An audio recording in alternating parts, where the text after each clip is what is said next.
stream. Hi everyone. Hope everyone's having a wonderful Sunday. I'm gonna let some people wait for y'all to join. I should say. Ooh, Lord, y'all could tell my brain is gone today. I had a very long morning. Okay, let me see who's gonna join the chat today. And I hope it's beautiful wherever you are. Daylight savings time, y'all. The clock went an hour ahead. And I'm feeling it.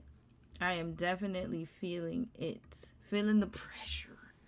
All right, so I'll wait for more people to join. And yes, I did start a little earlier today because we had a lot to cover. That art girl, hey sis, welcome. And I apologize. I did say 10:30 last night, but y'all, That I'm not gonna lie, the time change has definitely made it like a little different for me. I'm not gonna lie, like my routines all changed and stuff, but it's okay, we'll adjust. Hey Tiara, how are you, sis? I'm good, just a little tired because I don't know, for some reason last night I didn't sleep that well, so but it's okay though because I'm gonna end the stream a little earlier today and then I'll finish editing and catching up on some rest. I think because yesterday, we had a play date with Mimi. So, with Mimi and one of my friends, they have a dog. And that, I had to wake up really early. So then that kind of, threw off my Saturday. So that's why usually on Saturdays, I don't like to go out too much. Because then, too early, I should say. I try on the weekends not to get up too early, but it was just an anomaly. But it's okay. I'm actually okay. Just the time change, I could feel it. I can definitely feel the time change. Mimi wants to play too. She always wants to play all the damn time, and that's also been a bit different for me as well. But it's okay. I hope you see. Hold up, you see that this is the behavior we gotta deal with today. Now she's in she's 5 months now, y'all. So that means she's also losing teeth. And I believe, when do dogs become teenagers? Because my book told me, hold on, I got this whole book from PetSmart here. And they said that from 3 to 6 months, they're teething, chewing, rapid growth, and continued socialization. Those are the milestones. But I feel like she's actually a teenager, my opinion. The reason why they said 6 months she'll be a teenager, I think she's already starting. Because she's been testing my boundaries. Here's the book here. She has been testing my boundaries, regressing with training. This is her right here. She's been on one. She's been on one. So I've been having to discipline way more than I usually do. You see, look at her. She's trying to paw at me so I could play with her. But then when I put my hand like this and try to grab her, she thinks it's playtime. Every day is playtime. Every moment is playtime. At night, 2 a.m. in the morning, playtime. Look at her. You see, she's about to climb on me. Look. And then if I don't give her attention, she barks. And then when I'm trying the techniques, they say, you got to ignore them. You have to redirect look at this. You redirect their attention. You bark at them. I'm not bark at them. You ignore them. You see, look. There we go. So then what am I supposed to do? If I start being a black mom, because y'all know what I'm talking about, then I'm the mean one, right? Because when I gather her behind together, because I don't like dogs growling at me.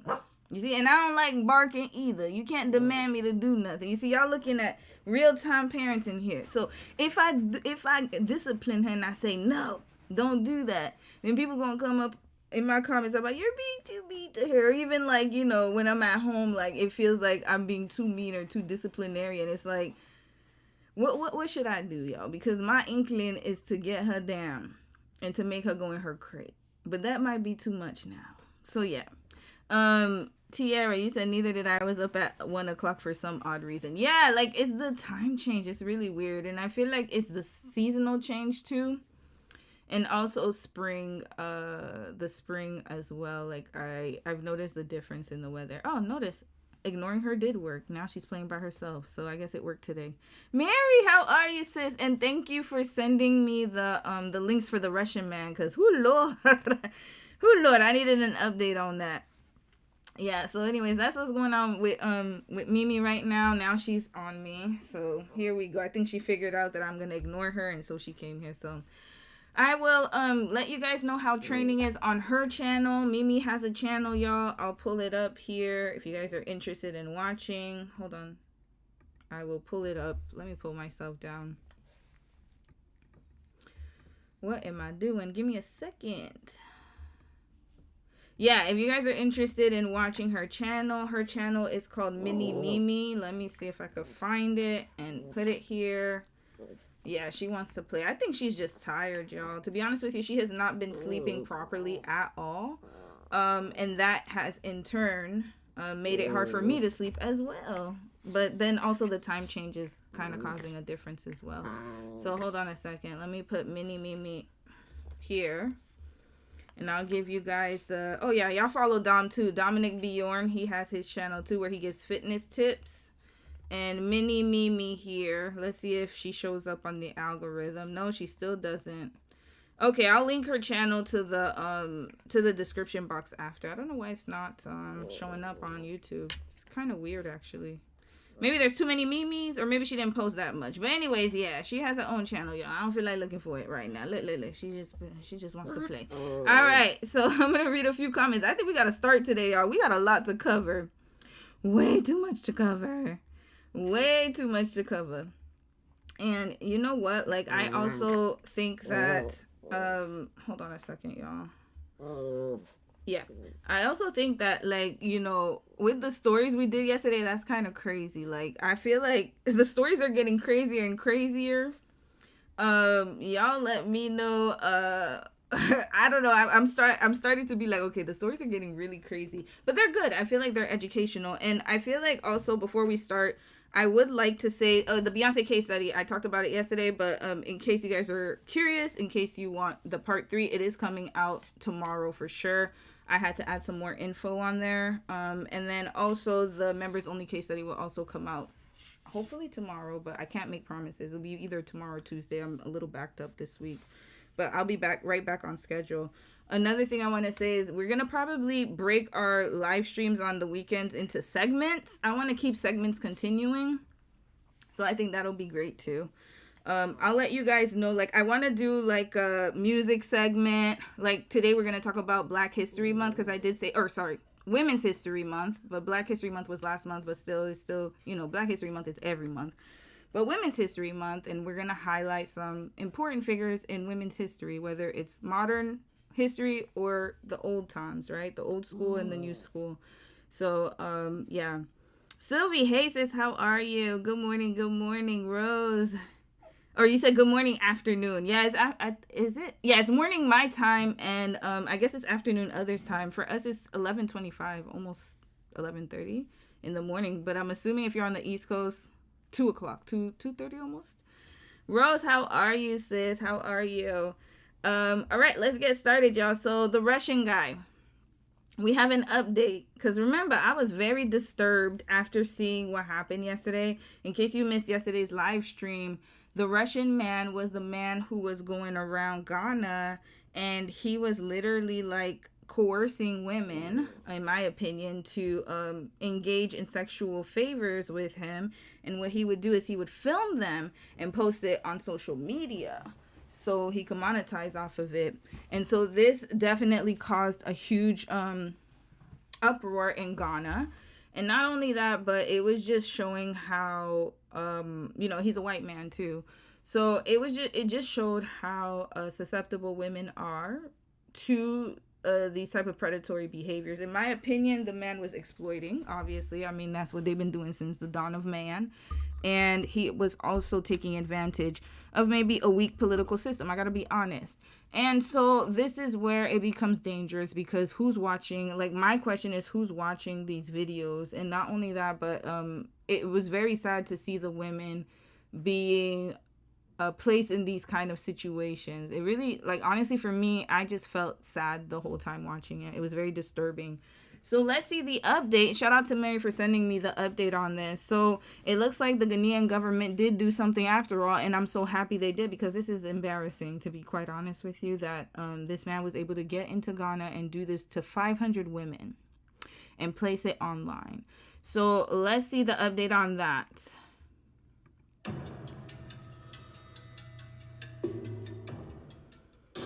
In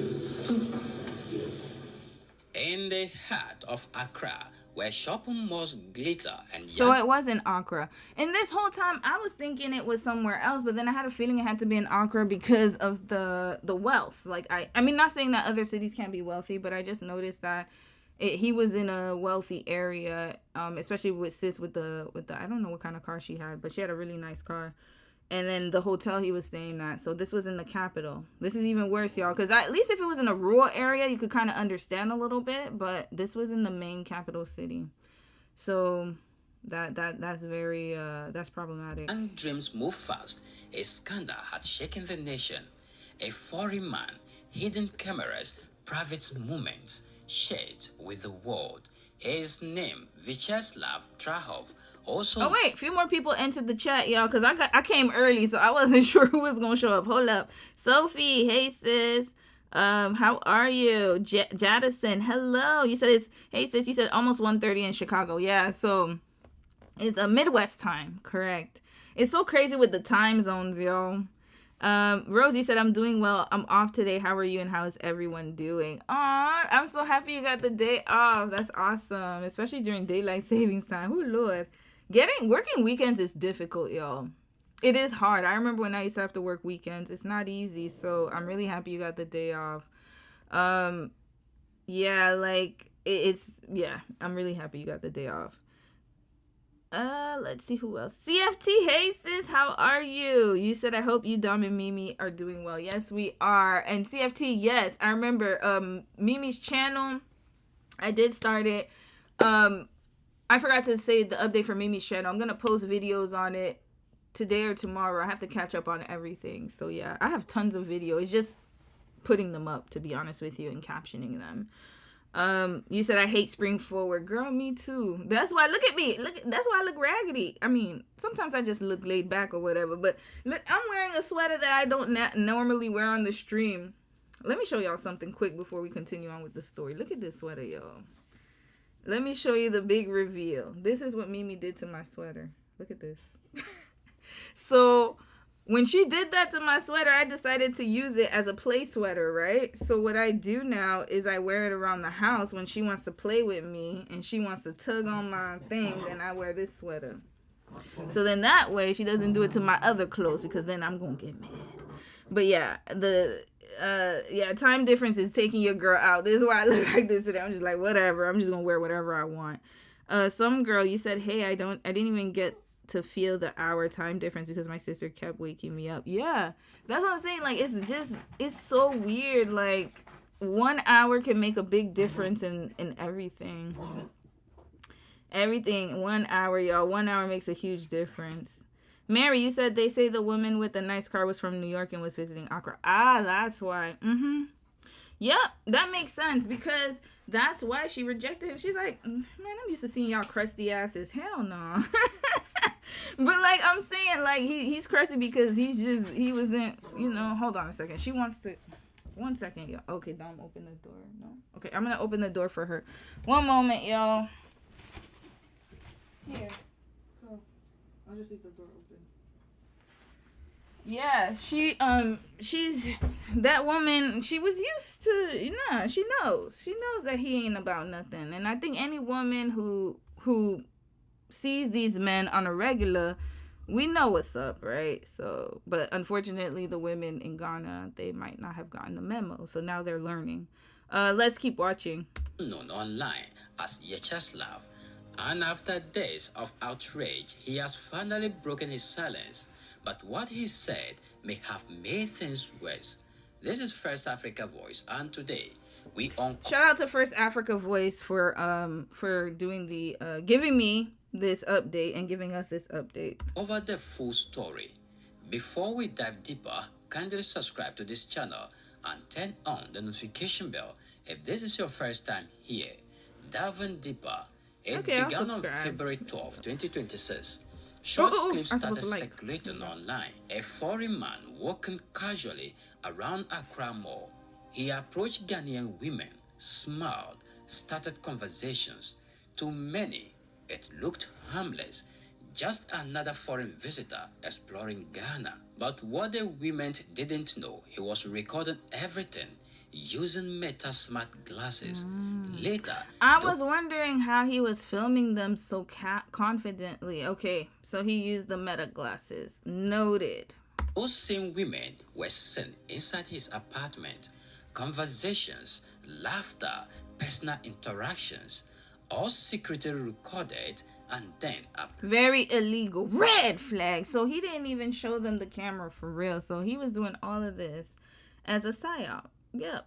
He had to have, because there's no way they would have willingly got into this. Like, unless maybe I gave the scenario of where he would have met them prior and filmed them and then paid them, because sometimes that does happen where you reenact, or they do these fake scenes, like, when people used to go in public and they used to ask people questions like, oh, like, the interviewers that used to go in public just ask random people questions, and then a lot of the times they would pay people, and then they would show up and act like they were just random strangers when that wasn't the case. So I thought that might have been a possibility, but it looks like it's not.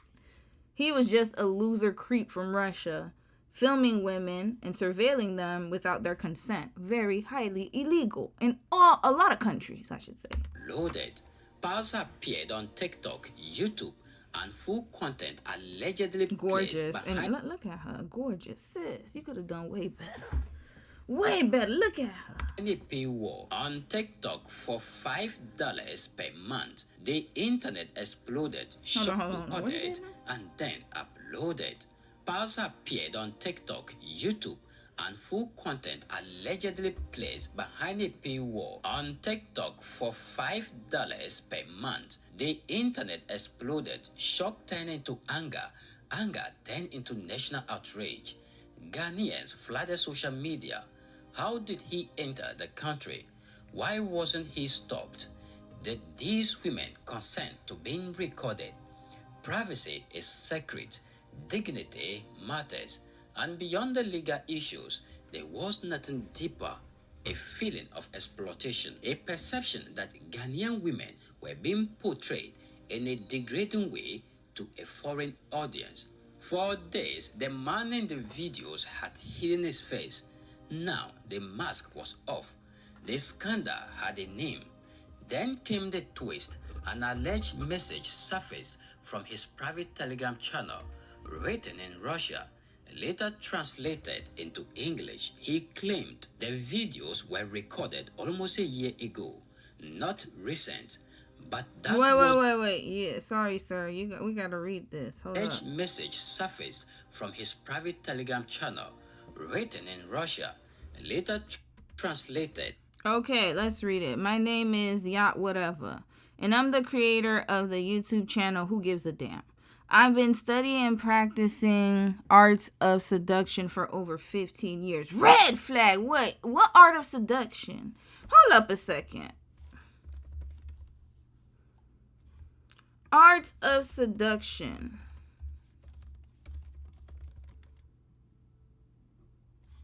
There's videos for that?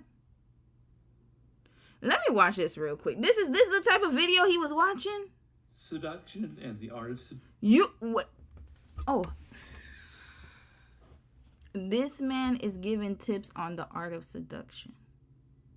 I'm not going to take away from him. I'm sorry, I'm not. But these are the type of videos he's watching. Hold up. Let me see a sample. Because it's these type of videos that he's watching. Art of seduction. First of all, if you even have to study how to seduce a woman, that lets me know that you have no clue. Like, there should be no, like, it's not natural for you. But not saying that people can't learn different techniques and how to be better, but the arts of seduction is what? So you can have sex with a woman? So you can manipulate a woman? You know it's never going to be beneficial to a woman. And who falls for this type of stuff? Let's watch this. I'm really perplexed by this, y'all. And the art of seduction is something that's extremely important in life. It's not just about sexual seduction. It is. Seducing people to like you, to be honest. Why? Why do you need to manipulate people to like you? That's what I don't understand. On your side, it's about selling anything. It's about being a master person in marketing, whatever. The process is the same.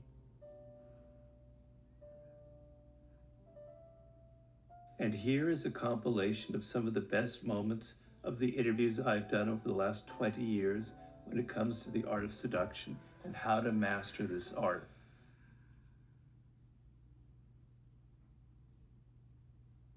And that's sort of what I consider the icon of seduction, is the siren itself, because that's where the concept came from. And that's a woman who has a very powerful sexual energy that any man can feel. It's not overt in that they're not coming on to you, but they just radiate this kind of intense physical energy.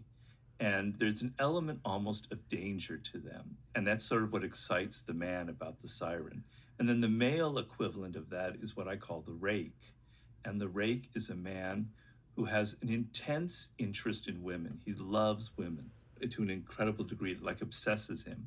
But he can never be satisfied with one woman. Mm-hmm. And because he so much is interested in women, and he understands them so deeply. Then there's the dandy. That's the kind of androgynous seducer who mixes male and female characteristics. Then there's the natural, someone who's kind of got a childlike energy. They're just so authentic. They're not faking anything. They've got that kind of innocence about them, and it's devilishly seductive.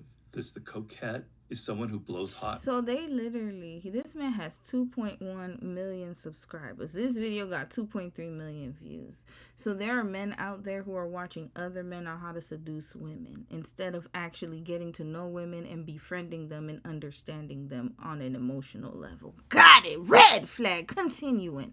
This is craziness. And my bad, y'all. Hold up. I gotta charge my laptop. 1 second.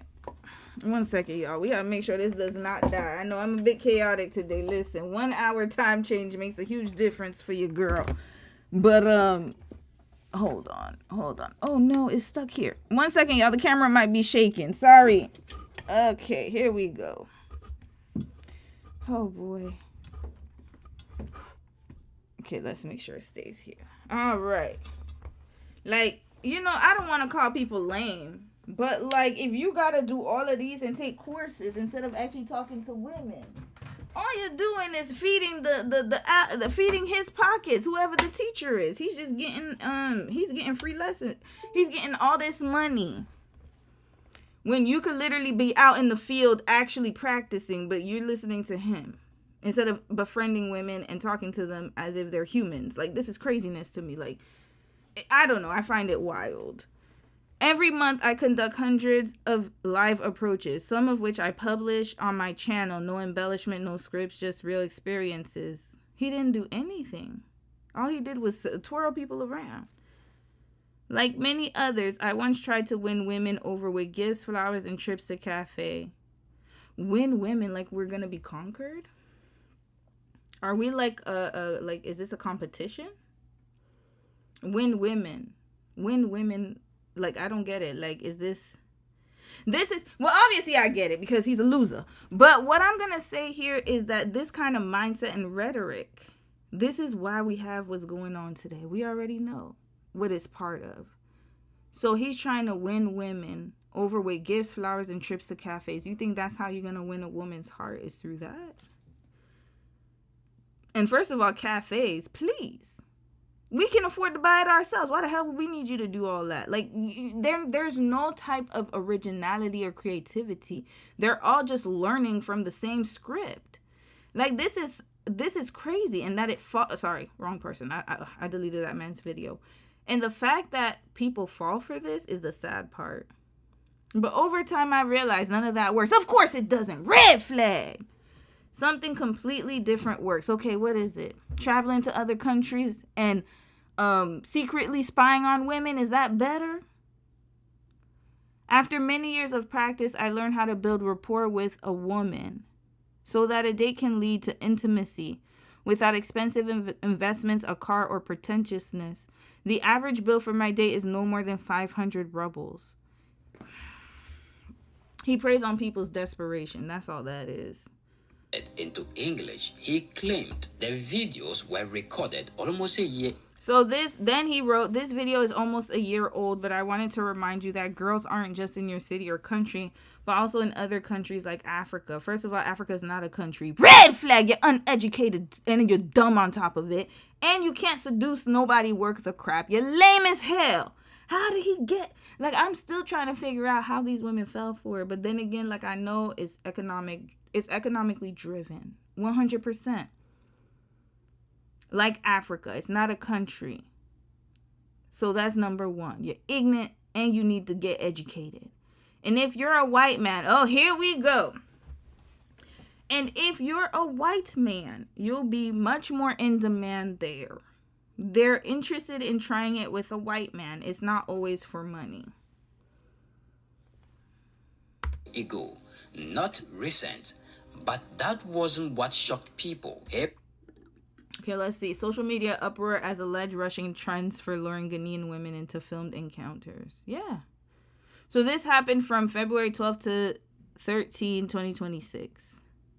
Ghanaian social media, particularly X, has been griped by one trending topic involving a man who claims to be Russian and identifies himself as whatever the Yaslav.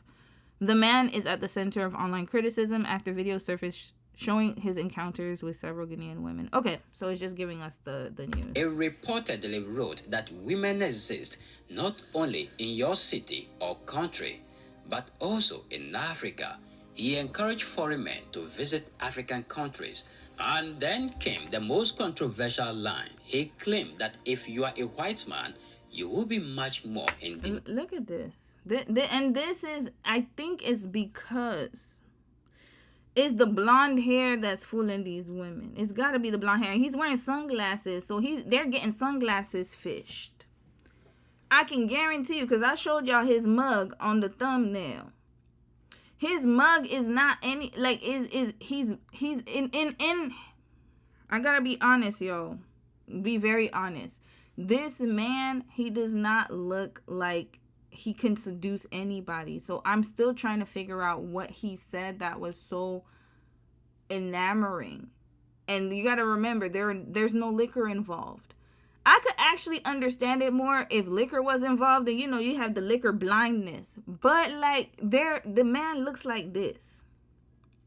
And he was able, with no game, by the way, he's lame. So he even had to learn how to master the art of seduction. And then now he's able to go to another country and he's able to interact. And not only that, but have intimate moments with women. And he said that he didn't even pay for it that much. Like, he said, like, he only paid 500 rubles. I don't know what the equivalence is in Ghana, but some of the women didn't even do it for money. Is that what I'm understanding? This is a big problem, y'all. And I think that sis that said it, Dr. Z, shout out to her. She was on it. She was on the money when she said that, like, it could have been the Destiny Helper situation. I agree with that, because there's no other logical reason why you would do this for free with this man. Like, I could understand if he looked like this. Because then I could probably give you a little, like, okay, you know what? If he looked like this, then I could maybe understand. I could be like, okay, you know what? He is very handsome. I can see how you can get seduced by the looks. Even the Danish deception guy, where he at? Where's that white man? He at least, I could see. He, he's big built.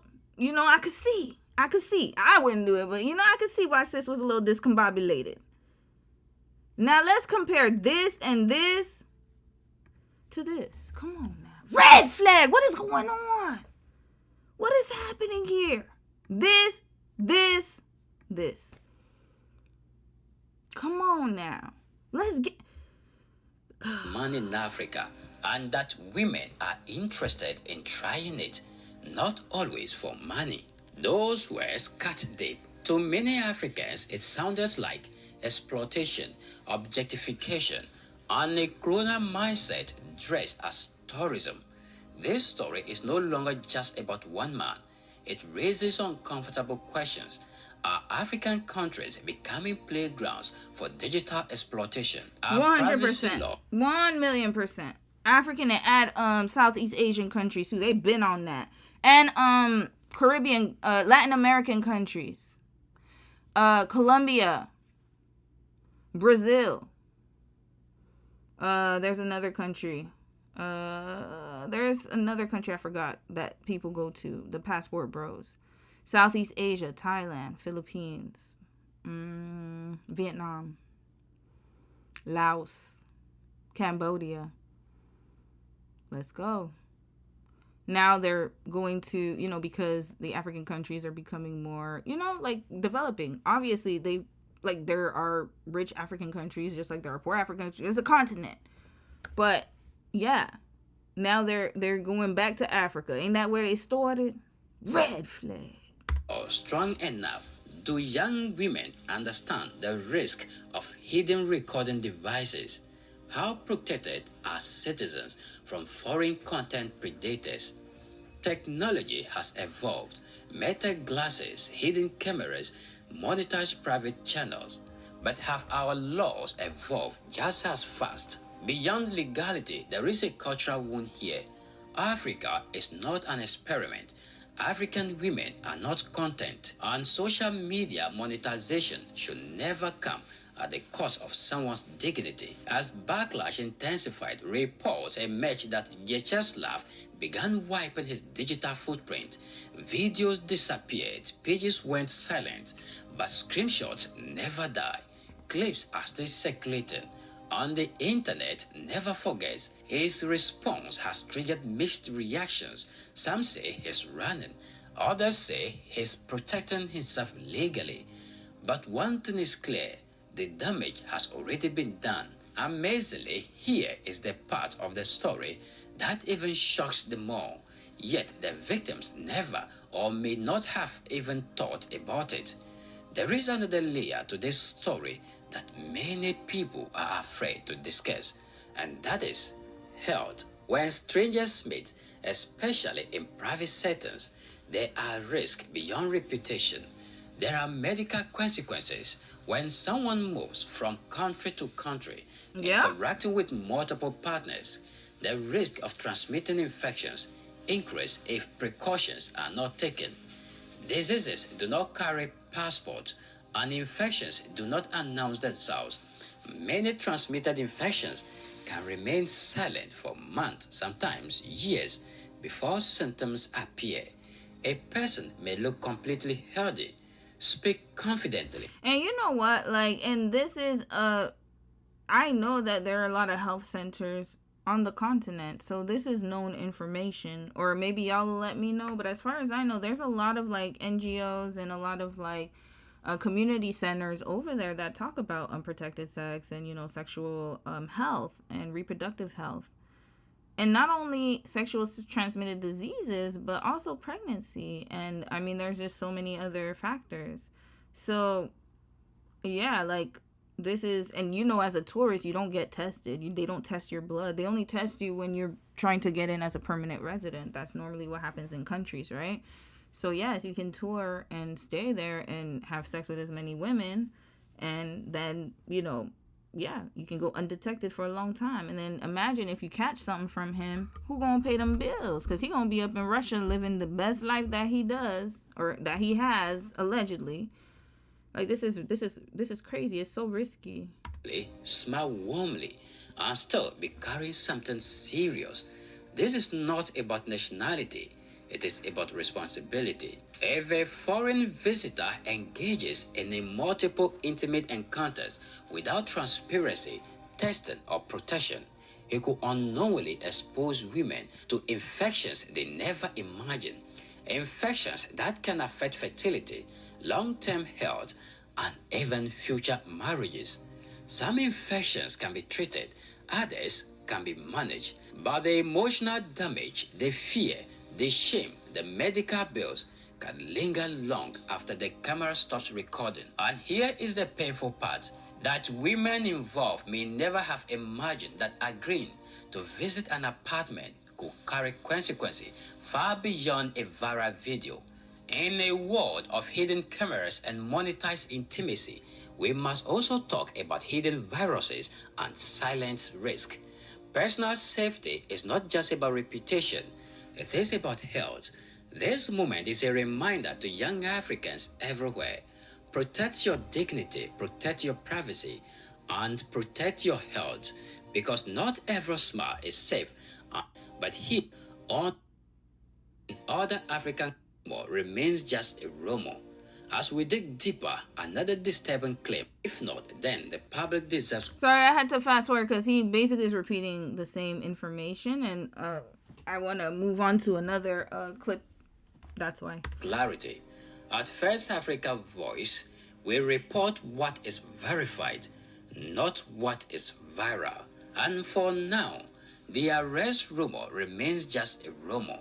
As we dig deeper, another disturbing claim surfaced.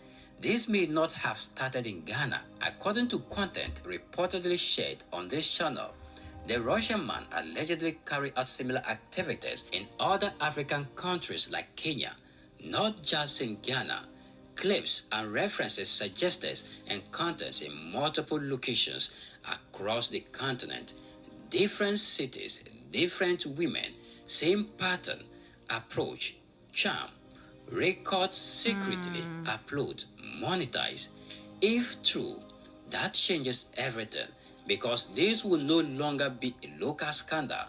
It will be a systematic operation, a content model built around African women. And here is the... He's not the only one. I forgot that ugly ass man we covered a few months ago. The one that originally started in Japan and then he trekked his way to the continent. All right. Let me watch another video. Shout out to First African Voice. I need a more recent update. Here they said he's wanted in Ghana. Okay, so this was 3 weeks ago. I didn't know that. I thought it was like, well, I mean, it is still recent. Let's check Google. Oh, here we go. I don't want to go to BBC. Not after what they did. Hell no. We'll go somewhere else. Okay. Tuco News. He lied. Russian platform releases viral man Yatslav. Okay, let's see here. Russian platform releases new details. All right. Thank you, Russia. Shout out to Russia. They're also disturbed by his behavior. I mean, I don't know. We'll see. Why did they release it? We'll see. A Russian platform has revealed personal information about Yatslav, including his real name and other details he had lied about. Of course, he's a liar. We already know that. Anybody can front on social media. Yatslav, as he is widely known, gained notoriety in Ghana and Kenya for filming women without their consent and posting the videos online. Okay, so no, Kenya didn't catch us straight last night. He actually went to Kenya. Red flag.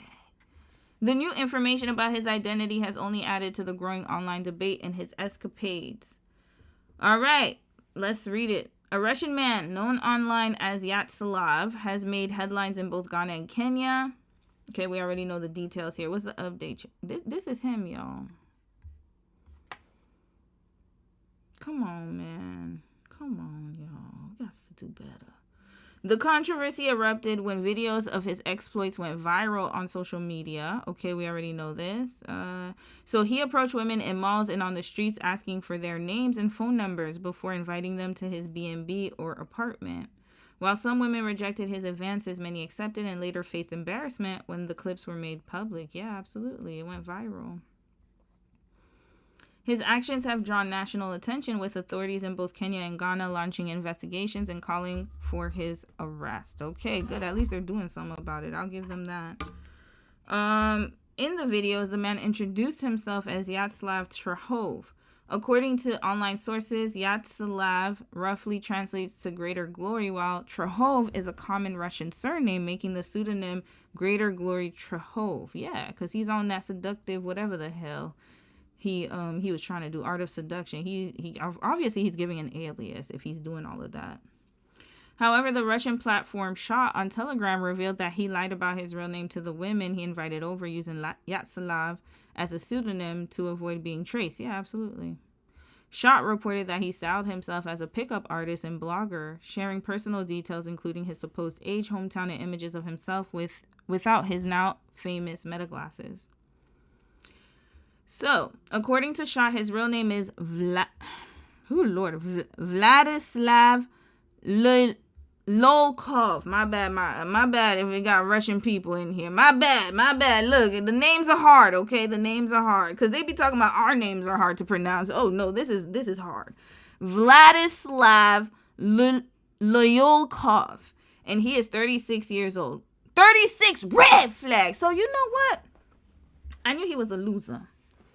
But now he's a grown-ass loser. You're 36 and this is what you choose to do with your life? Travel and become a pickup artist? So that's how I know he ain't got nothing going on at home. There's no way. You don't have all this type of time. 36, grown-ass man. I'm thinking this man in his mid-20s. This man is in his 30s, late 30s at that, almost 40 years old. So this makes him a millennial. Lord, we taking L's, y'all. We are taking L's. Millennials. You know what? I thought he was a Gen Z. I'm so sorry, y'all. I feel like Gen Z and Scorpios, they get a bad rep on this channel, man. I'm so sorry, y'all. That was my fault. That was my fault. He's 36. So he's only 4 years younger than me. So that means he was born in 1990, maybe? Hold on. Let me do my calculation. Hold up. 85, 7, 8, 9. Yeah, 1990. 1990, y'all. Millennial. I'm thinking it's a youngin'. Oh, Lord. He comes from Ulanovsk Oblast and has used the alias Yatsilav and... Okay, I can't read this, y'all. Shaw further revealed that he has no formal employment. Of course he doesn't. He's 36. Going abroad. And I'm not saying anybody y'all know I lived abroad. That's not my point. He's going abroad to do foolishness. That's how I know he's a loser. He's not actually doing something of value. He's not investing in his life. He's not growing. What he's doing is trying to act like he's the man somewhere else because he can't be the man in his country. That's why I know he's a loser. Let's make that very clear. Going abroad is not loserish. That's actually very brave. The problem is what you're doing abroad. That lets me know what a loser is. If you're going abroad to pick up women, to conquer women, and to, to sit there and, what was I going to say? The people who go there to get funding, like they sit on the corner and they beg for money. The beggars, the beggars that go outside, because some of them, they do that. They'll go to, like another country and they be begging people from there, trying to get money for like whatever their trips are, whatever, them backpackers. Loser.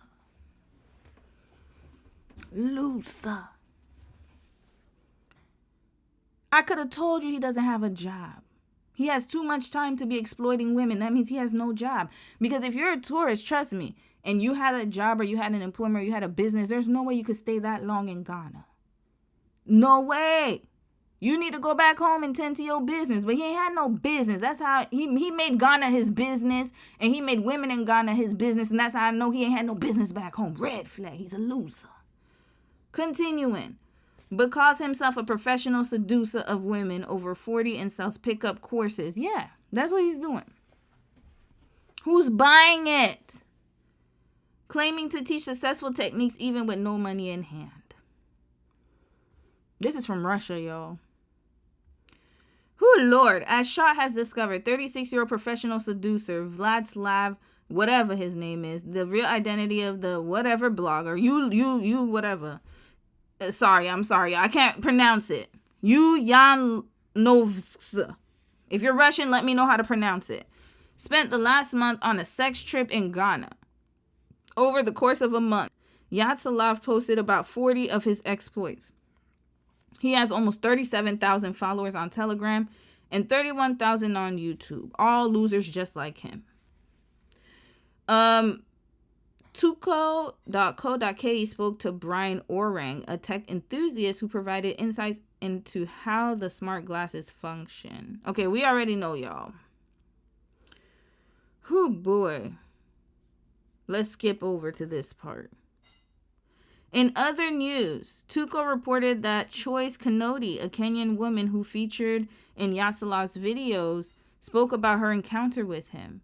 Kanoti claimed that she and the Russian man had been dating and that she was aware he was a streamer.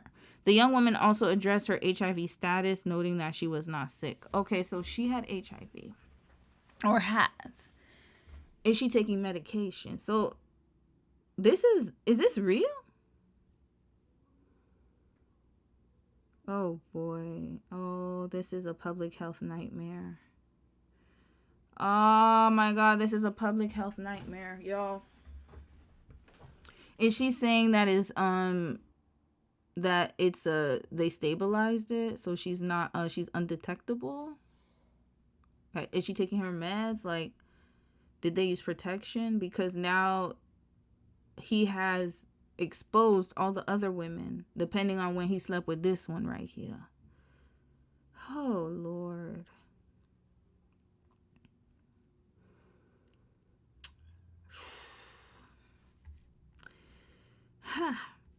She noted that he filmed all their activities together, including moments when they cooked and cleaned. She also admitted to washing his clothes as a way of reciprocating his gestures of affection. I mean, washing his clothes is not the issue. It's that you have HIV and did you disclose it?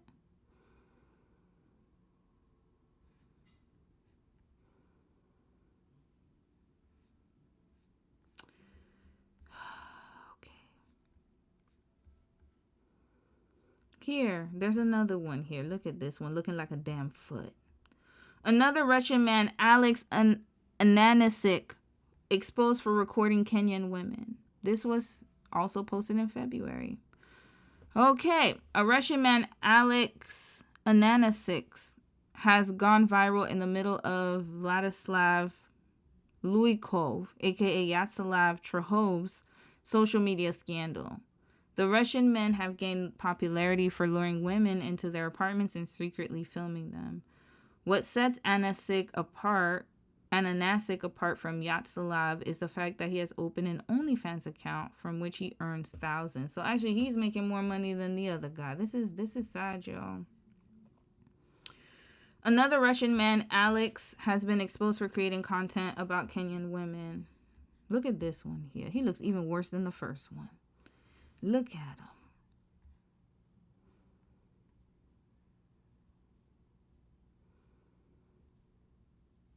This is craziness.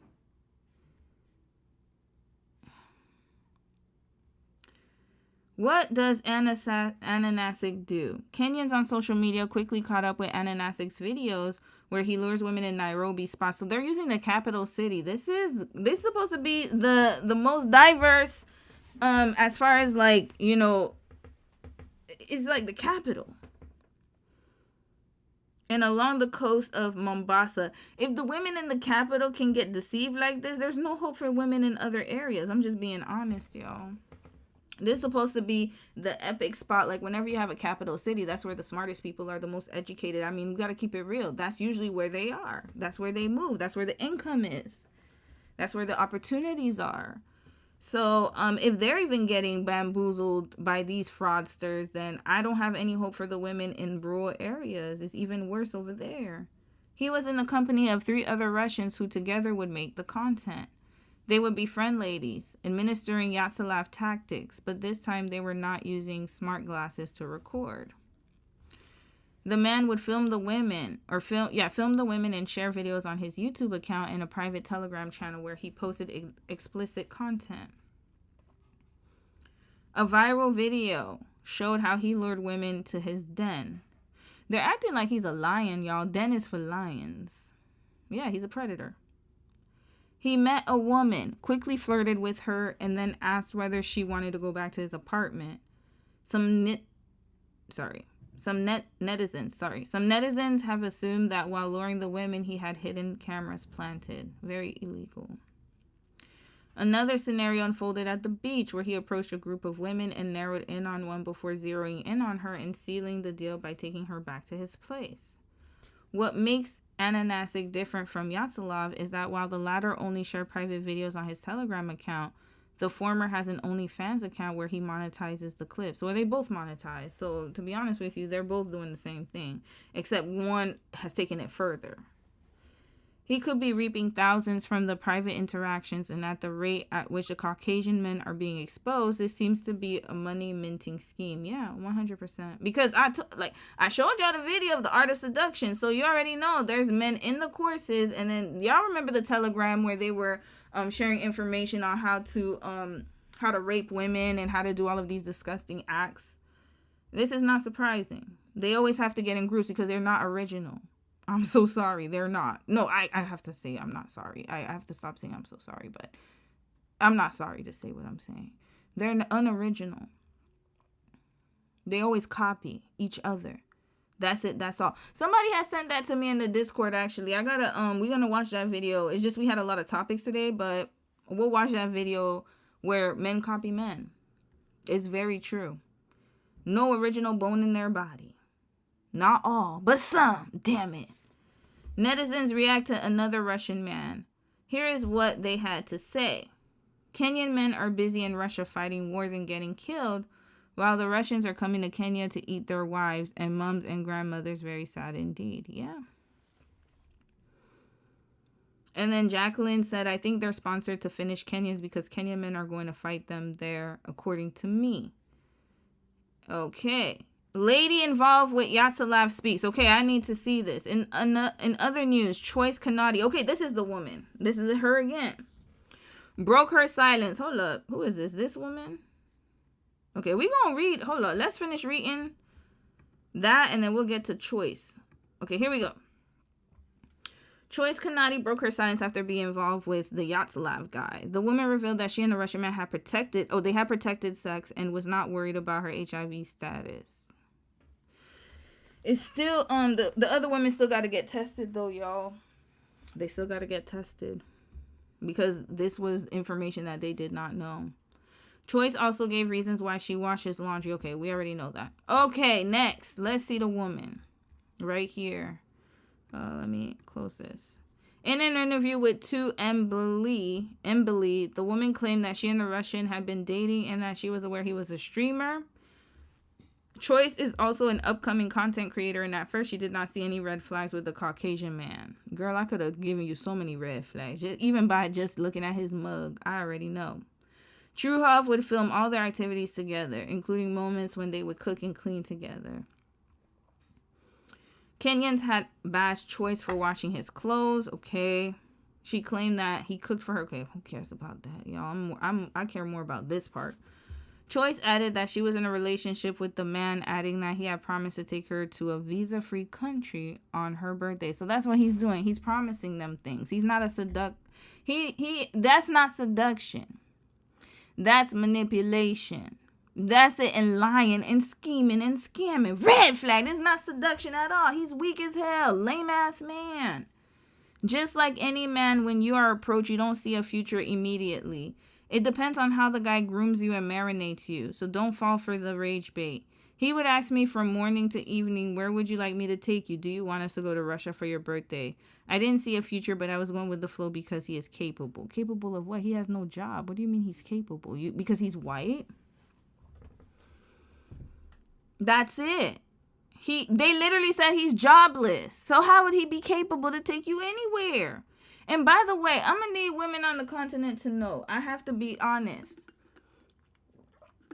It's not that difficult to get plane tickets, y'all. Anybody can. Y'all see people on them flights. Do you guys see the characters on flights these days in economy? Like, I personally don't even know how some people get funding. But they do. People can find money to go anywhere. Have y'all seen some of these characters? They be arrested on the plane and you're like, how the hell did he even get money for a flight? It's because it's become very accessible. Anything that becomes accessible, then it is easy for people like him, especially since he's broke and he's monetizing off of its content. Then, of course, he's going to be able to appear like he has money because he's coming from a country where it's probably, I don't know like I said, the exchange rate, but he can scam. Especially if things are cheaper in your country than his country. It's not difficult, y'all. Like, it really isn't. The true test is when you see where he's living in Russia, then you're going to be able to see, oh, yeah, he ain't got nothing. He broke his hell, but I could have told you that. The upcoming content creator realized later what the man was up to and confronted him about filming private moments.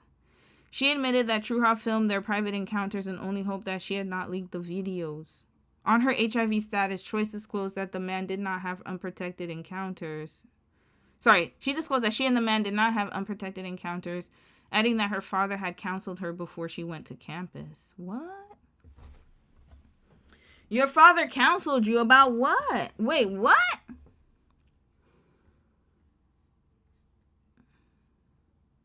What's campus? Is it school? Before she went to campus. Is she talking about campus like school? Or what's campus? Is it church? Okay, I gotta read this more. She revealed that she dropped out of her first campus but later joined another. Campus? Is that, y'all let me know in the comments, is that school? Because I just know campus like school. That's like university, or I feel like it's something else though. When questioned about her HIV status, Choice noted that she did not worry about the matter since she and the man engaged in protected sex. You should always worry, sis, because you might have infected other people, but you don't know. Like, that's what I'm saying. Like, you guys do know there's something called stealthing, where a man can take off the condom. Sometimes they do that. Like, this is craziness. But I'm going to trust her and say that she had protected sex with him. But still, the other women do need to know. They need to be aware and they need to get tested 100%. And monitor, retested and retested just to make sure. The lady revealed that when she joined campus, and by the way, maybe she had protected sex, but how do we know somebody else who had maybe had an STI or HIV or something else? How do we know that they protected themselves? We don't know. And he could be a carrier too. We don't know. This is a public health nightmare. Guys, as my family and friends know, I'm not a girl who is stupid enough to meet. Okay, the lady revealed that she joined campus. That when she joined campus, she received sex education from your father.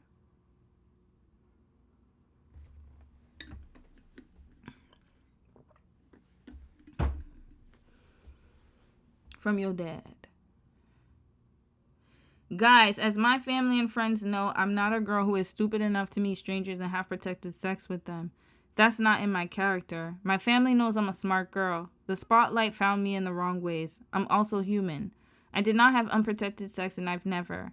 My dad is a lecturer, and he counseled me before I went to campus. I dropped out of Caritina, and I went to JKUAT. Okay, so it is school. Your dad is a lecturer, but still, like, if...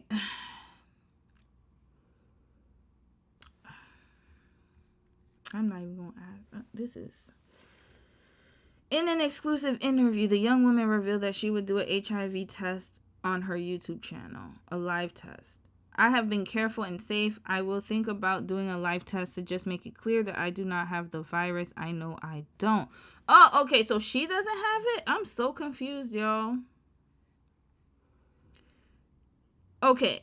It says here that... I'm confused.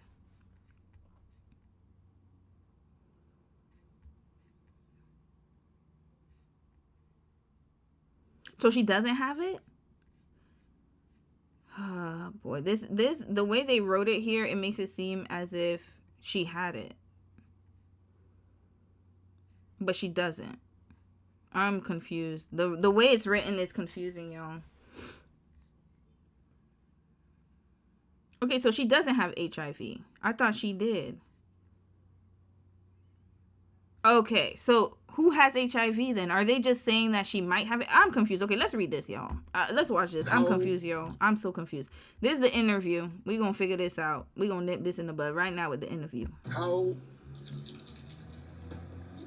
are you handling the pressure and the whole thing? Because your videos are already out there. And I'm going to read some comments after, y'all. I'm just... Oh, boy. Yes. The pressure is and too I'm much. I'm sure if the guy recorded you... Yes. He must have recorded you even in bed. Like... Do you think so? First of all, I don't think I would have accepted that to be recorded in bed. But because these guys are smart and they want to like get out there, they want to trend in their country, they use Ray-Ban Meta glasses. So I don't know, maybe a video is out there, but I hope not. I hope he did not record me in bed. Is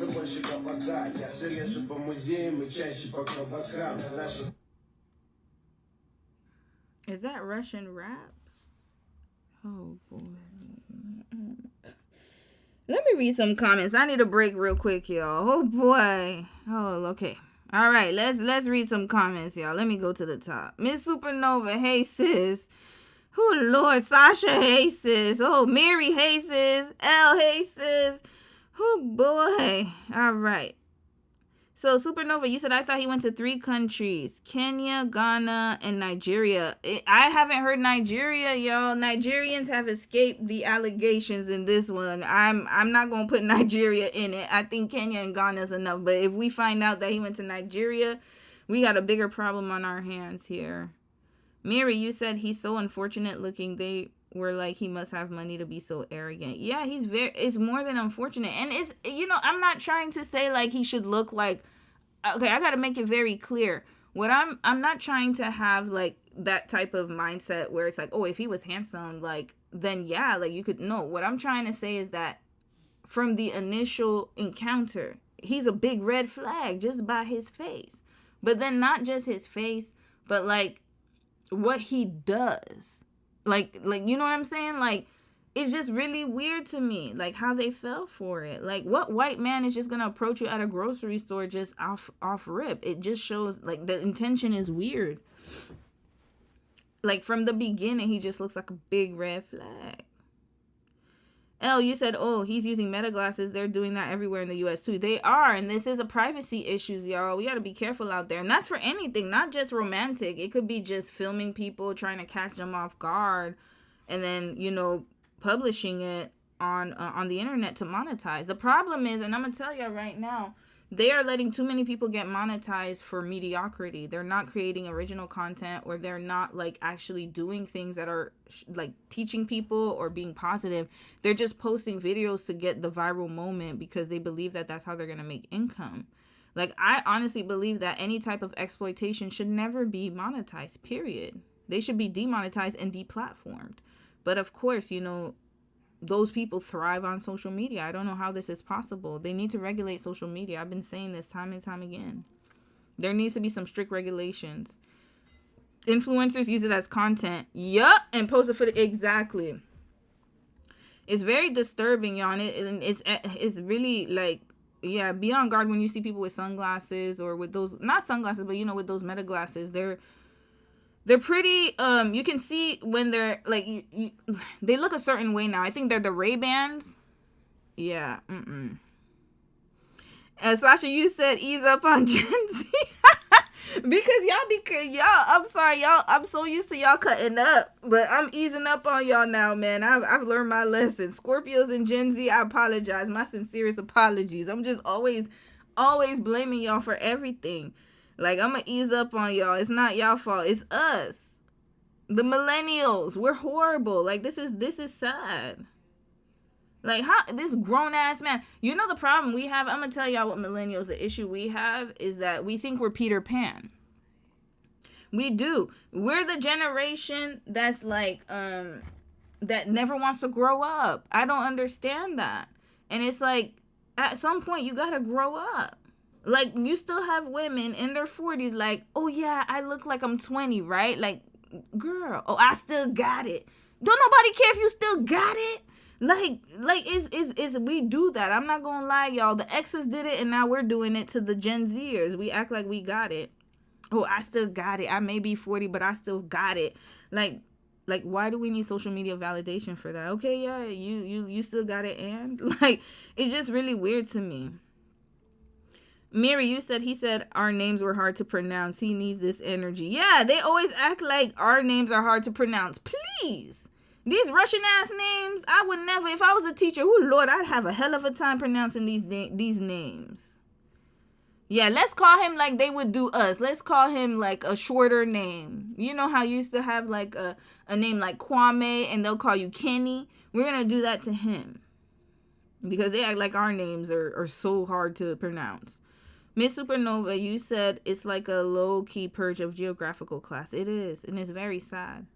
That art girl, you said, what's with their obsession with black women? I'm trying to figure that out, sis. But, it's because of... there's just so many layers to it, y'all. We might need to do another live stream just based off of that. Is that colonizer mindset? With the hopes it spreads throughout communities, jurisdictional is needed on OnlyFans. Grown adults without accountability is lethal, very lethal. And this is why they need to regulate so many industries. I feel like a lot of people should be deplatformed. I'm so sorry. Like, it's getting to a point. when you start engaging in high risk behaviors or any type of exploitation where children and women are involved, full stop. Full stop. Especially with this public health nightmare that's about to come down on Ghana and Nigeria. Because remember, this just came out. He said this was filmed 2 years ago. Lord knows how many other women. This is just what we know now and what he has video footage of. Mind you, those 500 women is probably way more than that. And and it's one man. Devonda Hayes says, you said they have to put up billboards for protecting the women, like how some countries put up sign for tourists. I agree. But some countries, they don't want to do that because they don't want to be like, they don't want to show that type of weakness. So they'll be like, oh yeah, like, like to sweep it under the rug. I've known that to happen quite a lot. There, like a lot of countries, especially like in collectivist cultures and very like, I would say like more traditional areas, they're not going to advertise that because then that would be like considered a stain. And I honestly think they should do something like that or have more courses or, we talk on social media, like we need to have more women come out and talk about these things. This is ridiculous. Miami, how are you, sis? It is about the Russian, sis. We about to watch this interview and be done with his ass. But I might do an update because it sounds like it's an ongoing story. Mary, you said he did pay some women $20 or less, but most of the women he did not pay. This is sad. This is sad, y'all. And I think he promised them, like she said he promised that he was going to take her to Russia.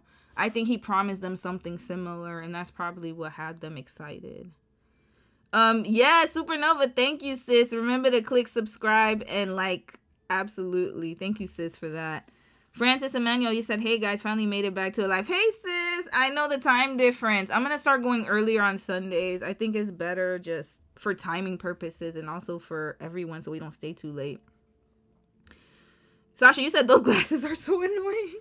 They are. And they're very, like, now they're detectable, but imagine when they, when it becomes like very normal to wear them and they're available to the masses. I think that's where we're going to have to definitely have some type of regulation. There's always going to be a regulation needed for this because people don't know how to act, unfortunately. They have Meta Oakley glasses as well. I work at an eyeglass store. Mostly men ask for smart glasses. This is very monophony. Thank you for sharing that, sis. And yes, this is extremely alarming. So men mostly ask for this. But remember, Meta's owned by a man. I'm not surprised. They're using it for that. This is because remember now the cameras have become detectable because there are some like apps and also there are some there's equipment that you can buy to check the room to see if there's hidden cameras, right? So now they're trying to outsmart us by wearing these glasses. This is disturbing. All right, I will read one more comment and then let's continue. Some girl, you said the African countries are too slack with rules. The Asian countries would not let white men do this publicly without banning his passport or something. They care too much about image. Bingo. Yes. Remember Johnny Somali?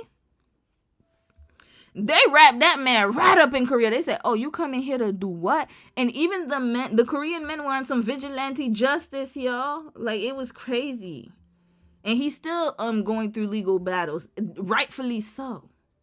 Just by doing his foolishness in Korea. And I feel like African countries should be even worse with this one because he is literally putting women at risk. Johnny Somali was just acting a fool, a plum-ass fool, being ignorant. But this man has actually put the country at risk for disease. This is craziness. Let's continue watching.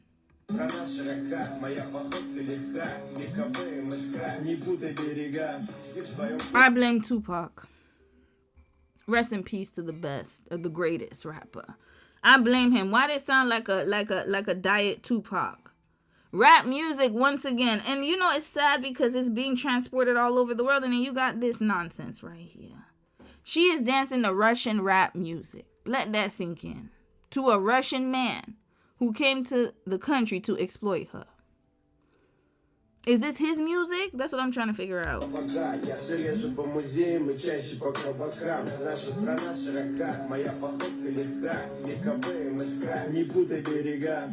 let me tell you something. I'm gonna tell y'all something right now. If a man, as a black woman, if you go to any country abroad, F Russia, it could be any country, and the music that they play for you is hip hop in their language, run.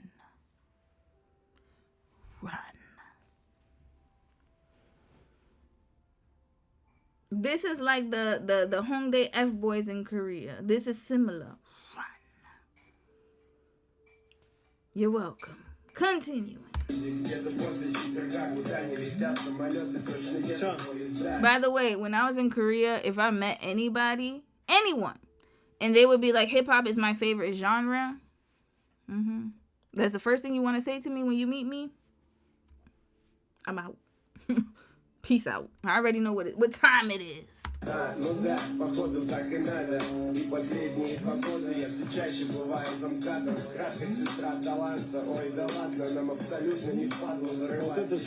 her twerking the Russian rap. Red flag, sis. No. And I bet you he's mediocre. You see, when they use another language, it sounds so cool. But then if you know the lyrics, like, it probably is not as great as it sounds. Like, he's a mediocre. He probably a SoundCloud rapper in Russia. Oh my God. Okay, let's continue, y'all. I'm so sorry. I had to keep pausing because this is ridiculous.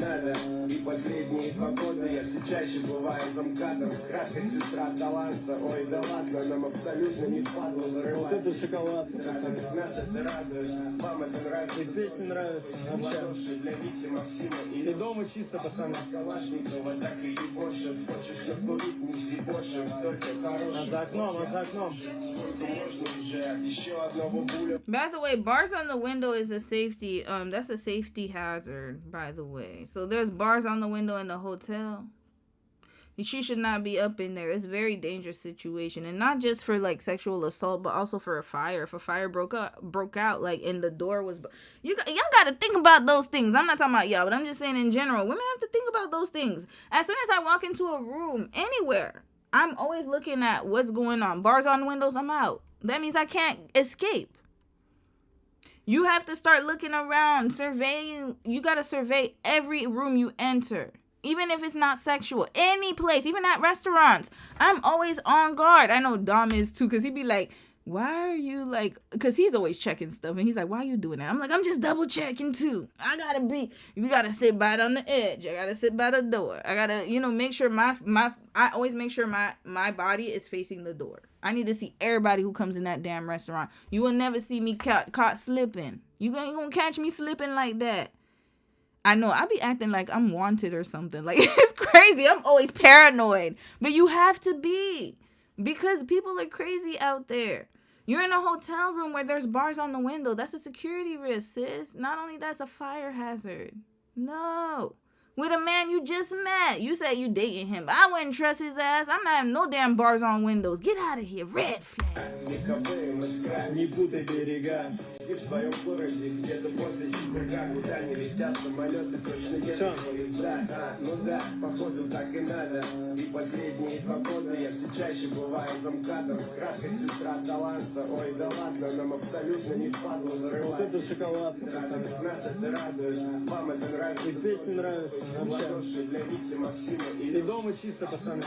And then not only that, but he's speaking his language. Does she speak Russian? That would make me very uncomfortable. Like what you saying? Y'all watch. I know you guys watch Rush Hour. When the Asian guy, the Shen, when he was speaking Chinese Mandarin in front of Chris Tucker, he's like, what the hell he said? Yeah, like. I need a translator. What is he saying? I don't feel comfortable if somebody's speaking another language in front of me and knowing I don't speak that language and I don't know what he's saying. I need you to translate. That's why when I did the Maze Lee case study, remember they were speaking in tongues and I said, no, I need a translator. I don't give a damn. I'm so sorry. You can't be speaking in tongues around me. No, if I don't understand the language and you're clearly speaking about me in the room, I'm not saying that, like, if you're talking, if you're speaking another language around me and I have nothing to do with the conversation, I don't give a damn. Like, if somebody's around me speaking Spanish or French or, whatever, and I'm, like, out and about doing my groceries, that doesn't bother me because I don't care. But if I'm in the room We are together. You are speaking another language. While I'm doing my little dancey dance and my twerking, I'm going to feel uncomfortable. I wouldn't be doing that anyways. But I mean, if that were the situation. You need to make sure we speak a language we both understand. This is very uncomfortable. Sis is just sitting here twerking. He could be saying, I'm going to unalive you right now. And I'm about to do this. You don't even know what he talking about. You sitting here twerking. This is crazy. So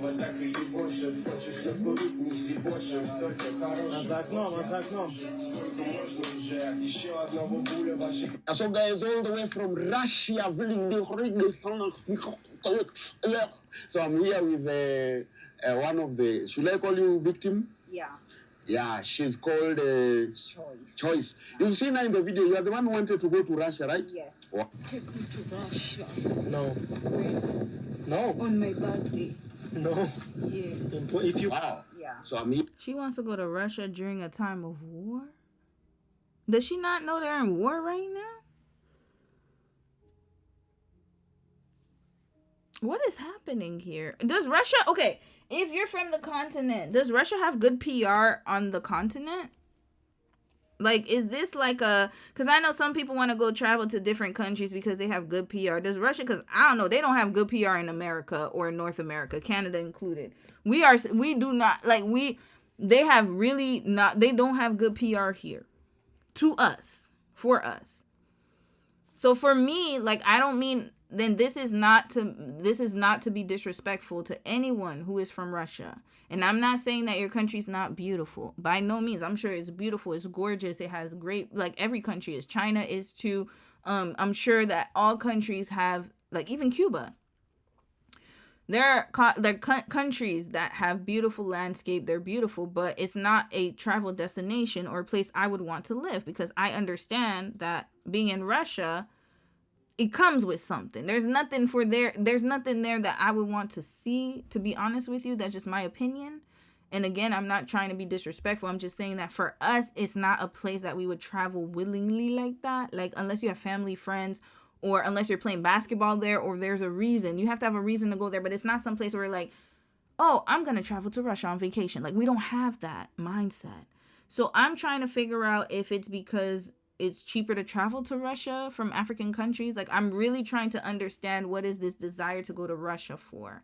Because I can understand China because they do have good PR. We do a lot of trade with them. And people go to see, and even China, some people don't want to go there.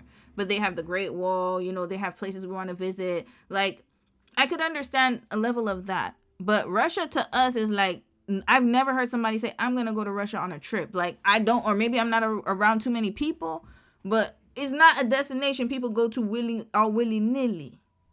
So I need to figure out, like, what is this obsession with Russia? Because she's not the only one. This is like the second or third. So why do they have that much of a great PR that people want to travel there? I don't know. Like, okay, continuing, y'all. Who, Lord? She talking about Russia like it's Jamaica or something. Like, I want to go to Jamaica. Like, I could understand that. She talking about Russia like it's like an island holiday. Like, it's Thailand. Like, I could even understand if it's Thailand because it's warm, it's beautiful. Like, I get it. I'm like, oh, the beaches are beautiful. Philippines, if you go to the Jamaica, hell, even Haiti. Even, I don't want to say DR because sorry. I'm so sorry, my Dominicans. But yeah, we maybe not right now. There's just too much going on over there right now. But like, I could understand even Mexico. I could understand that. Dubai, I could understand. But Russia? Is there something there that I need to know? Or is it, and even if you are like a permanent resident or you want to work there, we saw yesterday they only have 50,000 Africans there. That's not a lot of people, y'all. That's a very small percentage. It sounds like a lot of people, but when you're looking at how big Russia is as a country, 50,000 is not a lot. So why would you go there? You don't even speak Russian. Like, I'm confused, y'all. Okay, let's continue, y'all. Yeah, with her, guys. And maybe there's something I need to learn. Y'all gonna school me on this. Let me know what Russia has that would be so great for her to go visit and live in Russia. I need to know. Anna's story is dropping at 1 p.m., guys. She's called Choice. Yeah, choice. So the choice is mine. The choice is yours. Yeah. So guys, must say English good. English good.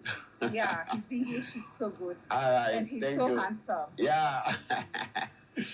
Sawa sawa. Yo, what's up, guys? Good morning. Good morning. Good morning. Right now. Why is he saying English good? Don't they speak English and isn't English your second language in many African countries? Like, what are we talking about here? Oh my God. Continue. If I check my time, it's 50 minutes past 10. So there's a big story that is going on here in Kenya. Hold on, let me read some comments. I saw something with my name on it. Devonda, you said Romy, she probably just ignorant about the outside world, like how women wanted to go to Korea, meet a Korean man from a K-drama.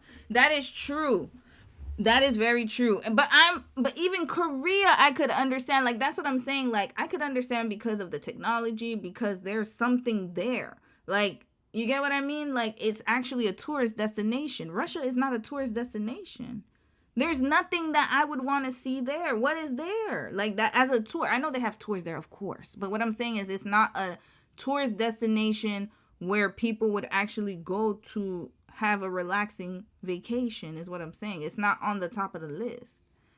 So, like, Korea, I could even understand. I can understand countries that have, like, a lot of people going there to tour. Japan, 100% is understandable. I can understand that. But everything I've seen from Russia is not positive. Their PR is not that great. And not only that, but people who do end up traveling to Russia, they always have, like, some situation where they go there and then they get locked up or something happens. It's a very authoritarian country.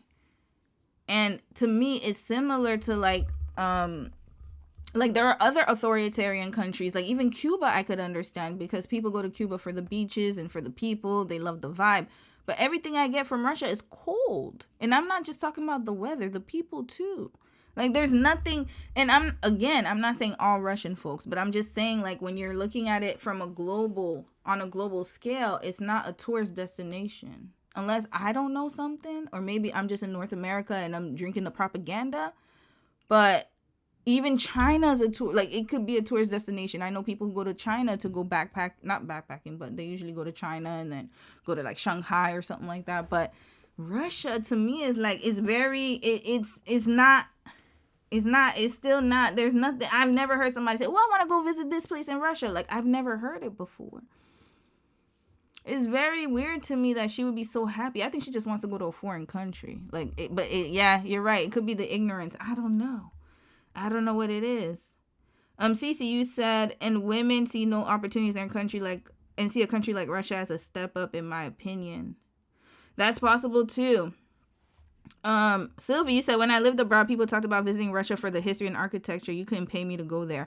Yeah, that could be it. Maybe in other countries they see Russia as a travel destination. But I've just never heard positive things about visiting there as a Black person. Ever. Even some European countries, they, like, I remember I read, for example, Italy, right? We could use Italy as an example. Sorry to throw y'all Italians out there, but I gotta be honest. There are people, as beautiful as Italy is beautiful.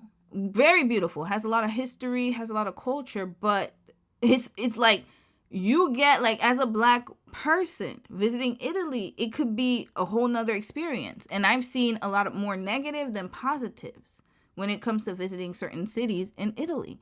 And same thing with Russia. Like, when I see people visit Russia, and that's whether they're Black or white or whatever, when they're foreign coming into Russia, it's like a whole nother situation. To me, it's like there's a lot going on over there. And also, it's not as open as other countries, right? So, for example, you have Korea. Yes, Korea has a racism problem, but it actually is very tourist friendly. When I say that, I mean, like, you're not going to get hemmed up on the streets. They understand, like, there's a tourism culture there. But when you go to a place like Russia, it's very different. Like, I don't know how to explain it. Maybe it's, they, like you said, they go for the history and the architecture, but to live there as a Black woman, like, even visiting there, like, have you known Black women to go visit there on a trip? That's the thing that I'm trying to figure out, where these women are getting their information from. Have other African women visited Russia and had such a positive experience that they're telling all these other girls, like, hey, go to Russia, go to Russia. That's what I'm trying to see. Because usually we listen to each other. So I'm trying to figure this out. Like, what is so special about Russia that's making these women want to go there? Like, it just doesn't make sense to me. Russia is popular since heated rivalry. They have some infrastructure and pay for school. Okay, that's probably what it is. Because maybe I didn't know that. Yeah, I hear mixed reviews about Italy. Yes, very mixed. Extremely mixed, to the point where I was like, you know what? I mean, it's never been on my list, to be honest with you. But yeah, it's a lot of mixed reviews about Italy. Very, very much so. It's one of those countries where it's like, yeah, like, travel with caution. And Russia's like that too. Travel with caution. You better travel with caution. What other countries like that? I'm thinking Russia. To me, I'll be honest with y'all, I look at it as North Korea. You can travel to North Korea, but would you? I hate to say it, y'all, but I see it like that because I've seen so many women. Remember what happened to Brittany Renner? I think that's her name, Brittany Renner or Griner? Brittany Griner? Yeah, the basketball player. But I know she did something that was, she had something in her bag. So actually that one was more like a diplomatic nightmare.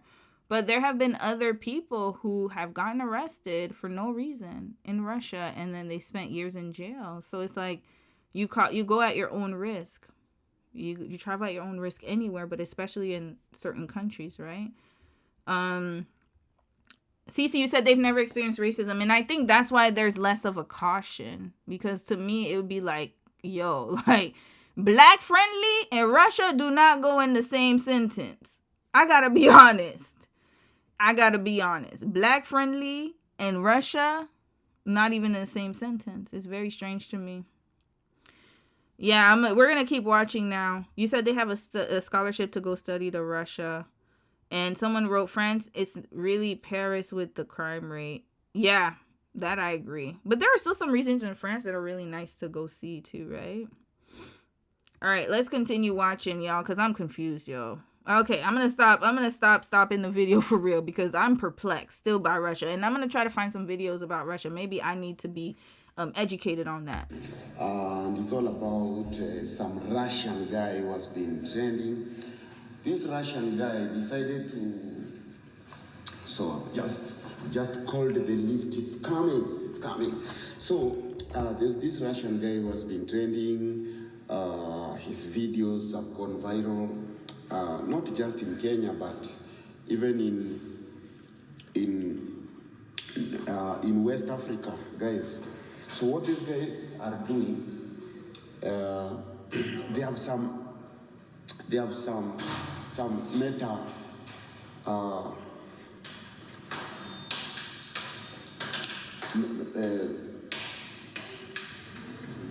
sunglasses, right? Ray-Ban. They are Ray-Ban sunglasses, guys, which are recording. I think I used to have those Ray-Ban glasses, though the ones I had were fake. So they record up to 3 minutes maximum. Then you have to reset again. So this guy, Russian guy, has been trending because he's just approaching random women. Not just random women, older women, because I haven't seen him do videos with younger girls, yeah?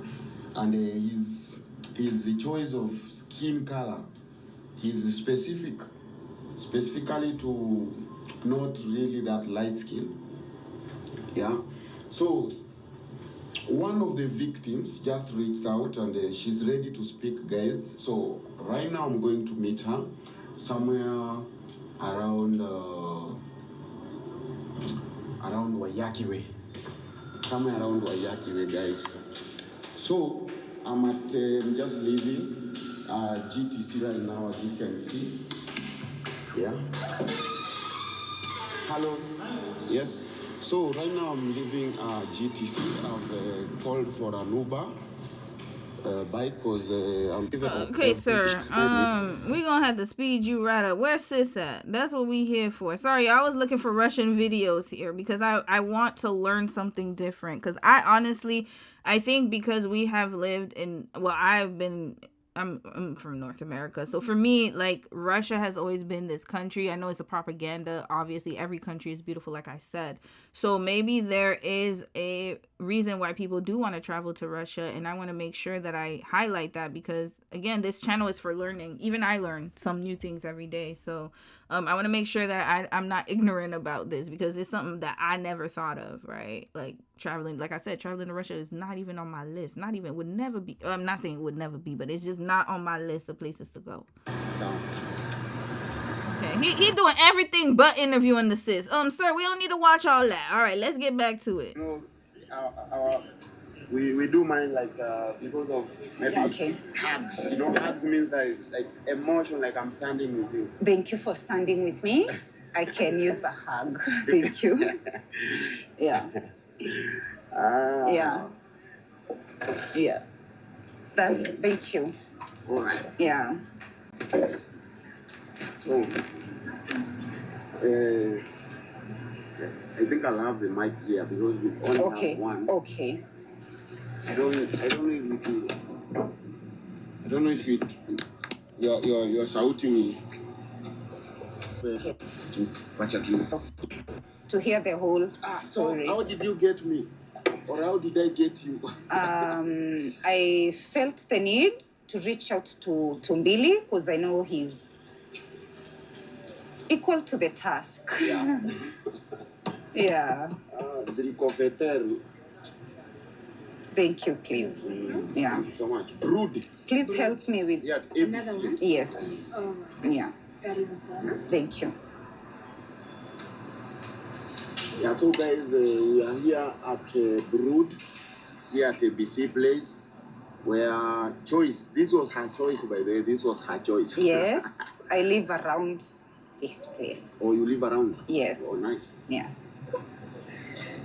Thank you so much. yeah, what? I have to speak about this thing because, as you said, it is global. It is a global issue. Yeah. And it has also affected me like... You have some bites? Yes, some chicken. Not him interrupting. Red flag to the interviewer. This interview's all over the place. He could have cut a lot of this out. This craziness. And it has... Something that can go with, yeah. It's video. Fine, it's fine. So, choice. Yes. How did you find yourself? Yes. Or before we go there, Yes. how are you handling the pressure and the whole thing? Because your videos are Yes. already out there. Yes. The pressure is And too I'm much.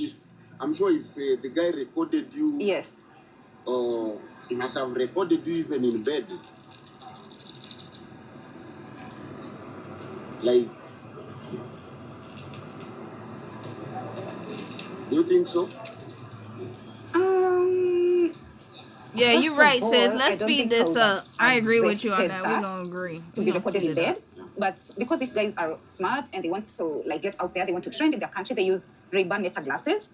So I don't know, maybe a video is out there, but I hope not. I hope he did not record me in bed. But in case you see it, because this guys, we were just dating, just like any other girl. Like, were you like dating? Yes, we were dating for a while until he came to Kenya to meet me. So for me, I knew he's just a streamer. You know, even when we are in the house, I knew he's just doing content, just like I would, because I'm also a content creator. So I kind of accepted up to that point. But in bed, I hope not. Are you sure? I'm not sure. Was he always on his glasses? Yes, and I asked, and that was the reason why we did not agree. That's the reason why we became like uncomfortable with each other. Because anything we did, he always wanted to record.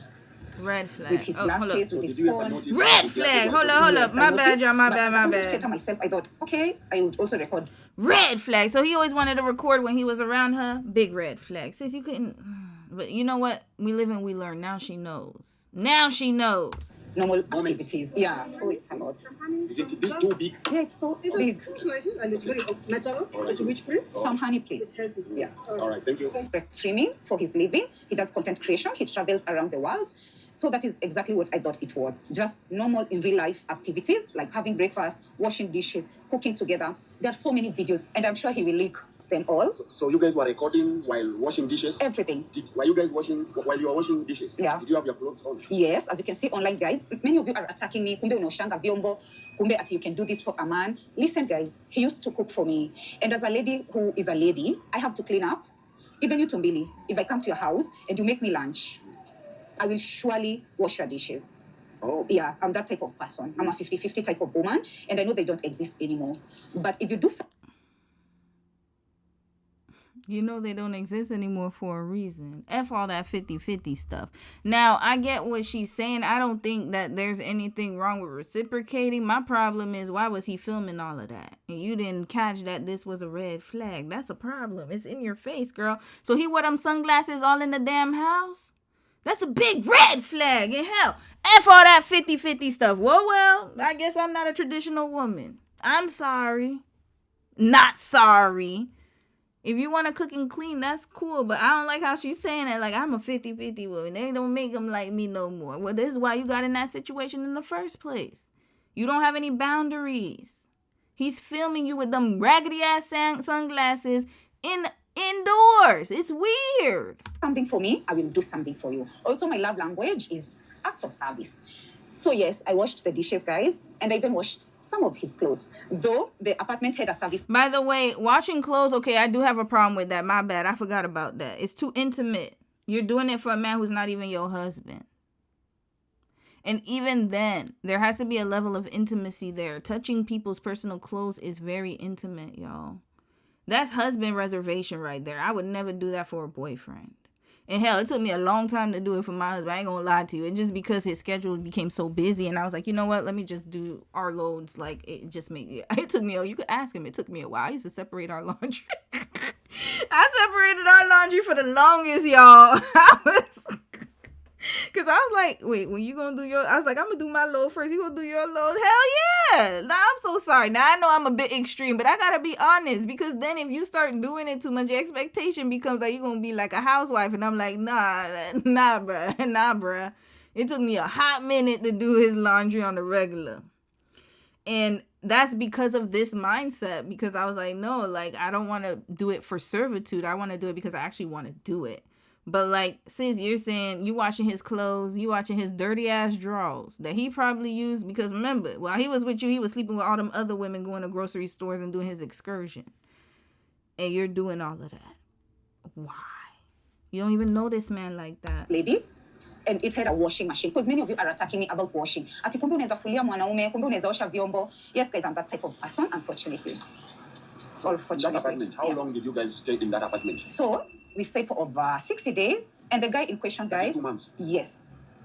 Not 60. 60 is a lot, maybe 50. A month and some days. Okay. And you were already washing his laundry. Thank you. This is best for me. Rude. We are broad. Yes. The best coffee, the best bread. More than, in Nairobi. more than Java.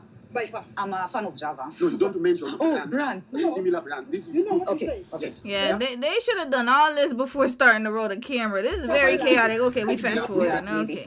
Now shout out to the waitress. So, 50 days Yes. in an apartment. Many apartments, but yeah, Many. we changed from time to time. We were in Diani, we were in Nyali, we were in Mombasa, we were in Nairobi. And so he was meeting other women while with you. Red flag! That's what he was changing the scene for, sis. So he could be with other girls. So he can go to the grocery store in Nairobi and wherever else he went to. He was on a whole tour and you were sitting here washing his damn clothes. I don't care if it's with a washing machine. You still got to touch the clothes and put it in the washing machine and then fold. I'm sure you're a folder too. You fold it afterwards. You did cater to you in 50 days. Why? Yes. But we stayed together, yes. So, how Okay, so I take it back. I'm so sorry. The netizens in Kenya, y'all were right. She was doing way too much for this man. Okay, so on the day we met, I was going to Mombasa. I had booked my jumbo jet to go to Mombasa. That was in last year, August. And so I'm at the airport. As you guys will see on my YouTube channel, I posted months ago. I was going to Mombasa on that evening. I was at the airport. And I had a lot of time to waste at the airport. So this guy, I met this guy, he just landed in Nairobi. And obviously he sees a girl and he talks to me and he asks, of course, what's my name, where I'm going, blah, blah, blah. And I say, I'm going to Mombasa at 4 p.m. My flight is at 4 p.m. And he says, it was around 2 p.m. In case you can wait, I'm willing to cancel your flight and book you a new flight so that we can travel together.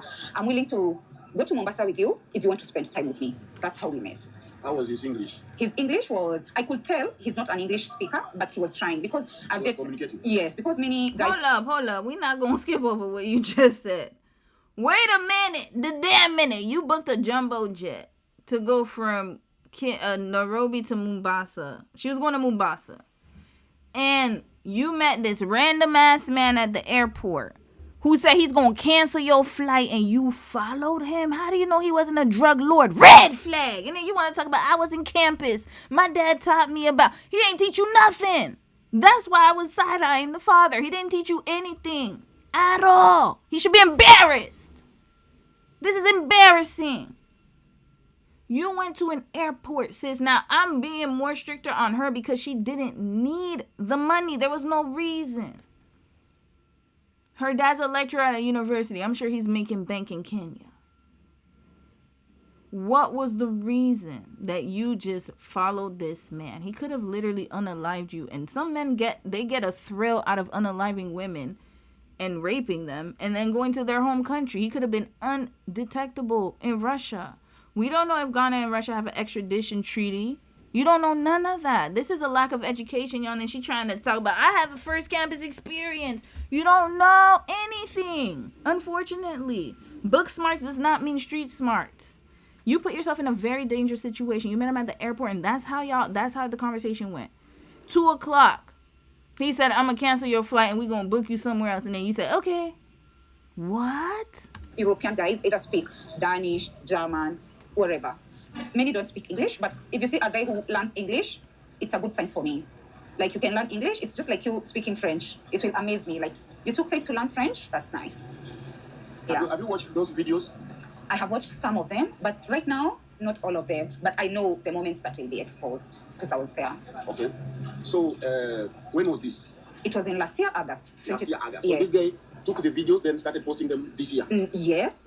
But he posted some last year, and I was sent some clips. I just didn't want to send it to bloggers. I didn't want to blow up. I didn't want to trend. I didn't want this to reach the public. But now that it's in the public, it's the public's business. Okay. Yeah. At least she's aware of that. But him speaking English or another language impressed you? Like now in this world, in this digital world, anybody can learn English. It's very accessible, sis. Come on now. I'm disappointed, y'all. I'm very disappointed. And not only that, but some countries, they have English learning programs. I'm sure Russia does. I'm sure all your country does too. You guys speak English as a second language. A lot of countries, they have English learning programs. This is not something that is so amazing. Like, This guy, there's some allegation of HIV. Yes. What can you say about that? Did you guys get tested before you had your, like, Wait, who had HIV? Hold on. Yeah. Did you see this guy, there's some allegation of HIV? Yes. What can you say about that? There's a what? A what of HIV? Sorry, y'all, I couldn't hear what he was saying. But now that it's... There's some allegation of HIV. Yes. What can you say about that? Did you guys get tested before you had your, like, sex? Did you have raw sex? Did you have protected sex? So, first of all, guys, as my family and friends know, I'm not a girl who is stupid to meet a stranger and have unprotected sex with them. That's not in my character. How does your family know you can have unprotected sex? Yes, my family knows I'm a smart girl. Honestly, I feel like Spotlight found me in the wrongest ways. But sis, you can't, you see, this is the problem. It's this, I think it's the attitude, the ego. Sis, you could have admitted that, you know what, I was blinded by his looks. I'm so sorry. Like, I really didn't understand what was going on. And, you know, I took an L. It's okay. Take your L. But do not say you're a smart girl when just prior you said that you met a random white man in an airport and you had him cancel your flight to book you on another flight and you didn't even know him. It was a random ass stranger. And now you're trying to tell us you're not dumb enough to have unprotected sex, but you were dumb enough to fly on a plane with a man that you had never met. You see, the logic is not logicking. So that's why I'm saying you cannot just take your L. That's it. Just take it. It would have been better if you just admitted, hey, I was okay. It was a dumb moment. It was stupid. I was foolish. Now I know better. You guys are right. Is it that hard to say? But no, I'm not that dumb. My dad taught me not to have. But you were dumb enough to go on a flight with this random ass stranger. I'm a smart girl, I'm a focused girl, I'm ambitious, and yeah, I'm human too. But I did not have unprotected sex at any point, and I have never had unprotected sex in my life since I started dating, at least since in university. My dad was a lecturer. He actually is very strict, and he guided and counseled me when I went to university. Which university? I was in Karatina University before transferring. KU, Karatina University. Yes, before quitting that and deciding that I want to go to JQuat. You quit or dropped out? I dropped out of Karatina because the environment and everything was not for me, but that's where the government chose me to go. And I'll be honest with you, I don't know where her mother is, so I'm not going to blame her on that. She hasn't spoken about that, but I feel like when men... To be honest with you, like, I wouldn't learn from sex from a man. I got to be honest. I just wouldn't. Because to me, it's always going to be for their submission. Like, for their benefit, for you to be submissive, in my opinion. Even if you have a father who cares about you, who loves you, who wants to see better for you, there are certain things about sex and certain relationship type of advice, you got to understand that they were raised in a system. And women, too, I got to keep it honest. I mean, to be honest with you, our parents are not the best guidance for that. I got to be real. I got to keep it real. Father or mother, now that I'm thinking about it. They don't have the best track record for it. I think it's better to even go to a professional or somebody. But like when you're taking advice, especially from a father in a traditional culture where you're supposed to be submissive, sis, you washing this man's dirty drawers. That lets me all that I know about the counsel that you got from your father. It was for you to uphold the patriarchy. That's it. Oh, he's a white man, so you got to be even more submissive.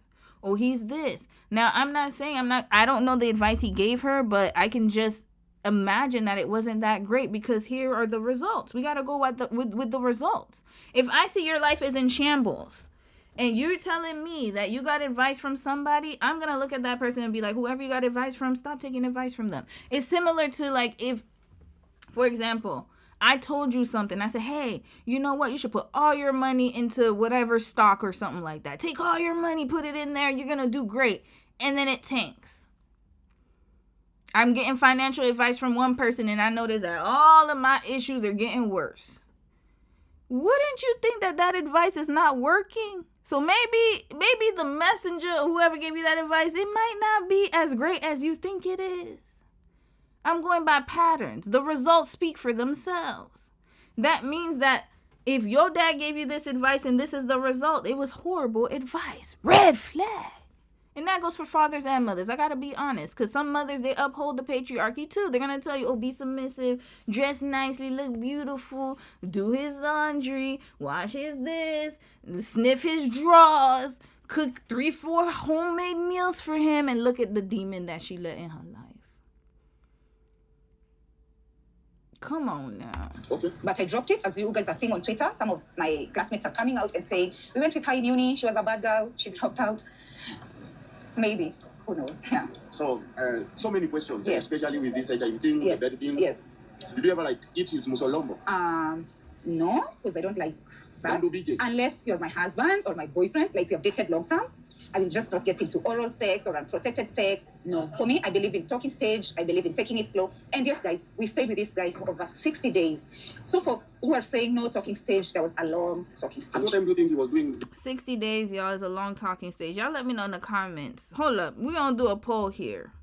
Is 60 days a long talking stage? Wait, who blocked you, Sophie? Who blocked you? Who blocked you? Let me know. That's now. Hey, sis, you said it's the moral high ground. Prince, hey, bro. You said few. When you said early, you meant early. I wasn't playing, y'all. We got a lot of stories today. Is 60 days long enough, like, for the talking stage? 60 days is 2 months. That's... But the problem is, you see, she's saying it as if they're dating, but they were, like, she is dating him, but you guys were in a hotel together. So... by the way this man operates, I think you gave it up very quickly. I gotta be honest, because the way he is operating lets me know. Y'all saw how he was kissing up on that hotel maid yesterday, the hotel worker. He is a sexual man. So remember, he said that he learned the art of seduction. So all that was on his mind was securing her her jewels. So you're saying that the talking stage, but sis, it's more than the talking stage. You went really quickly. That's not talking stage. You stayed with him at a hotel from rip. There's no talking. You see, you gotta. Anyways, her story falls apart, y'all, and she just won't admit it. Like, just say we've all been foolish, y'all. Nobody's gonna judge you. Well, I mean, they are judging you, but hell, it's okay. I would rather her admit it than to do this. This is worse. This with other women. Yes, I'm aware that he was doing this with other women in other countries, not in Kenya. There are 2 Russian guys, but they work in a group. So even mine is not an exception. He's not holy. This with other women. Yes, I'm aware that he was taking it slow. And yes, guys, we stayed with this guy for over 60 days. So for who are saying no talking stage, there was a long talking stage. At what time do you think he was doing this with other women? Yes, I'm aware that he was doing this with other women in other countries, not in Kenya. There are 2 Russian guys, but they work in a group. So even mine is not an exception. He's not holy. He's also a bad person. Is the same guy with the other women? He picked a woman from the supermarket, from the security lady. The woman was taking the kids to school. Yes. Well, so you guys parted ways. The Russian guys are a group. Mine may not be have the one was picking other women, but they are in the same clique. And girls should stay aware. Mine may not be the one who is like picking women with children, but he is copying the same style of content. You were seen in this viral video trying to tell him that you want him to take you to Russia. How did that come about? Okay, so guys, in streaming and content creation, there is something called clip farming or rage baiting. He took the videos that I was most vulnerable. I was drunk. We were on vacation. We got drunk and we had fun so many times. So to trend in his country, he took those most vulnerable videos. That's what he posted. We had long conversations. He had told me, choose the destinations where you want us to travel, where it's visa-free for Kenyans. And that's why you can hear me in the video saying, we go to Thailand on my birthday. Because he used to ask, where do you want me to take you on your birthday? Where do you want us to go this year on your birthday? You understand? So I said, Thailand for Kenyans is visa-free, or we can go to Vietnam. About Russia, he used to tell me, guys, I want to take you to Russia. I want to take you to Russia. You wanted to go for a vacation in Vietnam? Yes, because it's in my dream countries to visit. Why Vietnam? I've never had people go to vacation in Vietnam, man. You see, the way he's questioning Vietnam is how I'm questioning Russia. This is so interesting, y'all. It is very interesting to see the different perceptions of travel in depending on the country. You see, he's saying why Vietnam, and in my mind, I'm like, why Russia? The red flag. That's what I'm saying. Why Russia? And then he's saying why Vietnam? Why not Vietnam? Vietnam's a great country. Now, sis said something that made my red flags pink. So he was doing this in Vietnam too. Oh boy, there's more stories coming out, y'all. This is not the end. I want to take you to Russia. When is her birthday? That's what I need to know too. Yeah, I want to take you to Russia. Russia. To go for a vacation in Vietnam? Yes, because it's in my dream countries to visit. Why Vietnam? I've never had people go to vacation in Vietnam, man. That is so. He literally asked this. I'm sorry, y'all. I keep stopping. I know, but that's what I just said about Russia. That's so interesting.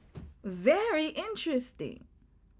Well, guys, I want to visit the world. If I can, I will visit every country in the world, especially China, Japan, Vietnam, Russia, Europe. To be honest, one day, guys, I will be traveling the world. And you will see me in Russia, you will see me in Vietnam. I was just a girl. I'm just a girl, okay? And this guy knows how to rage bait. He did not post the whole stream. He posted parts where I'm vulnerable. Because remember, this is what he does for a living. Okay. Yeah, he talks to girls on the streets. And the most vulnerable points is when he posts. Yes, but he talks to, and I'm sure he sleeps around with every girl in the world. So he went back to Russia? He went to Thailand. So he's in Thailand now? Yes. Oh, Lord, he doing this in Thailand too. Y'all, okay, so we got Kenya. We have Ghana. Now we have Vietnam, Thailand. Officially, I believe he's doing the same type of pickup activities over there. He sounds just like that other man. I forgot his damn name. The one who had the African women come into his room and he would post them on YouTube. He records ladies, boys. He does not care whether you are gay or straight or a lady or a man. He will record for his social media. So this guy, did you ever, there's a question I asked before. Yes. Did you ever like try to maybe, did you want him to date you? Did you see a future with him? Guys, just like any normal girl, when you're approached by a man, I don't think you see a future immediately, but according to how the guy like grooms you, talks to you, marinates you, if you hear me asking Tumbili for a Mercedes Benz, it's because I know we have talked about that, and I know he can afford it. So guys, don't fall for the rage bait. This guy used to ask me from morning to evening, where do you want me to take you? Do you want us to go to Russia for your birthday? Just like any other man marinating a girl. But I fell for the rage bait, and that's why I'm trending.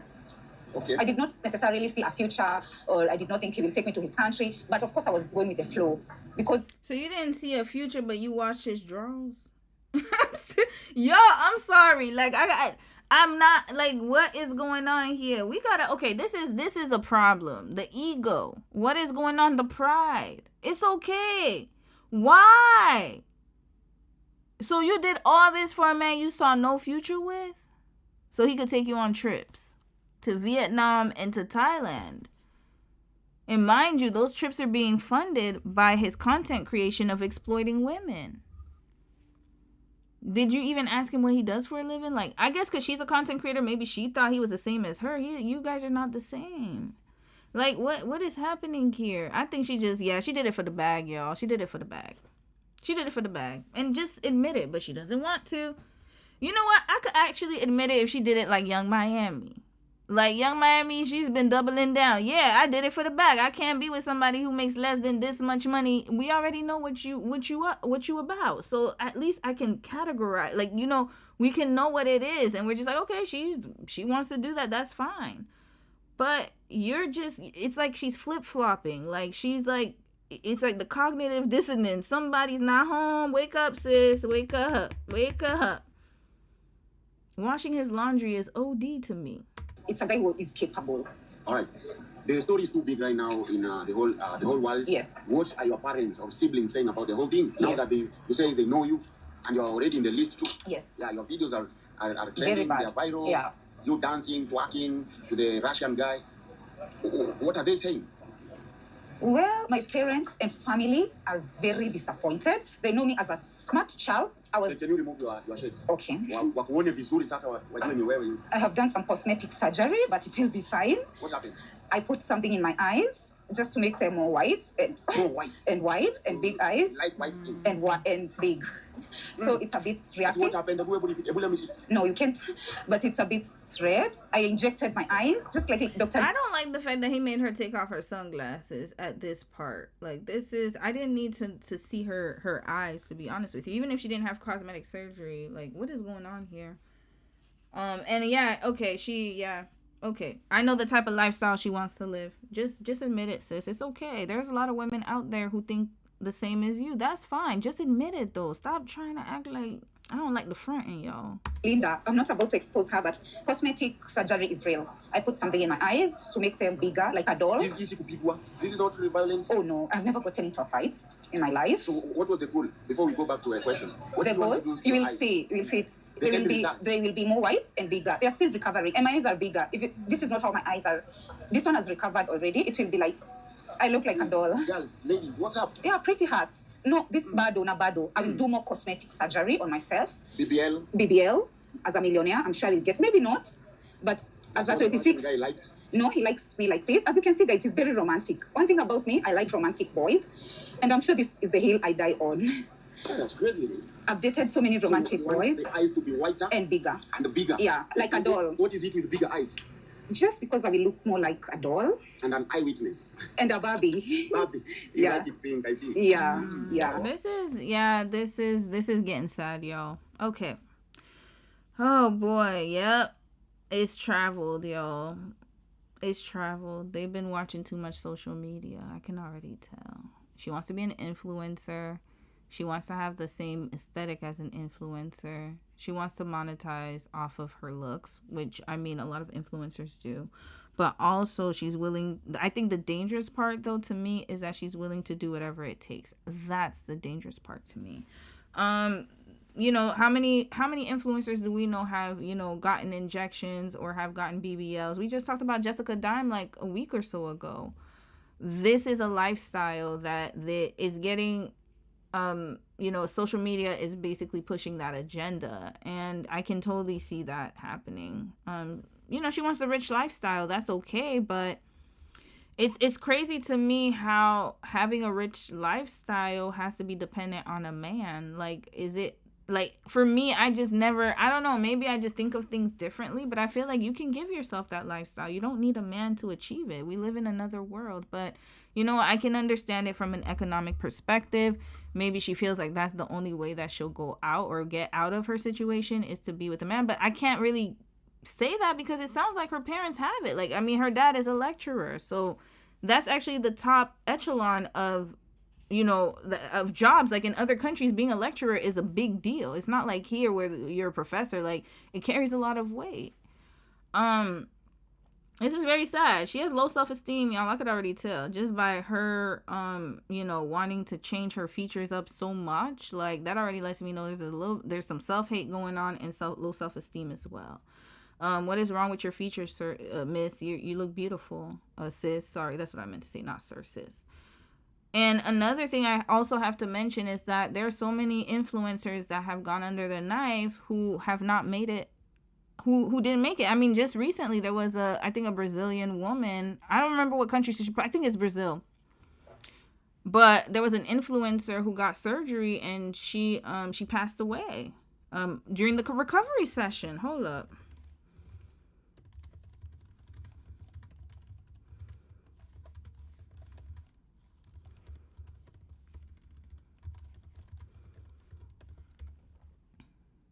Yeah, this one, Rachel Tursi. Yeah. Sorry, no, this one, Bianca. Influencer Bianca Diaz dies just days after undergoing cosmetic surgery. Yeah, she was in Brazil. I was right. She had a following of nearly 60,000 on Instagram where she shared modeling and lifestyle content. These are the women that they are, these are the type of women. It's not the ethnicity. It's an archetype. So these are the type of women that they are looking up to. And look at her. And she's not the only one, y'all. We might have to do a special on that. It's very sad. And not only that, but there was one, and it's not just surgical procedure. So again, she's doing all of this, you know, living that lifestyle. There was also an influencer who passed away during IVF, y'all. She had complications from IVF. I saw that one the other day. I think I want to cover it. Not yet, but soon. She passed away February 26th.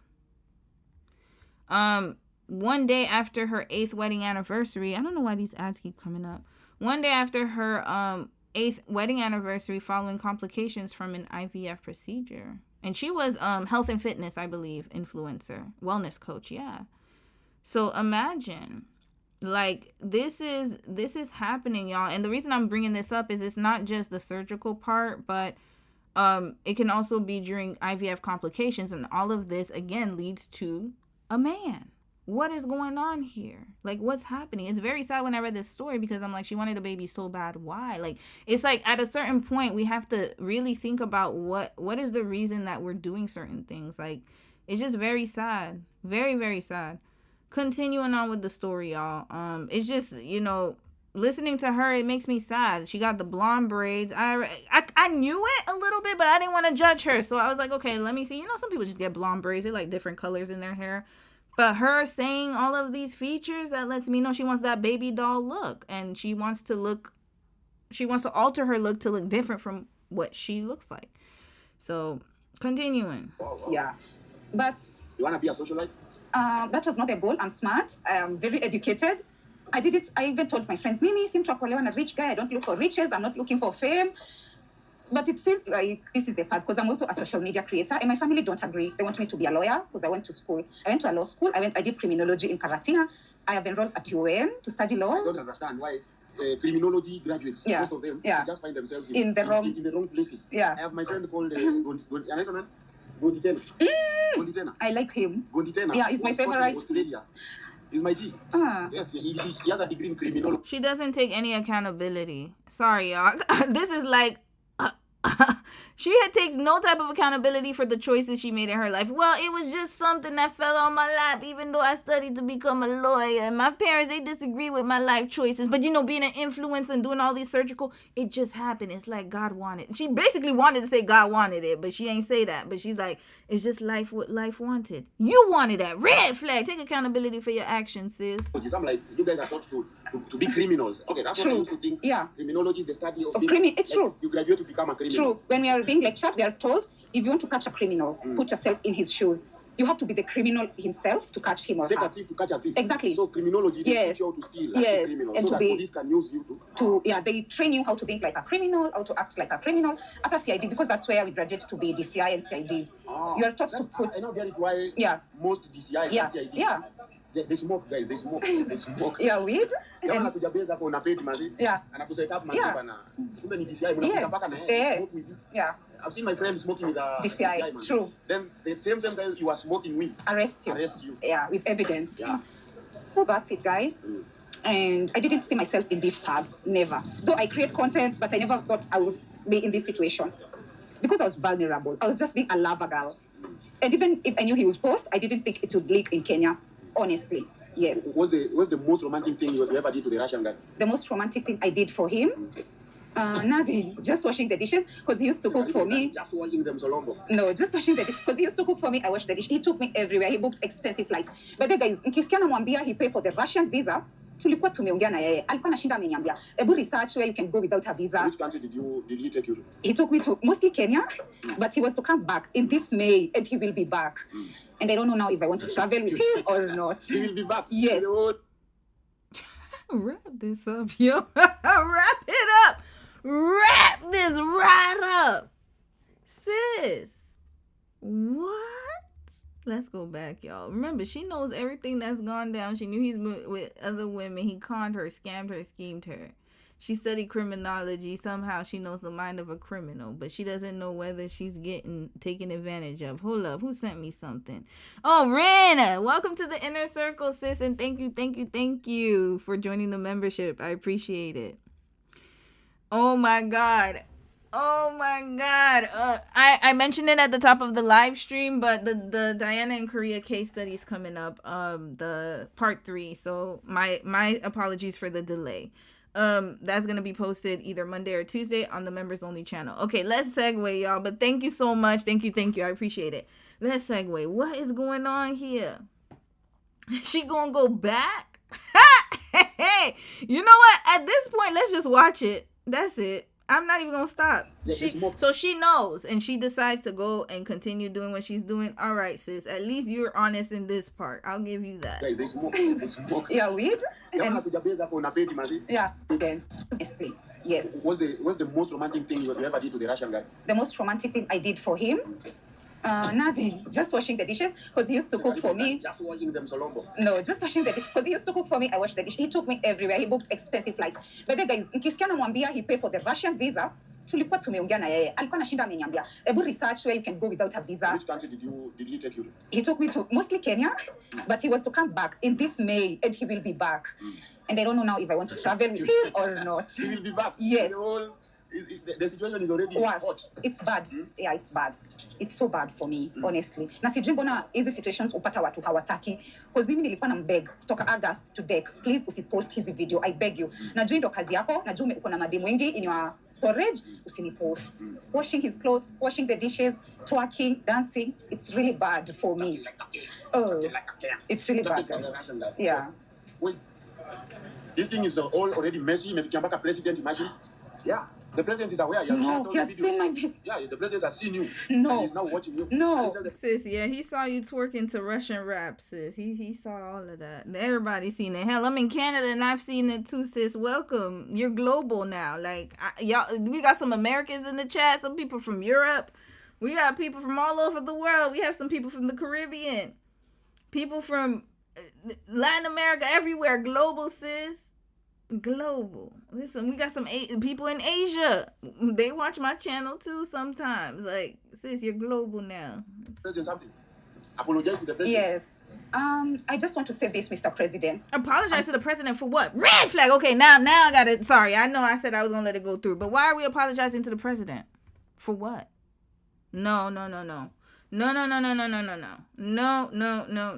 Apologize to yourself for being an embarrassment to yourself, not to the president. I am not going to apologize to the president for what? For what? What did you do that stained the country? Trust me, the president has done way more to stain the country. Let's just be clear. Do not take accountability. No, you could take accountability for yourself and maybe for your family. I mean, those are your kinfolk. But president, no, sis. No. That's where you lost the plot here. You ain't gonna apologize for nothing. Because trust me, this on a scale of national security issues that should be taken accountability for and apologies should be given is not this. You're not that much of an embarrassment. Trust and believe me. I can name so many other Kenyan. I can name so many other Kenyan people who are an embarrassment. Hold up. You know what? Hold up. We'll do that next time. Let's continue. At a dating stage in my life, I did not know that I will be recorded or posted online without my consent. I'm sure every girl in the world goes to meet a guy. It's so wrong that he recorded me and posted my vulnerable moments with him. I'm not that type of person. I'm very ambitious as a person, and I never saw myself trending in this way. I'm sorry to my parents. I'm sorry to my true friends. I'm sorry to my country. No, and please, guys, don't judge. No. Don't take your country on your back. I am so sorry. No, don't do that, sis. No, you do not owe any of us an apology, especially the politicians. Please. Me by just a clip, you know? Tell the president now that you want to repeat it again. The relationship was one time. Yes. The relationship was one time. Just like you dated Rachel, I'm sure you guys had Don't compare the relationship to yours. This is different. Yeah? Okay. Leave Bill and Rachel alone. Just like Bill and Rachel, this was me and this guy. I believed in love. I believed in his charisma. He was very charismatic. I'm sorry. This is not who I am. It's not like this is what I do. No, guys. I'm a content creator. I'm a fashion stylist. I have a lot of potential in me. And that's why I know people are disappointed in me, especially my family and close friends. They know I have so much potential. How many times did the Russian guy put in? Put in? None. Zero. But you guys said you were having, you had sex. Just like any two adults, 1 + 1 is 2. But at the bottom of my heart, I know I'm a responsible young Gen Z adult. Oh, sorry, y'all. Gen Z. I knew y'all was going to come up in this mix. If we're going down, y'all coming with us. Red flag. Here we go. So the man was a millennial and the woman a Gen Z. I need to know her birthday. That's what I'm interested in seeing. And yes, sis, we all make mistakes. That's what it is. But at the same time, I think now she's starting to realize the ramifications. Notice her pride kind of just was starting to scatter. But yeah, Gen Z, y'all are in it with us. Y'all coming down with us today. Oh, we're all going to share in this story. But at the bottom of my heart, I know I'm a responsible young Gen Z adult. I may have had fun, but nothing irresponsible happened. My mom knows this, my family knows this, everyone knows I'm a responsible young adult in everything I do. Yes, it may be controversial, it may be bad on your eyes, but deep down, guys, I know I was responsible throughout the vacation. All right. Yeah. So now that everything, how are you handling the whole thing moving around? Do you feel something like, because I know. Oh, and I have to make it clear. Sorry. Wait. Sorry, I got to make it clear. When I said that, I have to clarify something because I was like, oh, somebody might misunderstand what I'm saying. When I said she's an embarrassment to herself, it's not because she had sex with a man. I don't care about that. My problem is she had sex with this man who didn't show any type of... She put herself in a dangerous situation by meeting a man at the airport, following him around the whole doing trips or whatever. That's what's an embarrassment to me. And not only that, but watching his dirty ass drawers while he went to go see other women. And not only that, but putting her health at risk for him. Just so he could take her on trips. That's the embarrassment. Let's just be clear. But not because she had sex with a man. Okay, there's a big difference. No, that's tragic. And not saying that any of you guys said that, but I had to add that disclaimer because I know somebody could have taken that and taken it to another level. So I have to always be careful with what I say. Yeah. That's extremely tragic. And I want to say sorry to all the victims. Most of the girls, Ntanzola, Gloria, listen very carefully. This is from a girl to another. Just because you do it for money does not make you expensive. It actually makes you cheaper. What does she do for money? She said on TikTok, Oh, sorry. my dress is pink and there is a Sorry. coffee stain. Oh, sorry. Oh no, this is tragic.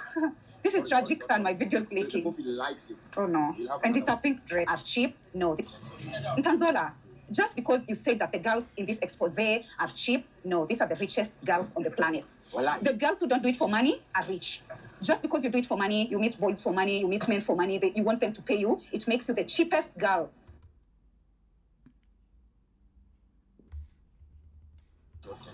Tanzola, just because you say that the girls in this expose are cheap, no, these are the richest girls on the planet. Wallahi. The girls who don't do it for money are rich.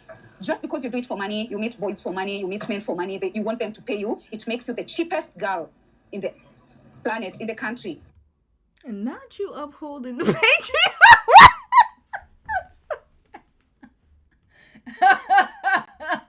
Oh my God.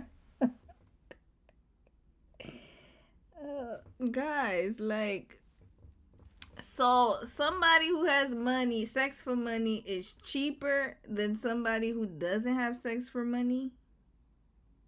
And I'm trying to understand her logic, because it doesn't make sense. You did the same thing that you're calling the girls cheap for. You just did it in another way. So he bought you trips. Is that not in exchange for sexual favors that you were doing for him, even though you claim you didn't do? We know you did. You're just trying to word your way around it. So I don't like this, like, oh, I'm not as bad as they are because they did it for money and they knew it, but then I didn't do it for money, I did it for love. But there's no love here. I didn't hear anything about his personality. I heard nothing about why you fell for him. All of it was because he took you on trips and he paid for the hotels. So you are doing the same thing that you're calling the girls cheap for. So by your definition, you would be cheap as well. Like, let's stop doing that, man. I don't like this.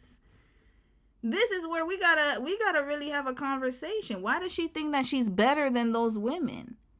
In actuality, at least they got money for it. I could give them a certain type of, like, at least he did it for me. You got something. You could pay for your kids' education. You could at least do something with it. Do I condone it? No, I don't think any woman should be exploiting herself for the male gaze to get paid for it. But hell, at least she could pay for something. She got something in return. And you just got embarrassed on live television, on live YouTube, on a global scale for no reason. Nothing at all. So actually, in hindsight, you're actually in a worse off position than they are. At least they got some bread for it. He basically used you and made money off of you. That's worse. You didn't get anything out of this. You got embarrassed for free and some free trips. Let that sink in, y'all. There's no difference. And do I think women are cheap? No. Like, I think that, we got to stop that rhetoric. Like, she's still thinking with that mindset like she's superior. And sis, you're not. You're just a side of a different coin. There's nothing superior at all. Just take your L. Why you got to drag people down? Like, what is going on here? And you want them to pay you, it makes you the cheapest girl in the planet, in the country. What You see? did Tanzola say? Tanzola said, all the girls in this expose are rich, are poor. You see, girls, I told you to be expensive. Ungekuwa expensive, ungekuwa kwa hii expose. I want to tell you, the only rich women are those who are on this expose.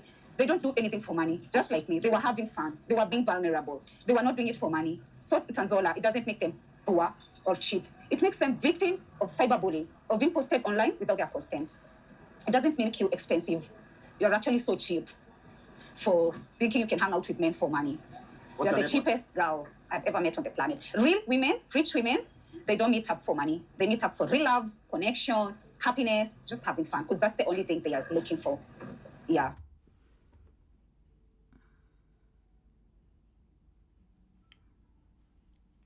How did we get here in 2026, y'all? This is Women's History Month at that. Oh boy, I did not expect this to happen.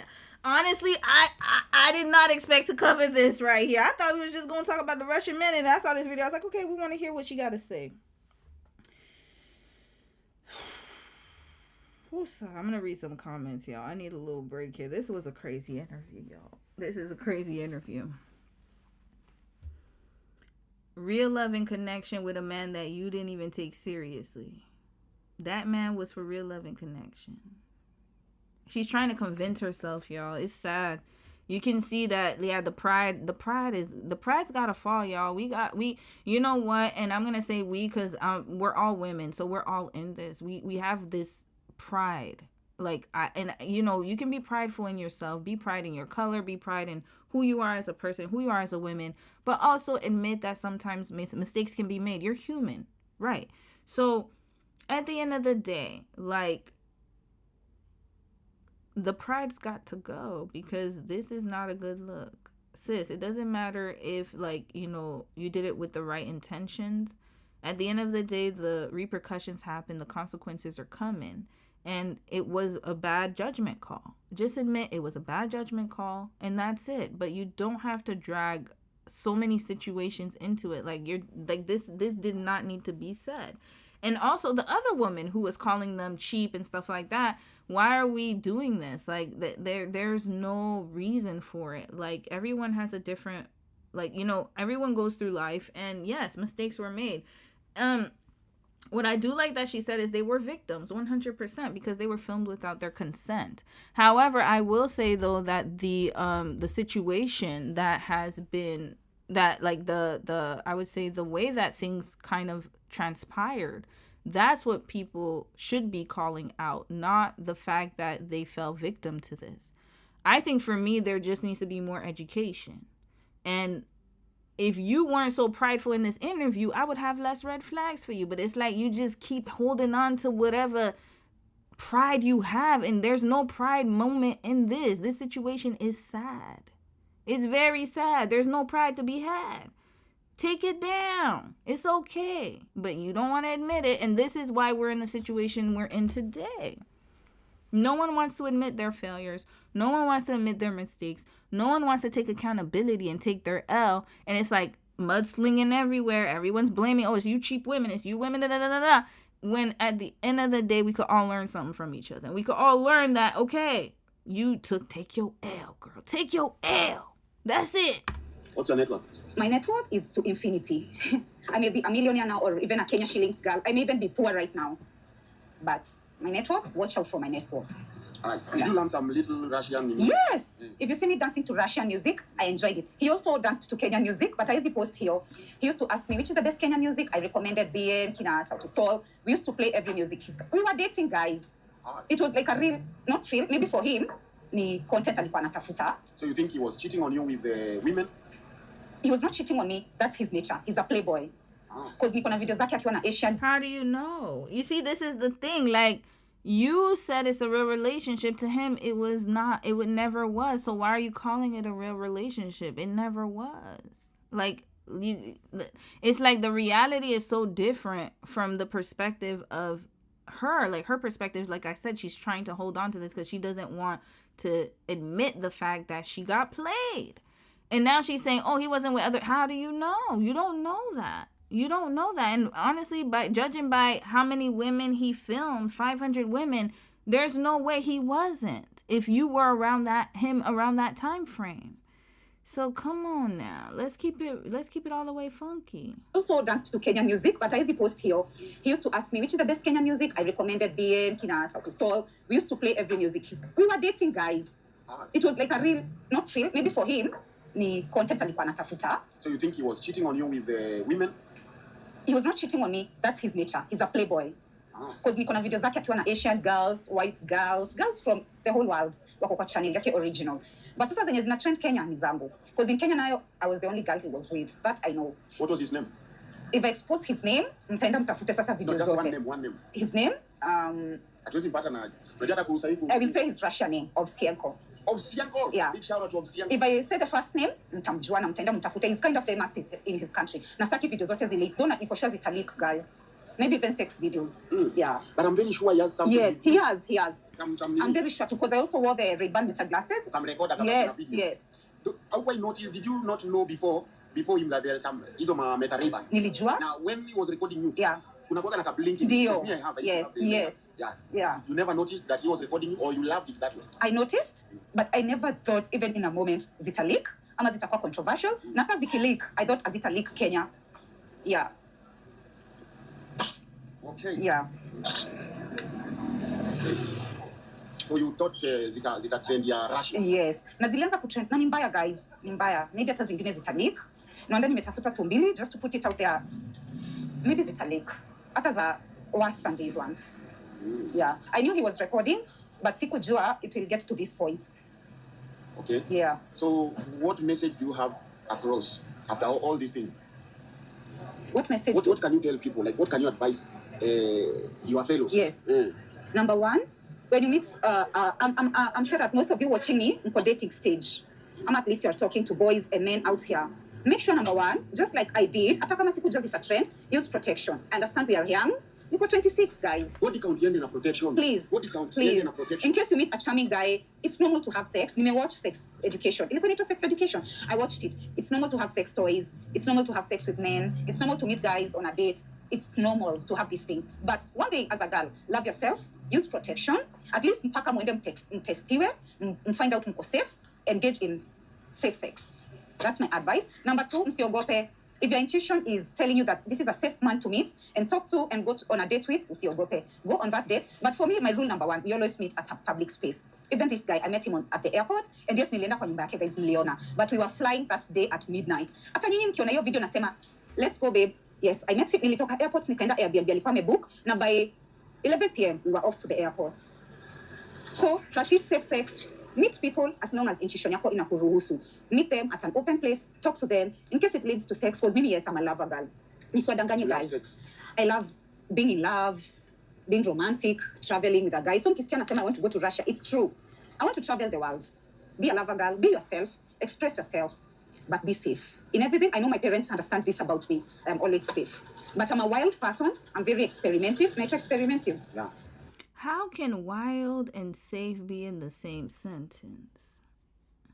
Like, yeah, it's like I think she needs to, oh, okay, we wrapping this up, y'all. Wrapping it up. Good luck, sis, on your tour around the world. And yes, I agree, practice safe sex. That's the best advice that she could give you. All the rest of the stuff, I don't know what she talking about. I'm wild. I can do anything in this world. Anything. Yeah. As long as I'm safe, I will do anything. And this is just the beginning, guys.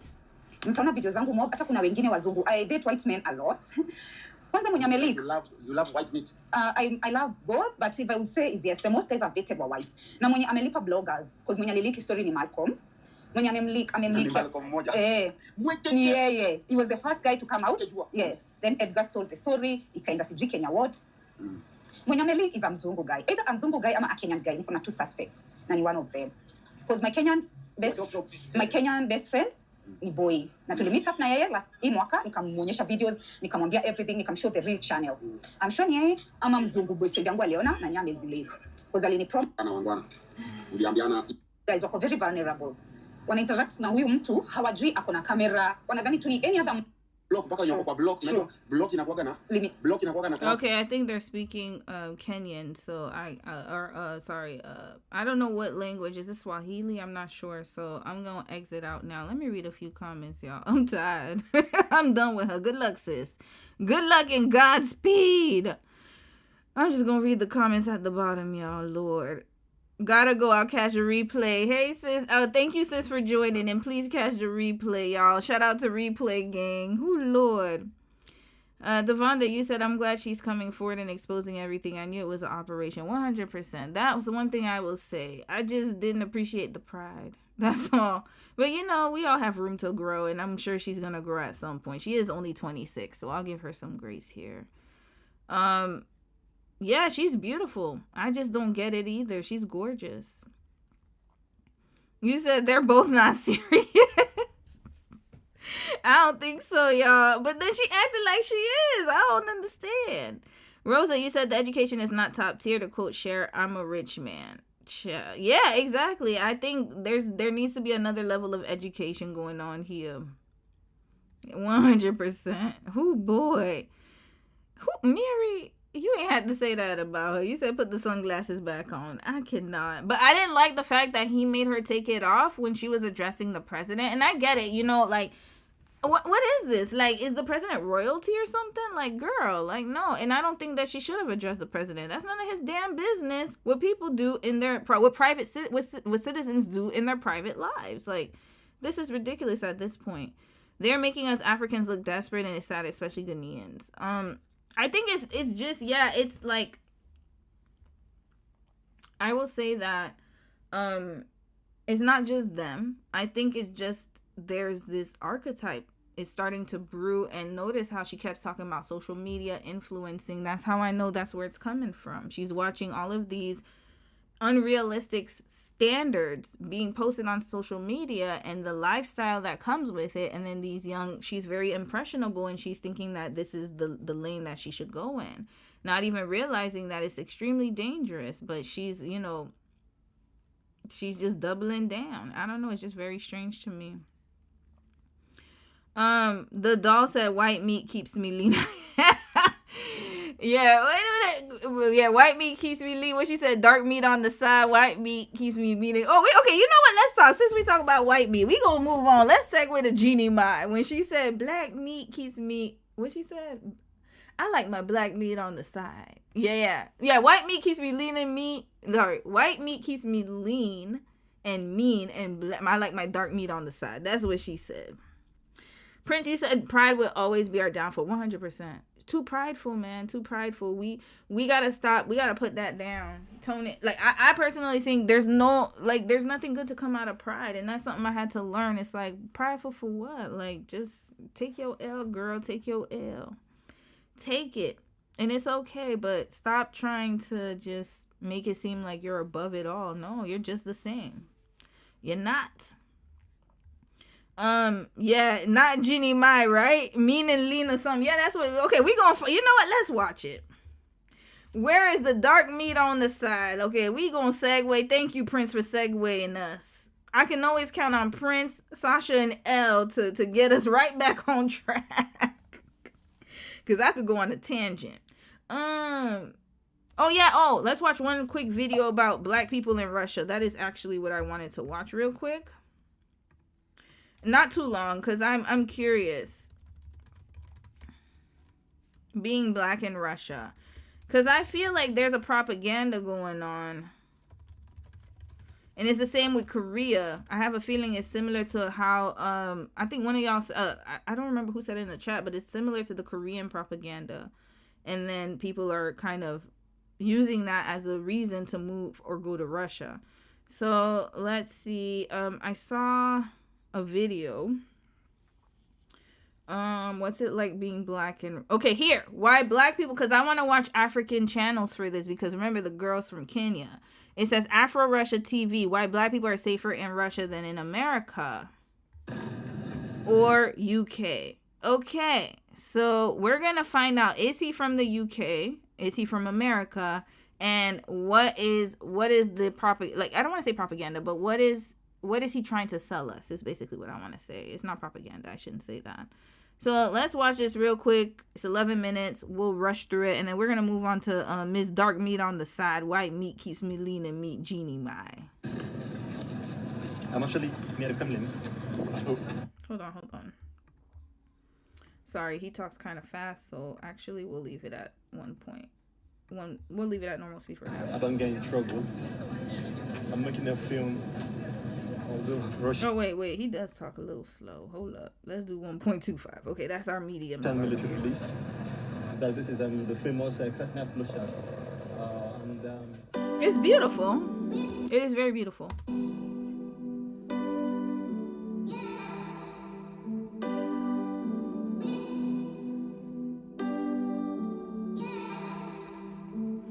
See, why is he not apologizing to the president? Because look, he sure loves being around. Yeah, I could already see what is going on. Yeah, you see, look. That's his girlfriend?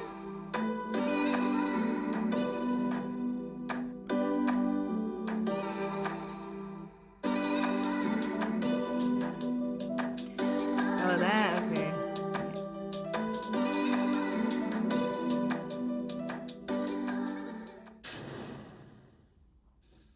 Hello guys, welcome back to Afro Russia TV. My name is Tochi. So today's topic is a bit controversial, but to be honest, I don't care if you agree with me or not, because this is my own personal opinion from my own personal experience of life in Russia as a black foreign student. You know, I can categorically tell you guys that in 2021, as a black man, I feel much more safer in Russia than I would ever feel in America or the UK.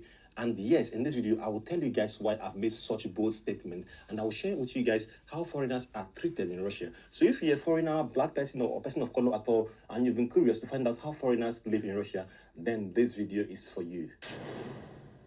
This was from 4 years ago? Perfect. Continuing. One thing clear, no one has paid me a cent to make this video. This is not a sponsored video. All the opinions I'm going to express in this video today are my own personal opinion, coming from my own first-hand experience of life as a black foreign student living in Russia. I've not gone mental, I'm not deranged, I'm 100% perfectly fine. Okay. You see, the fact that he had to disclaimer this lets me know that something is off here. So his experience is an anomaly? Is that what I'm hearing?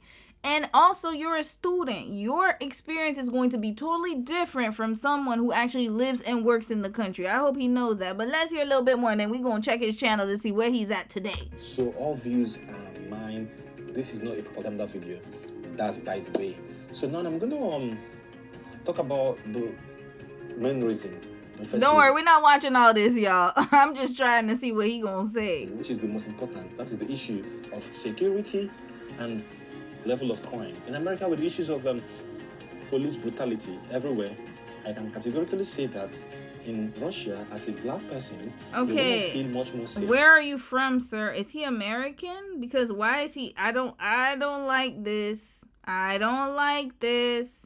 I don't like this. Did you live in America for you to be talking like this? Because only people who have lived in America can say this.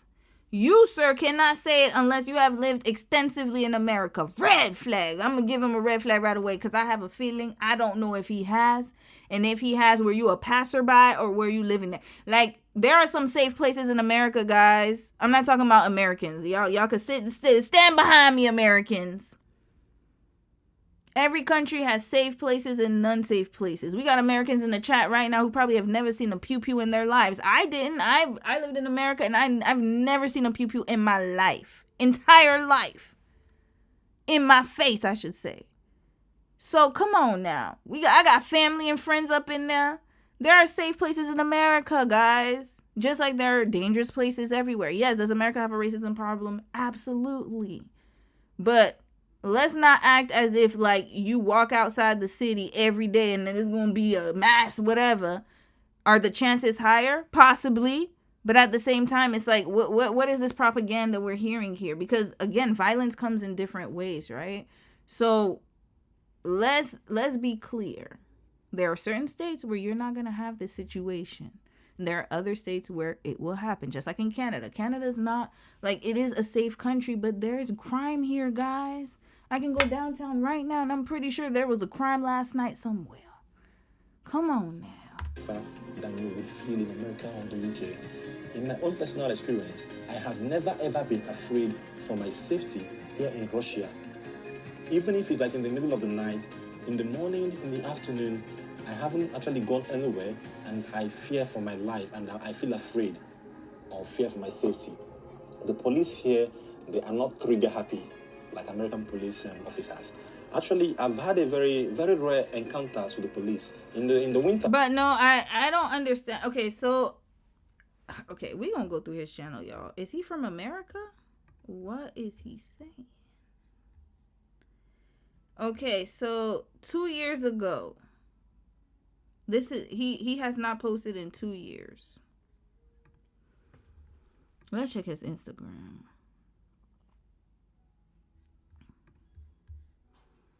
When's the last post with your girl? Damn, I can't see it. You know what? We're gonna do it on my damn phone because y'all know I didn't change my password. They can't let me log in. I'm gonna see when his last post on Instagram was. He went ghost, y'all. That's why we gotta be careful with some of these channels, man. This is craziness. I'm gonna open this in Instagram because I'm very curious. Where are you? I need to know, has he lived in America to be saying this?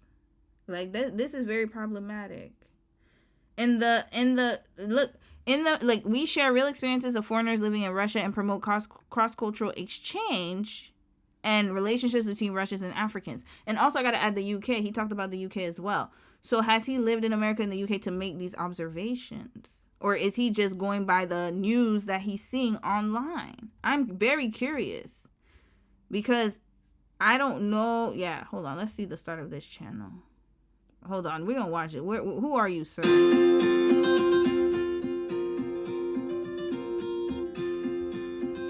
I'm a Nigerian student living in St. Petersburg, Russia.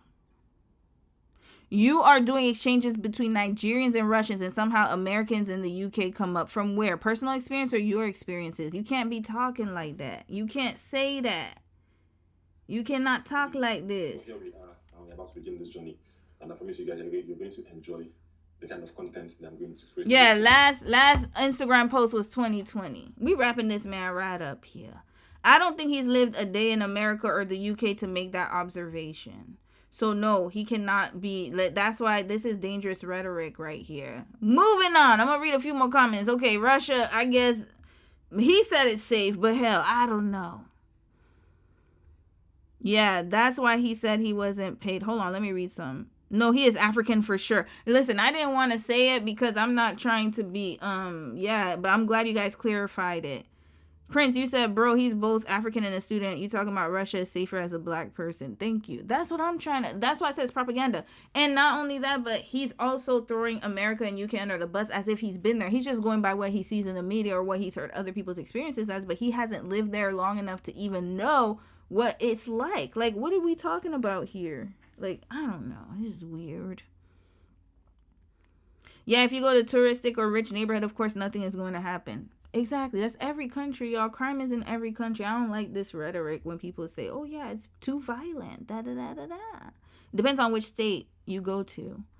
You said he's African, not African-American. Yeah, 100%. I thought he was like, maybe, because I know he's African, but I thought that he had lived in the U.S. You know, sometimes people, like, they go to the U.S. at 11 years old, and then they stay for, like, 5 years, and then they go to the U.K. Like, I know a lot of African families do that, where, like, you know, they'll send their kid abroad for, like, a few years and then come back. So that's what I was waiting for, but it sounds like he's never stepped foot in America. I could tell by the way he's talking. That's how I know. I already knew I clocked it. You said even if he lived in the U.S. and UK, he could only say safer based off of his limited time in those places. Exactly. And that's why you have to be careful with who you're listening to. I don't trust this man. Mocha, hey sis. You said I think he's using other people's experiences who had lived in the UK and the U.S. as his own experience. And that's very dangerous. Because notice in this chat, I said other people, I said it. I even said it. I said I've never visited Italy. But I've heard negative experiences and some good experiences, a mixed bag. So I don't know what to trust. I've never been there before. So that means that I'm probably going to stay away because I'm hearing what other people say. But I would never tell you, don't travel to Italy. It's so dangerous. No, I've never been there before. So I couldn't tell you. I wouldn't be able to tell you. It could probably be the safest. I don't know. But the thing is, I haven't lived there to give my assessment the way he's talking as if he has lived there before. Get out of here. I could have understood it more if he was talking about Nigeria, but notice how he didn't even put his country under there. Because I could have easily said, oh, Nigeria looks dangerous to me. Oh, my God, there's always like some type of bombing going on. Mind you, that's in a region that's not even close to the capital. Exactly. Like, it doesn't make sense, right? Some girl, you said, also, I've seen a lot of videos of African students struggling in Russia after the war got big. Okay, you know what? We're going to leave that for next week. We're going to talk about that next week. Let's wrap Russia up right now because of time, but best believe we're going to go right back to it because I'm curious to see what is this propaganda going on about, like, you know, Africans going to Russia. I need to see that. Like, it doesn't make sense to me, like, why they're pushing it so heavy. There's definitely an agenda there. Let's segue to Miss Jeannie Mai, y'all. Oh, Lord. Jeannie Mai. Ooh. Okay, I don't know what's going on here, but we're gonna read about it. So remember a few weeks ago she went on an interview. She talked about her marriage and how, Jeezy was basically a menace. We all knew that, right? But somehow I knew something was a little different because it was the first time that she actually spoke about her divorce in years. No, she didn't. She spoke about it on Sherry's show and also on the Jennifer Hudson show, but she actually went into detail. That's the first time. Second was that she came back on YouTube, y'all. I saw her video. I'm back with Monaco. So I was like, okay, we all know how this goes because economy's getting tough. They got to go back on YouTube. That's not a problem. But then I think she had to put that interview out because of what's going on here. So it looks like our sis Jeannie, this is an update, that she is fooling around with Anderson .Paak. And he was married. He's been married for a long time. Now, I don't know too much about his background. I just know that I believe he's Blasian. And I also believe that I don't know too much of his music, to be honest with you. I don't follow him like that. I just know him on the song with Bruno Mars, on the Sonic Music or something like that, with the Leave the Door Open. That's one of my favorite songs of Bruno Mars and him. So that's all I know. So Anderson .Paak, divorce. Wife wants spousal support after musician seen out with Jeannie Mai. And this was on March 4th of 2026. So just a few days ago, y'all. Okay, so I guess she's still keeping with the trend. Because remember, she was with Freddie, then she got with Jeezy, and now she's with Anderson. The best of both worlds. He's Blasian, half Asian. That's what she wants. Anderson .Paak's divorce is starting to pick up movement, with his estranged wife requesting primary physical custody of their 2 kids and spousal support. I know that's right. As she should. The musician's estranged wife, Jay Lynn, filed legal docs in LA obtained by TMZ earlier this week. Jay says she wants to share legal custody of their children, ages 9 and 13, but she wants primary physical custody, with Anderson getting secondary physical custody and visitation. And it makes sense because he's an artist. He probably travels a lot. It wouldn't make sense for him to have primary custody, so I understand that. Now, what's her name again? Jaylyn? Oh, I think I spelled it wrong. My bad. I need to know a little bit more about sis. So, I need to know what's her background. Who is Jaylyn, ex-wife of Anderson .Paak? The gospel singer. Oh, I didn't know that she's a singer. Okay, interesting. The gospel singer was married to the Grammy Award-winning rapper, now rumored to be romancing Mariah Carey, for 13 years before he filed for divorce. How many women has he been with? What? Red flag. Hold up. Mariah Carey. I thought we were talking about Jeannie Mai. Are y'all sure this not... Wait, this is a rumor. This might just be a music collaboration. I thought she was with that white man. Hold up. I'm getting confused here. Mariah Carey addresses Anderson .Paak dating rumors. Maybe a little love. Oh, she was dating him. Oops. I thought she was with a white man. Okay, I guess they broke up. Okay, so they got together. When did he file for divorce? I'm so confused, y'all. This is confusing. Hold up. We might need to do a case study on this couple. I love when my case study subjects cross over into another couple. This is going to be very interesting. I think this is the first time I've seen a crossover. It's like a crossover TV episode. We done did Jeannie and Jeezy, and now we got to get to Jeannie and Anderson. Why is she always in somebody's messy relationship? Hold up. When did they get divorced? Oh, he filed in 2024. Okay.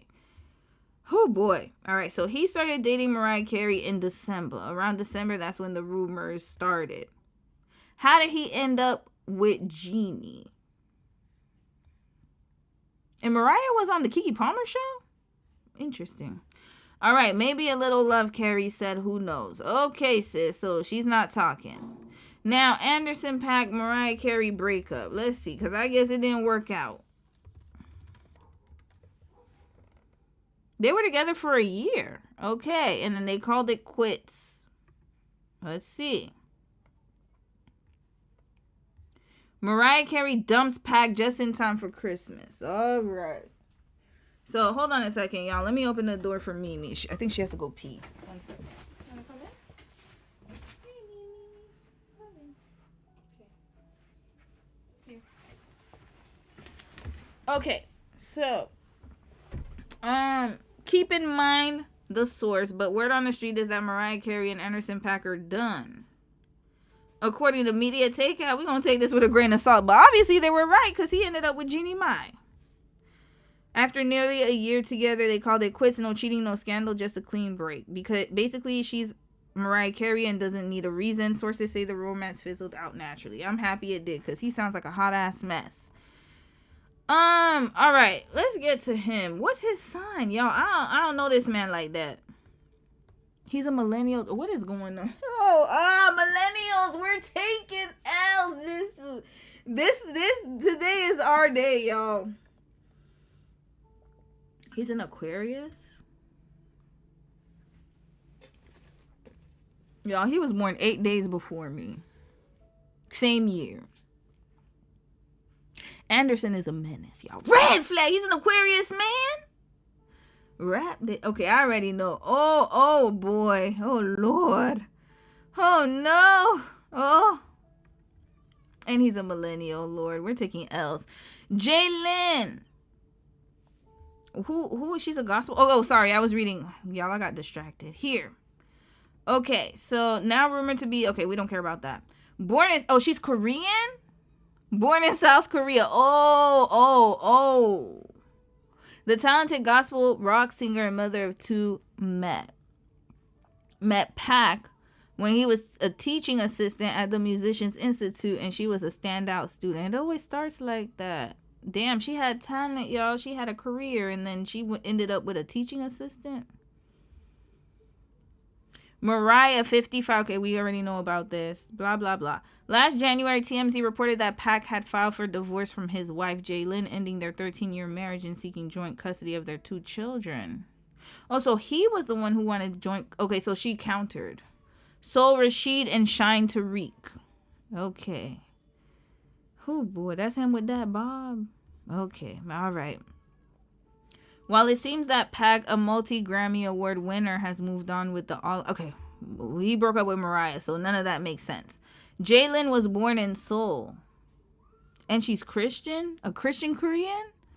Oh, boy. According to The Knot and other sources, Jalen Chang, better known as Jalen, was born in Gangnam, Seoul. So, Gangnam, Seoul, that means that she got bread, y'all. Her family got bread. How did she end up with him, though? Gangnam is one of the richest areas in Seoul. I need to know her age, but still, Gangnam is pretty wealthy, so that means that her people got bread, and she's Christian, so she's probably in the Christian community in Korea. It's heavy. They be on some they on that mega church type of time too. And has built her own identity beyond her ex-husband's spotlight. Per Esquire, she's a singer in the gospel rock group. Okay. Oh, those are their kids. Okay. We're not going to show their kids. Very beautiful. Okay. According to Complex, Paak shared in a 2016 radio interview with The Breakfast Club that he first met Jalen, now in her mid-30s. Okay, so she's also a millennial, but just born a little later. At the Musicians Institute in LA. So yeah, she got bread, y'all. She ended up there. He was a teaching assistant and drummer for the school's gospel vocal class, and Lynn was an outstanding student. Their connection began in the classroom but quickly grew into something more profound. Oh, Lord. Oh, boy. She just ain't know no better either. What is going on with these women? He's a teaching assistant and a drummer. You're from Gangnam. Why were you guys even in the same realm? Like, why did you think he was a good candidate to date? She already dated down, y'all. Already off rip. Her family has wealth. He was a teaching assistant and a drummer. I don't know too much about his history, but let's find out. Is he also wealthy too?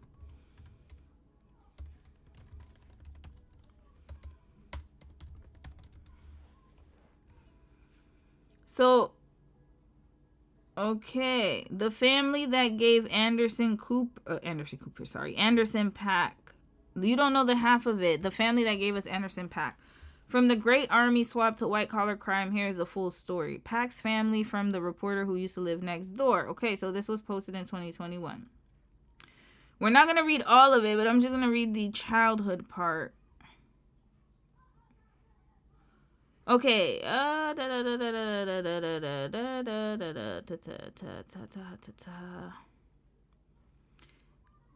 Okay, so it looks like he was his name was Ronald Anderson. Okay, let's read a little bit. Germantown Hardware sits in Germantown Avenue between Ontario and Venango Streets in the middle of a North Philadelphia ghetto.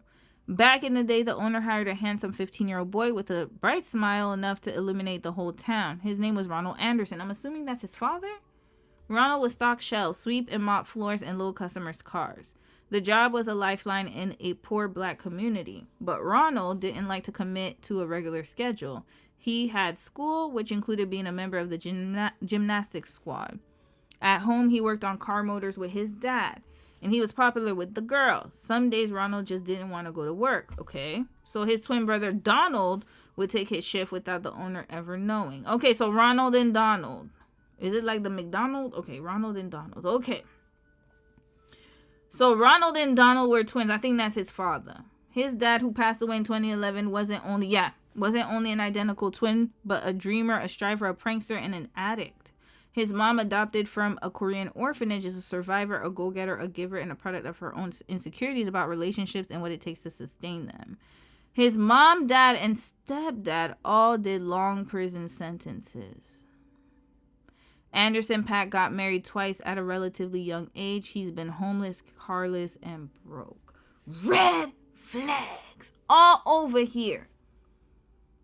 First of all, his parents did long prison sentences. That already lets me know who raised him. That's my first question. They were in and out of jail. This is already a pattern, y'all. This is not good. So he didn't have any guidance. Second, Anderson Paak got married twice at a relatively young age. That's a big red flag. What's going on here? And then he's been homeless, carless, and broke. So this lets me know that he's very unstable. And I'm not saying that he could not have changed, but the pattern was already there. This is a red flag. Why? Because he didn't have stability as a child. So how do you think he's able to give stability as an adult if he doesn't work on those issues with a therapist or with a professional? He's not going to be able to overcome this, y'all. This already set.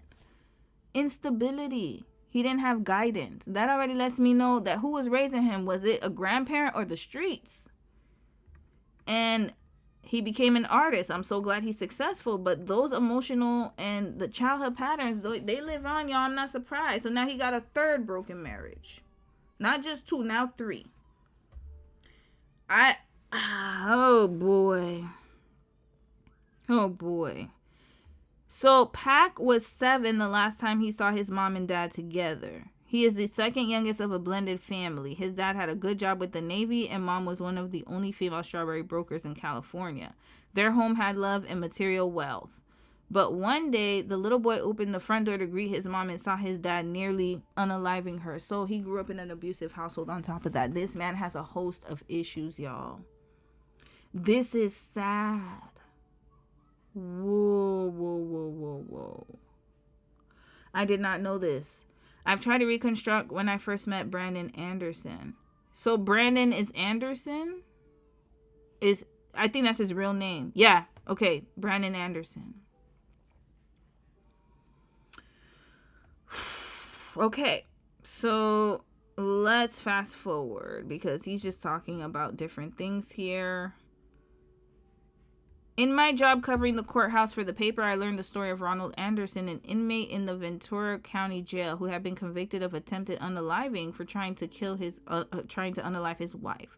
What I didn't know back then was that he was the biological father of my kids' new friends and the estranged husband of their mom, Brenda, my new neighbor.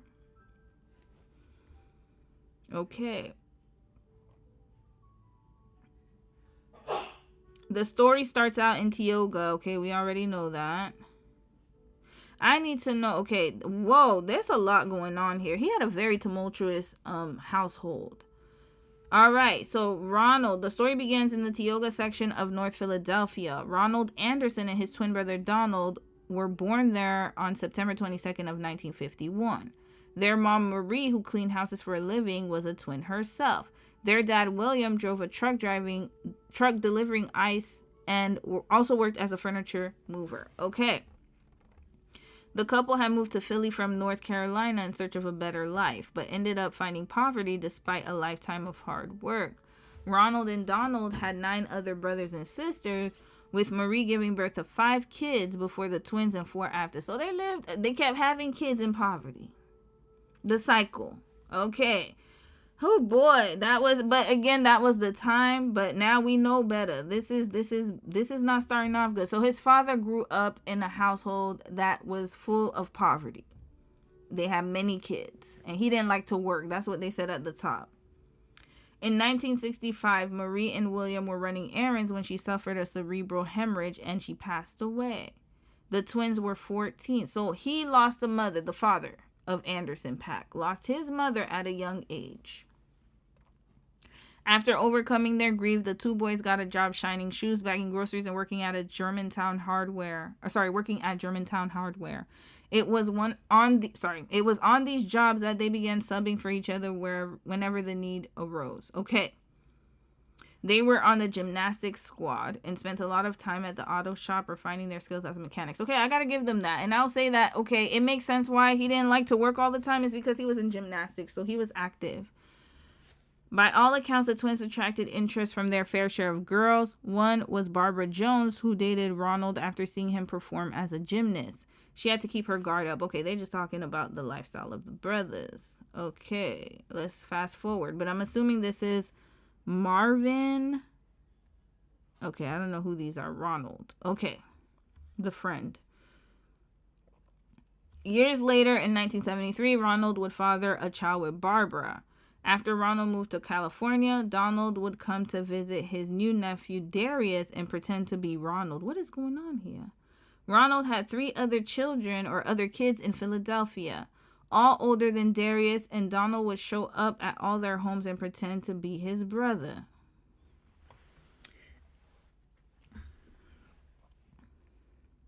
Barbara said the twins were effective at swapping because they had the same stocky build, big smile, and golden brown skin.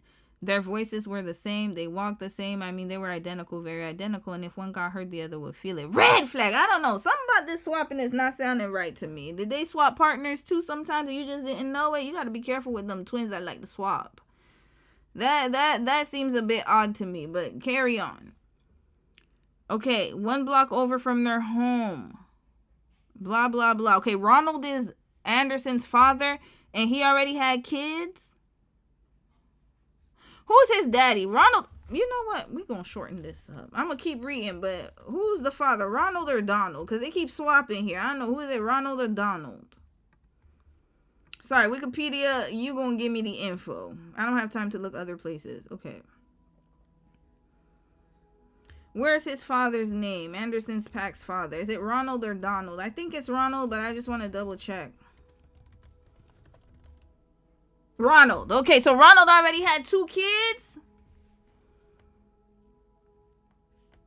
3 kids? Whoa. I went too far up. Ronald had Darius. And then Ronald had 3 other kids in Philadelphia. So Ronald had 4 kids. But it looks like Barbara only had 1 kid with him. So this man already had a... Oh, boy. Oh, boy. Okay. Let's continue. I need to know when he met Anderson's mama. The truth is, opportunities were limited for the twins, their siblings, and all their friends. They were black, poor, moderately educated. Most families had 2 parents at home who worked hard, but didn't see their economic status improve much.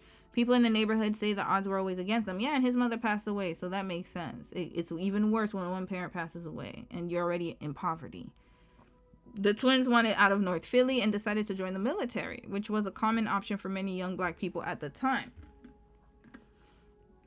He probably had PTSD because remember, around that time, Vietnam War was when? In the 60s or the 70s? When was the Vietnam War?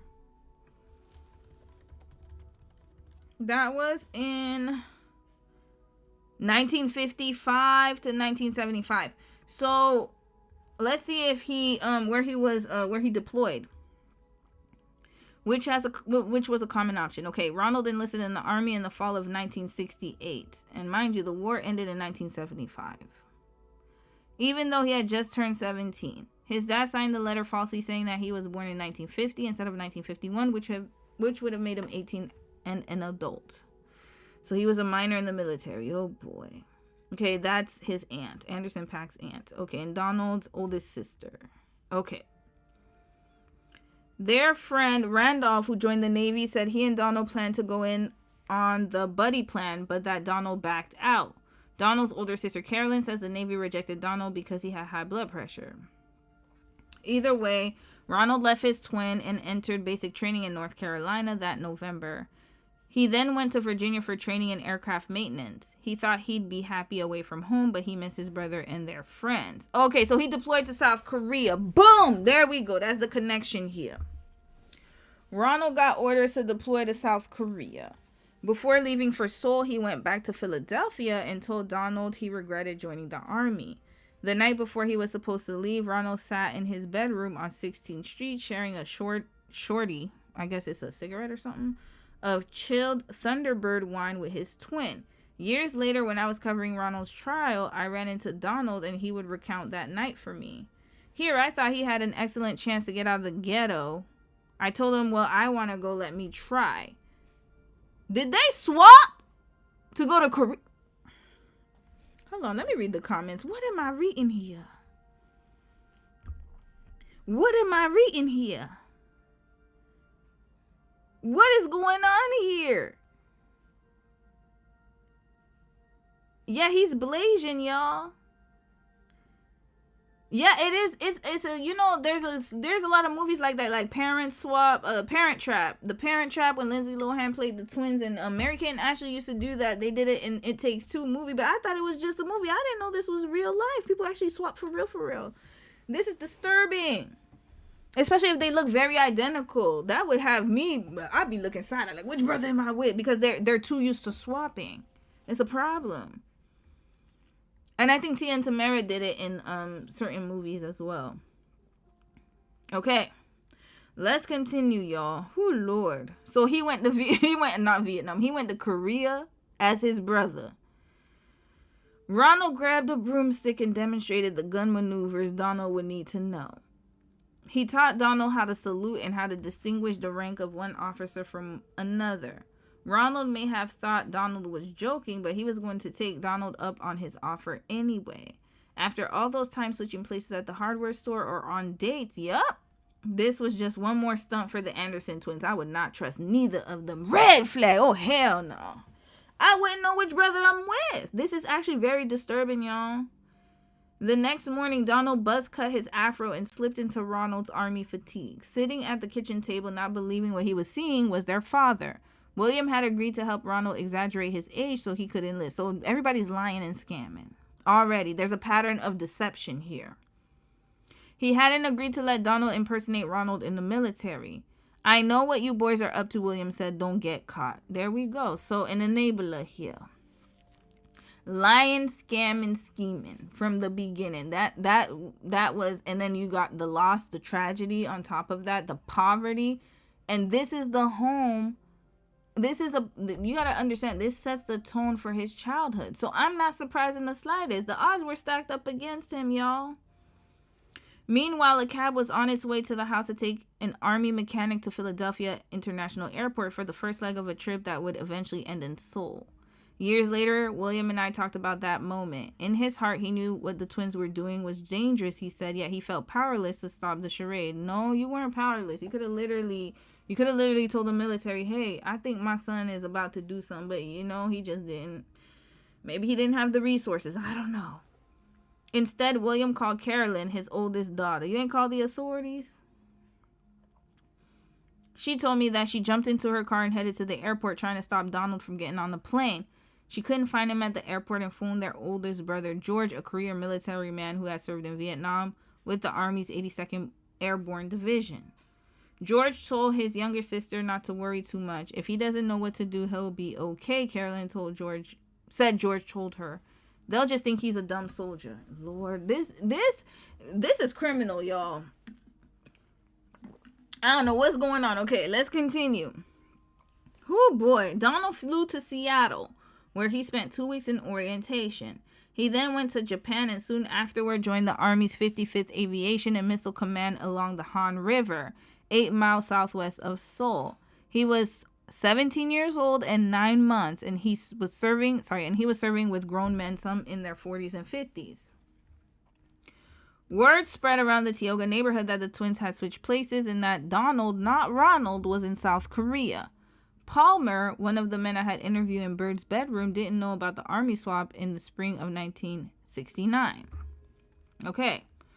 Whew, boy. He recalled spotting one of the twins out on the block. He assumed it was Donald, but soon realized it was Ronald. Wait a minute, Palmer told him. I thought you went to the military. I did, Ronald told him. They let you out early? No, Ronald said. Donald went in my place. Lord. Ronald said that when Donald came home on leave, he'd probably go back for himself. Yeah, Ronald did not like to work, y'all. I don't think he liked to work.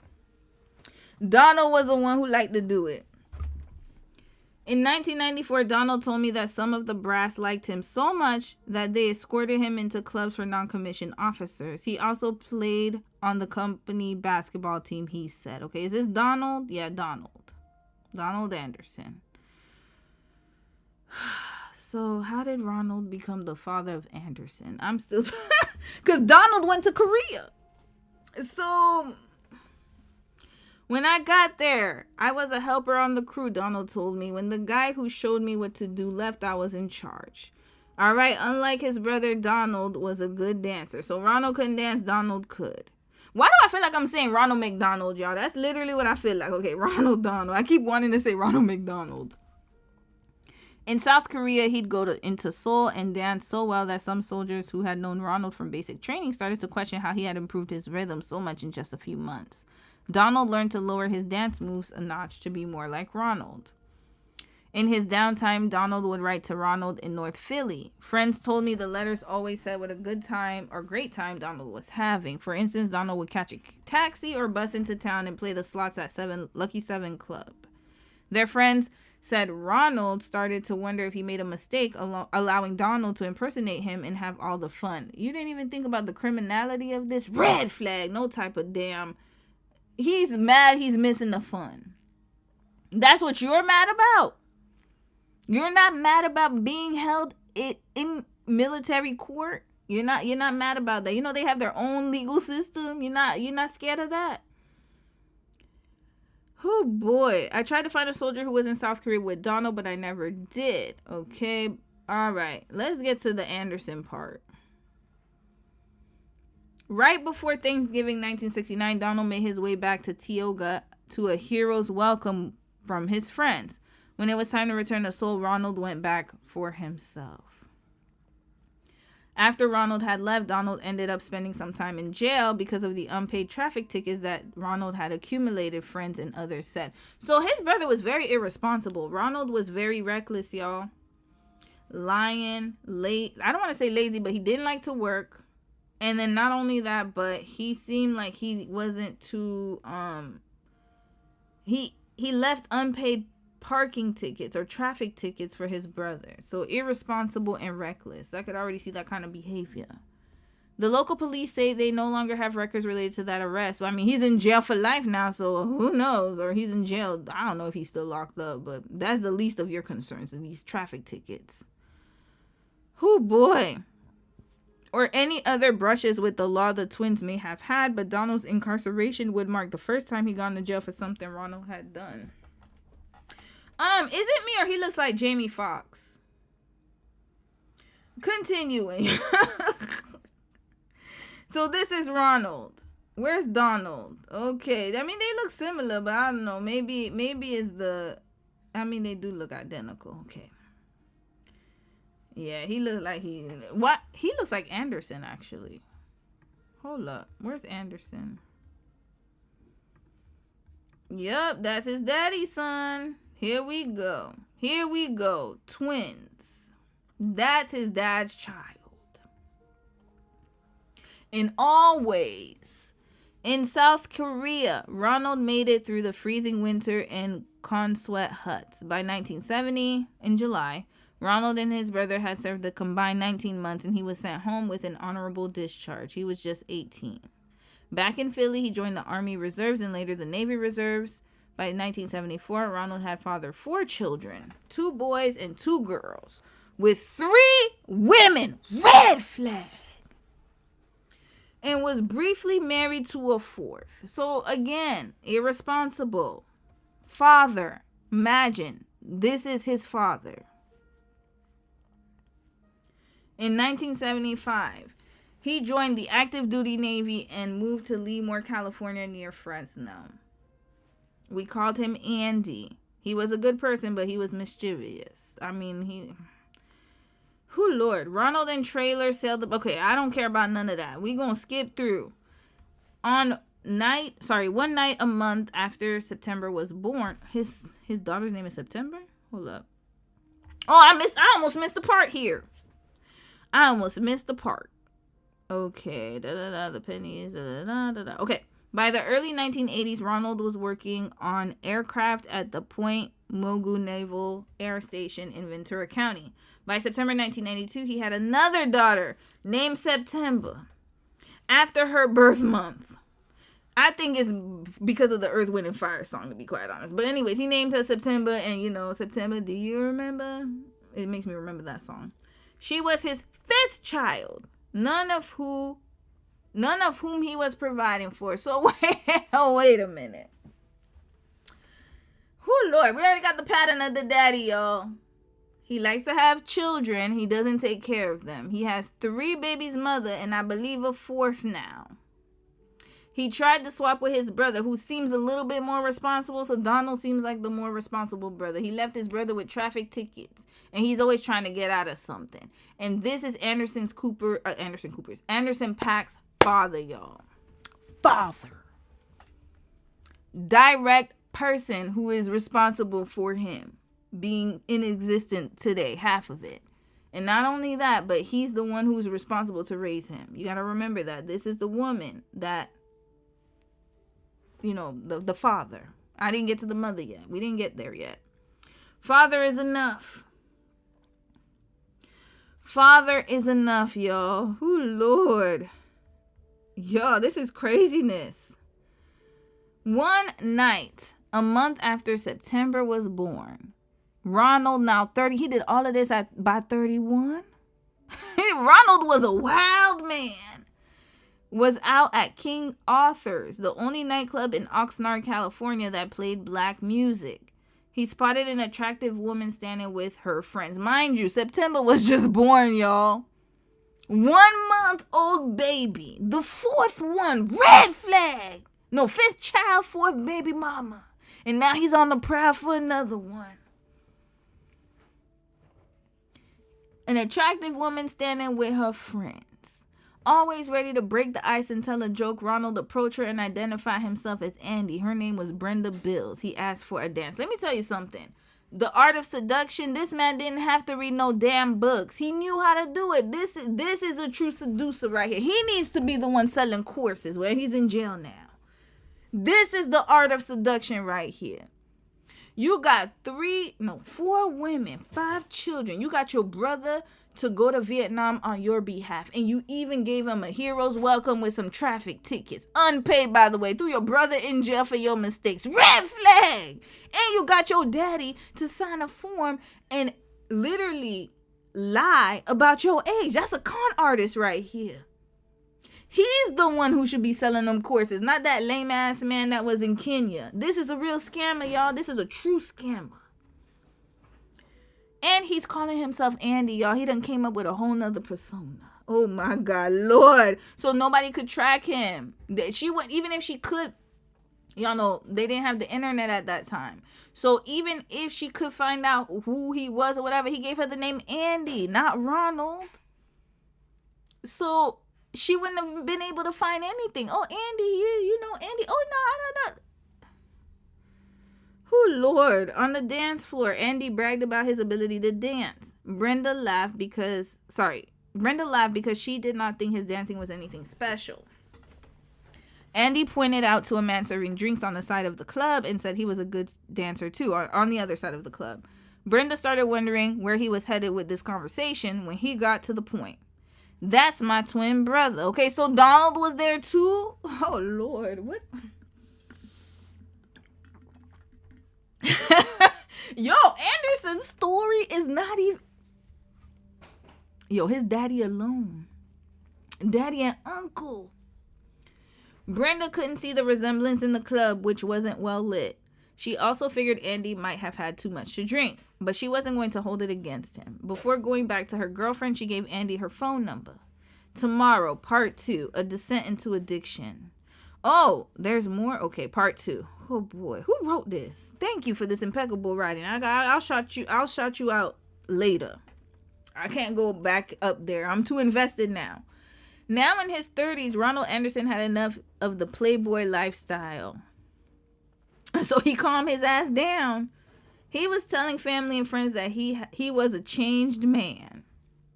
He said it was love at first sight, his sister Carolyn Thomas recalled. Ronald had 5 kids with 4 women and had done little for those children.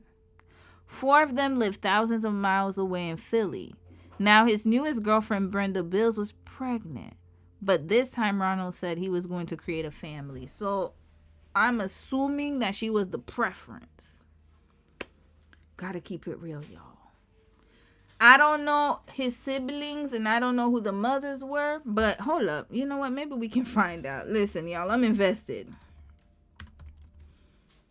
Paak's siblings. Does he talk about his siblings? Yup. Okay. Oh, wait. Oh, no. Oh, that's the same article. Okay, they get into the siblings. Let's look at the pictures, y'all. So, yep, black mamas. So he decided to settle down with the Korean woman. So now we have the preference to baby mama, a wife or whatever pipeline. It was always there. We just didn't know what to call it. So he wanted to settle down with her, but not with the other 4. He finally decided that this was the time to settle down, even though he had fathered how many children? 5 kids with 4 women. And he didn't think to get married to any of them. Interesting. Whew, Lord. This would be his first time actually having a hand in raising one of his children, said Brenda, because prior to that, it was all the mother and he just wasn't around. Yeah, because she was different. So, again, I gotta say, and I gotta keep it real. Brenda probably thought she was special because she's like, oh, he wants to settle down with me. He wants to take care of my babies. When, look at the example and the pattern he already had, sis. But again, like, you know, it's still happening today. Like, you can see it in real time. This is just like young Jeezy. And look at that. Jeannie, mine, Jeezy. This man had how many baby mamas? 2 baby mamas already. Did he have 2 baby mamas or 3? No, 2. So he already had 2 broken homes he already built. Or already whatever. Or he already made. And then now it's like, you thought you were different? Brenda, you think you different? Sis, Lord. Okay, continuing. Gosh, okay. This story's getting worse, y'all. No.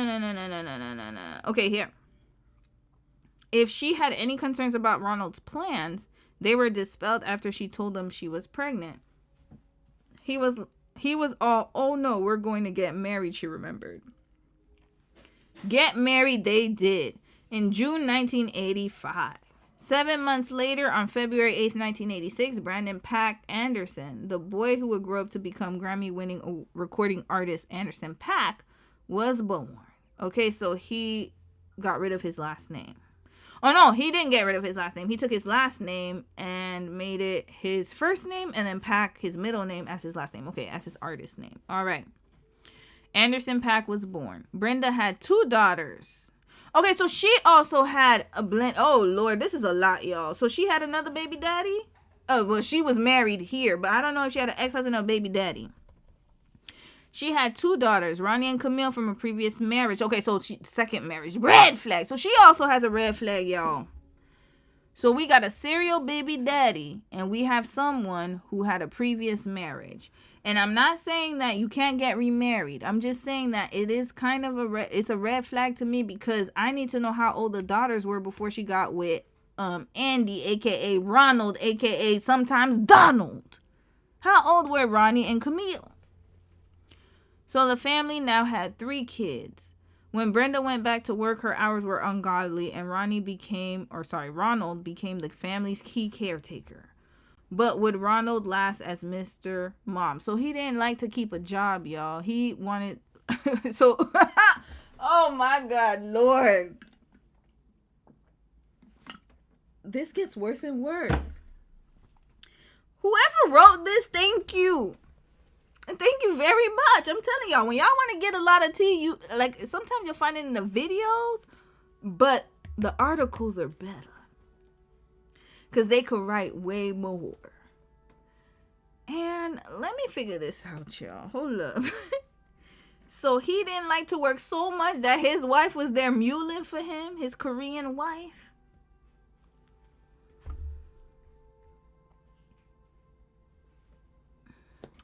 An aircraft mechanic. Wait, is Brenda? Yeah, that's his mom. His mom is Korean. She was adopted by a family. So possibly she was adopted by a white family in America. But she is Korean descent. I gotta keep it real, y'all. Okay. An aircraft mechanic at a Navy base near Oxnard, Ronald would pick his stepdaughters up from school. So he became more of a parent to his stepkids than his actual children. The ones he had with all them other women, the 4. This is embarrassing, y'all. Loudly blowing his horn, getting the attention of all their classmates. Everybody recalled Ronnie, the oldest of the 2 girls, was pointing at the car. He would cook dinner and make sure the girls bathed before Brenda made it home from her day as a produce broker. As a produce broker. The girls hung out with him in the family's yard as he watched his ride. And this is very disturbing. Why would you leave your young daughters with their stepfather? This is actually very dangerous. Like, come on now. Like, I mean, I know it was the time. I get it. But still, like, it's so reckless, y'all. The girls called him dad and helped him take care of their baby brother. He was fun, outgoing, smiling, dancing, always playing music, said Ronnie, now 44.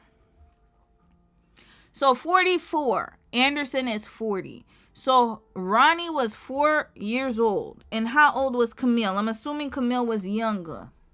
So she had a new husband by the time the kids were 4. And I'm assuming like the second daughter was probably younger. So probably 3, 2, or 1. She hopped from relationship to marriage to marriage. She didn't take a break, y'all. She didn't take a break. When I started working many hours, he was always there, Brenda, now 69, said of the first 3 years of her marriage to Ronald. Whatever he could do to lessen my load when I got home, he did it. Brenda had met Ronald at a nightclub in the fall of 82, soon after divorcing her first husband. Yup, I didn't even need to finish reading. I already know, because the kid was 4 years old, so that was very, very quick. A little less than 3 years later, she and Ronald were married in a small wedding attended by friends and family. It took place 1 week before the bride's 34th birthday and 3 months before the groom turned 34. Okay. The couple bought a 5-year-old tract home on Stern Lane in the middle-class part of Oxnard. Or Oxnard. I don't know how to pronounce that. The streets were lined with palm trees and vast park with playgrounds, a running track, and plenty of grass sat across from the Andersons' front yard. Ronnie and Camille had plenty of other children to play with. At Brenda's urging, Ronald tried to make amends to his 4 kids in Philly. So it took Brenda to make him want to be a dad?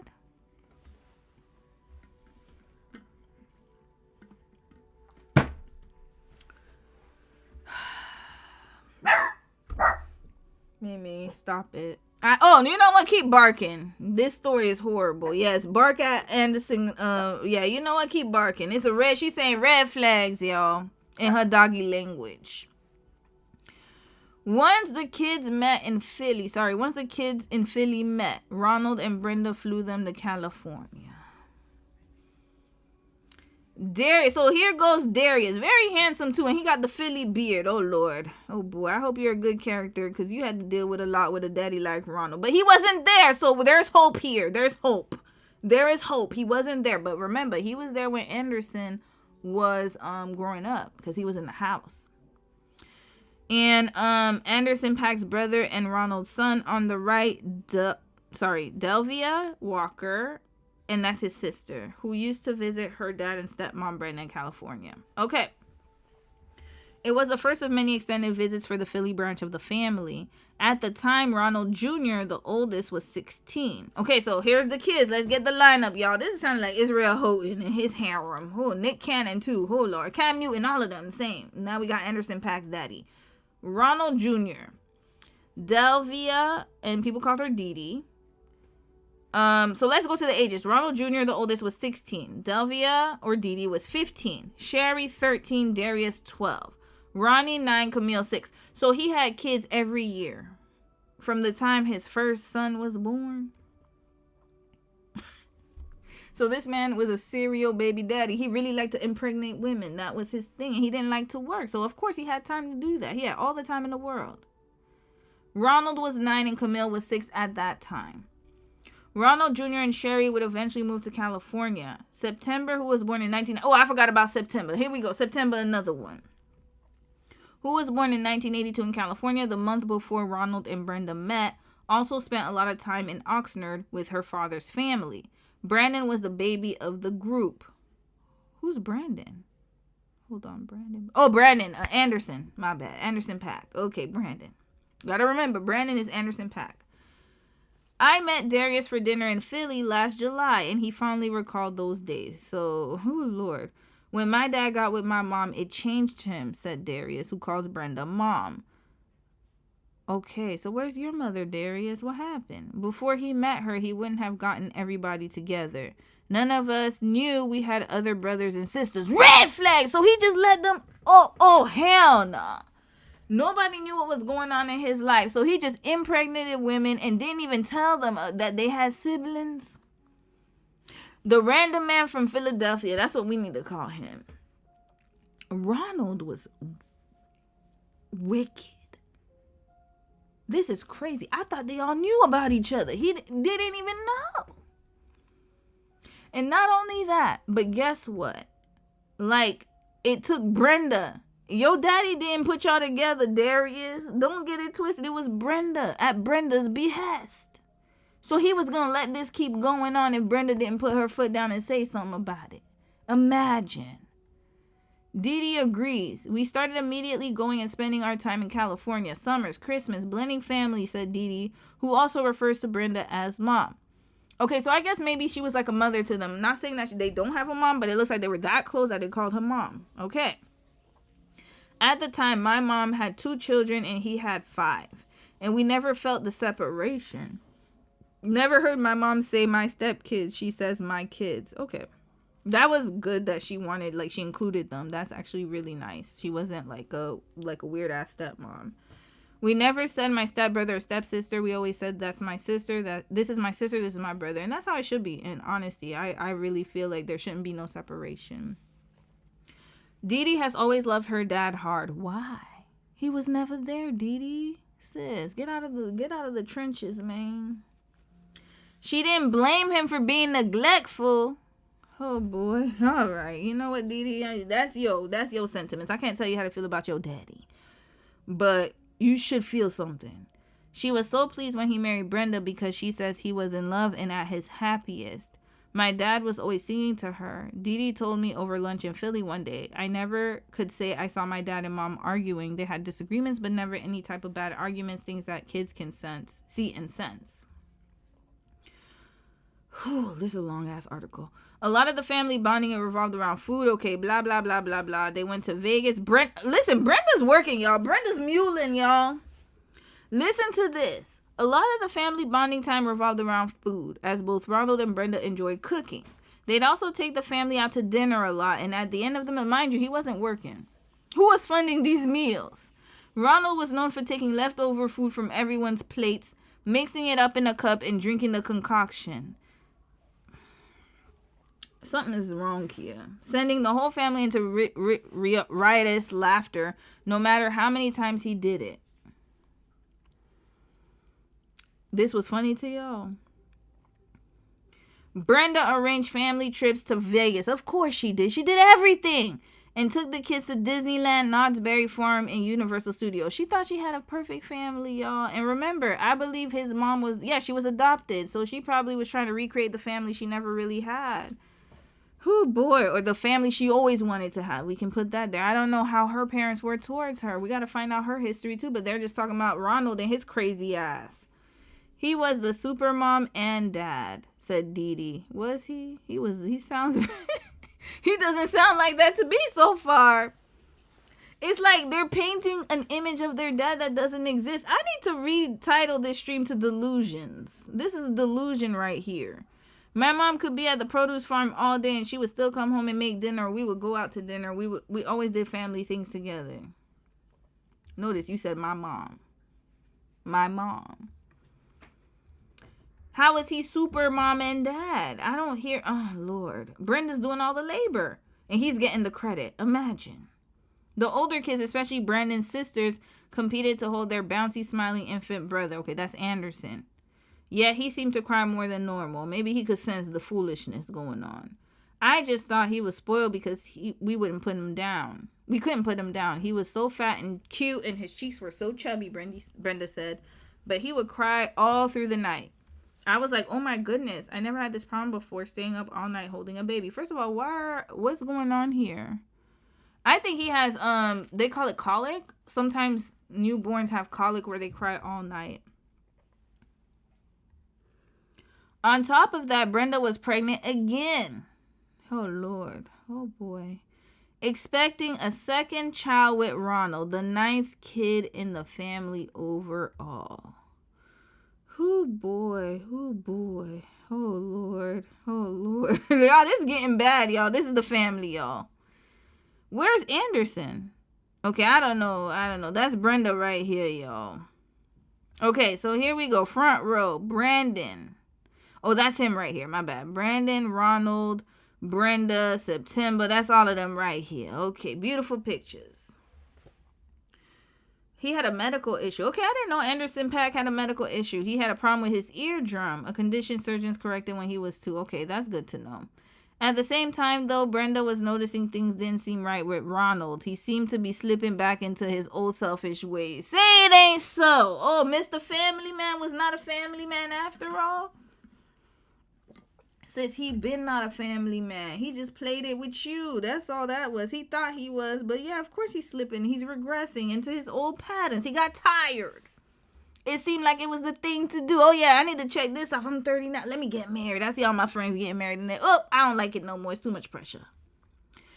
According to numerous interviews over the past year with Brenda, 6 of the children, family, friends, and acquaintances, and authorities, here's what started to occur. Oh my God. Okay, guys. Oh boy. We're not done with Ronald yet, y'all. This is awful. This is awful. Let me read faster, y'all. By the time their daughter Fielding was born in July 1988, Brenda couldn't count on Ronald to take care of the children. He was louder and sillier than usual. He'd come home late at night, drunk or stoned, and try to wake everybody up. And he was always pestering Brenda for cash. He'd been doing that since you just didn't notice because he was at home. So, you know, he was a very docile Mr. Mom. But then once he started getting comfortable in his old patterns again, because, you know, he was taking advantage of you. He been using you and your funds. But you just didn't realize it because now he's asking you for money. And now you're realizing like, oh, shit. But he just did it indirectly. And he was always pestering Brenda for cash. Brenda suspected he might be snorting powder cocaine. Yeah, the epidemic was big at that time. But it was worse than that. He was smoking crack, a highly addictive form of cocaine. Yeah, that's when the crack epidemic happened. Around this time. People would tell my mom that they saw my dad over in La Colonia, the seedy part of La Colonia, buying drugs when he was in his Mercedes, Dee Dee told me, referring to a part of Oxnard that's long been a drug hot spot. Hold up. How could he afford a Mercedes when he wasn't working? Oh boy. Was he dealing? Okay, I don't know. Anyways, we're not going to get into that, y'all. Let me keep reading. Shaiie, 16 at the time, told Brenda that she wanted to go back to Philly to be with her sick great-grandmother. She also told Brenda that when Ronald came home high, he'd come to her bedroom and ask her inappropriate questions about her body. He didn't touch her, but Shaiie feared it would come to that. Oh, my God. So he was about to touch his daughter? Oh, boy. This is really bad. Brenda confronted Ronald with what Shaiie said. He told her he was addicted to cocaine and it made him do crazy things. What? Red flag! He didn't even deny it? Well, he shouldn't. So I'm happy he didn't, but damn, okay, so he gave an excuse as to why. This is craziness. Brenda checked him into a drug rehabilitation center and Shaiie returned to Philly. At least Brenda did something about it. I'll give her that. But this is craziness. She checked him into rehab instead of divorcing him? Sis, you already had a failed marriage. I don't think there's anything wrong with having another failed one at this point. By 1991, Brenda's business partner, Charles Davis, told her he was leaving their business, Sitcoy Fruit Co. Okay, so she had a business. That's why he could drive the Mercedes. She was the one paying for everything. Davis was an Oxnard icon. He'd grown up there and was a high school football star. Okay, and it looks like he had a college scholarship, and he was on the roster of the San Francisco 49ers. Okay, so then using his connections from football, Davis started the business and brought Brenda on as an employee around 1980 and as a partner in 1982. That's who was funding his lifestyle, y'all. Brenda was, mind you, Brenda was a partner of a business. She's making bread. Not only that, but she's raising all the kids, taking them on trips, doing all that. And what was Ronald's lazy ass doing? Nothing. Nothing at all. All he could do is produce kids. And now he has an addiction. But the pattern was already there, y'all. He been lying and scamming from the beginning. Davis's decision caught Brenda by surprise. Farming could be a sexist industry, and he was the one who had the relationships with the growers who supplied the strawberries. She worried they might not treat a woman fairly. Oh, God, she said when Davis told her he was out. This thing is going to fall apart. Yeah, because you're the only one funding this lifestyle, Brenda. Not only did it fall apart, the business grew. Okay, so it grew. Brenda got contracts with 45 Caro's and Coco's restaurants. She bought trucks, started employing drivers, including the husband of Ronald's sister, Carolyn. She had the older kids helping out. It was a family affair. So she was the one managing everything, y'all. That's that Korean genetics. She ain't even realized she had it, y'all. She ain't even realized she had it. That work ethic is transgenerational. My goodness. What happened here? They got her working. She muling for real, for real. But despite Brenda, and I'm saying she's muling not because she owns a business, but because it's for him. All she's doing is funding his addiction. I really hope that he wasn't using her money for crack rock and that she wasn't continuing to fund him after he went to rehab. But despite Brenda's business success, Brandon and his siblings were growing up in the home of an addict. Yes, and I don't know why for the life of me you kept him, but not your ex-husband who wasn't an addict. What's going on? Well, I mean, I don't know. But why would you keep that? You got to separate yourself from him. As soon as she knew he was an addict, she should have left. Like, got him treatment. If he doesn't want treatment, you still got to get your kids out of that environment, yo. It's not healthy at all. In the middle of the night, Brenda would wake up to loud noises and talking. Ronald would have strangers over smoking crack. His brother Donald would be in the mix. Of course, his brother is a follower and an enabler too. And they got it from their dad. Their dad was an enabler too. Oh, there's nothing I can do about it. And he got his sister to drive to the airport. Why didn't his ass go to the airport to go get his son? This is craziness. It's a pattern, y'all. And the reason I'm outlining this story is because this is Anderson's background. Let that sink in. From 1988 to 1992, Brenda placed Ronald in treatment for chemical dependency multiple times. So she was funding his rehab. But he wasn't ready and nothing came of it. In one instance in 1991, he walked out of a residential treatment program just hours after she had enrolled him. She found out when a friend called her. Lord. He said he was doing Amy Winehouse's trying to make me go to rehab. I said no. I just saw Andy walking down the street with his butt hanging out, the friend said, using Ronald's Navy nickname. He had a hospital gown on and was barefoot. Yeah, and he was deep into his addiction. It's really hard to get in to want help as an addict. It's a cycle. Brenda dialed the manager of the rehab facility to ask how he got out. That's her? Wow, oh man, poor her. Oh Lord. Ma'am, we're sorry, but we can't keep him if he doesn't want to stay here, he told her. Please, Brenda pleaded. If I find him, can you please make him stay? I'm sure you could just make him stay, and if he stayed long enough, it'll get to him and he'll go through with this rehab. Hold up, is Anderson's mother, she looks tan to me. Is she mixed?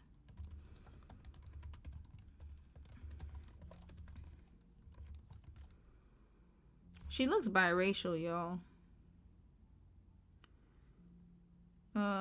What's her ethnicity? And then we're gonna get to Jeannie, and we'll watch a video about Jeannie. Anderson's mother was born in South Korea during the Korean War to an... Okay. Okay, she's half. No wonder. I was like, okay, she's half. Okay, so she's black too. All right. Oh boy, she's half black, half Korean. I thought she was full Korean. Because then I noticed her. I was like, hold up. She looks very tanned. So that means she was half... Hold on. In 19... She could pass, though. She looks Korean passing. But here, yes, I could see the genetics here. Sis was biracial. All right, Lord. She was a hard-working woman. Okay, so she has a Lord. Ma'am, we're sorry. We can't keep him if he doesn't want to stay here. Yeah, it's voluntary. Please, Brenda pleaded. If I find him, can you please make him stay? I'm sure you could just make him stay, and if he stayed long enough, it'll get to him and he'll go through with this rehab. Okay, the manager said, I'll make him stay just one night. After that, it's going to be on him. If he decides he wants to leave the next day, I cannot and you cannot bring him back here. Brenda grabbed her purse, jumped into her Volvo, drove to Ronald's favorite crack house, and banged on the door.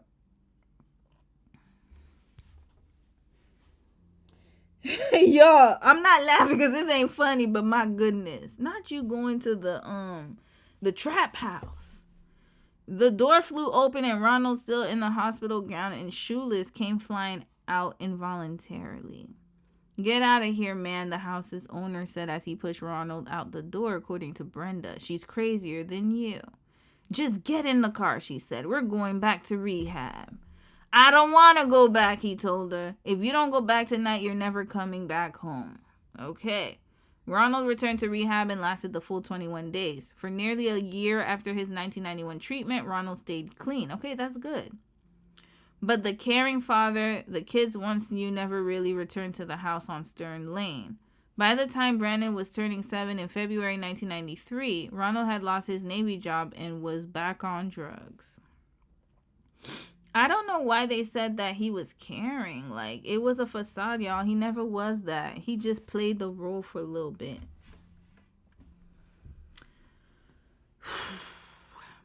Brenda still gave him money, but that didn't stop Ronald from getting into the house, of course. Like, and this is the thing. She was enabling him. And not only that, but to me, like, you know, you have children. It's not like he started his addiction prior to having kids and then had kids after. I know that happens a lot with some addicts, but I don't know what was going on with him, but he decided to start using when he had children. So, and he didn't have that much pressure. He wasn't working. She was the one working. She funded their lifestyle. All he had to do was clean up after them kids and watch them. Like, it's like, I don't know if it was just him being at home. He got bored. He didn't have anything to look forward to. They said he worked a Navy job, but when was that? He lost his Navy job. He was working. It sounded like she was funding him. I don't know. Brenda, was he working part-time? I don't know. I think he's always been coddled, in my opinion, especially like, you know, and, okay, we're not going to get into that, y'all. We might have to do a case study on these folks. This is a long enough story. Brenda still gave him money, but that didn't stop Ronald from getting into the house and stealing tens of thousands of dollars Brenda had been saving to fund the next strawberry season for her business. She turned for help to an old friend of Ronald's, a fellow Navy vet named Dennis Willingham. Willingham, who had been injured on a construction job and received a workers' compensation settlement, said he gave her $20,000 to help her get back into the business. Wow, so she got a loan because her man stole her money. Ronald would come by his home and he noticed that Willingham was there often. Oh, Lord, so he got jealous. It ticked him off. Willingham, who was 6'1" or 6'1", 275 pounds, said his physical presence made some people in the mostly white county see him as the Suge Knight of Ventura County. Willingham would go over and talk to Ronald. According to Willingham, Ronald told him he was going to unalive Brenda. Of course, because now he's got nothing to lose at this point. He's at the bottom that he could be, at the most bottom. Willingham had told Ronald if he did that, he'd go to prison, and Brandon and Fielding wouldn't have parents. I'm going to unalive them too. And when somebody tells you that, that's a threat, y'all. There's nothing to play with. I hope that they did something about it. Not long after that, employees from a local mortuary showed up at the family's home and said they had been sent to collect Brenda's body. That was too much for Brenda. Yeah. That was too much. It was just a lot, sis. It was April 2nd, 1993. She dropped all 4 kids off at Chuck E. Cheese restaurant and told 16-year-old Ronnie and 14-year-old Camille to look after Brandon and Fielding until she returned. She was going to talk to Ronald. This was a wrong move. This was the wrong move. She still loved him, y'all. That love would get you killed. She still loved him, y'all. She was thinking about the old Ronald, but he never existed, y'all. This was always him. Ronald pulled her inside and bolted the apartment door. He pushed her into the room. Oh, this is a trigger warning, y'all, so I highly recommend that you leave. This part seems very sad. He brandished with a 12-inch blade and swung it in her direction. If you don't help me get off drugs and help us with this marriage, then I'm going to unalive you. Ronald said, according to the statement she later gave police, no one is going to raise my children. But you weren't even raising your kids. Red flag, and you only raised them because of Brenda. Come on now, please. Ronald threw his knife down and slammed Brenda to the bed. He began choking her, and she blacked out. When she awoke, Ronald was eye to eye with her. If you don't help me get off the drugs, that's your fault, he said. As if he's not the responsible one. He never took accountability, not once in his life, y'all. So I'm not surprised. Brenda convinced him that they should get the children. What? Which they did together. She dropped Ronald. Okay, I guess she was trying to save herself. So, but still. Ooh. Oh, boy. Oh, Okay, she dropped Ronald back at his apartment, drove home, and called the Popos. Ronald was convicted of spousal abuse and sentenced to 6 months in jail for that.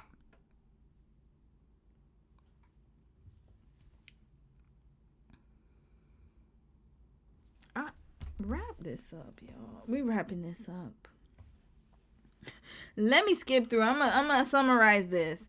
Rania and Camille went to their father's house in Texas.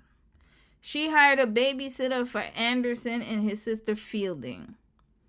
And then on July 19th, so of course he spent 6 months in prison for trying to unalive you. He's gonna try to succeed this time. He had nothing to lose. This is crazy. She arrived home from work at 5:15 and got out of her car. A man ran from behind the gate in the driveway and headed for her. Ronald, who was supposed to be in jail, how did he get out? Lord knows. He got early release. And this still happens today, so I can't even blame it on the times. This happens today, too. Our criminal justice system is out of whack. He was supposed to be in prison or jail. He tried snatching her purse, but she wouldn't let go. He threw her to the street face first, and he choked her out.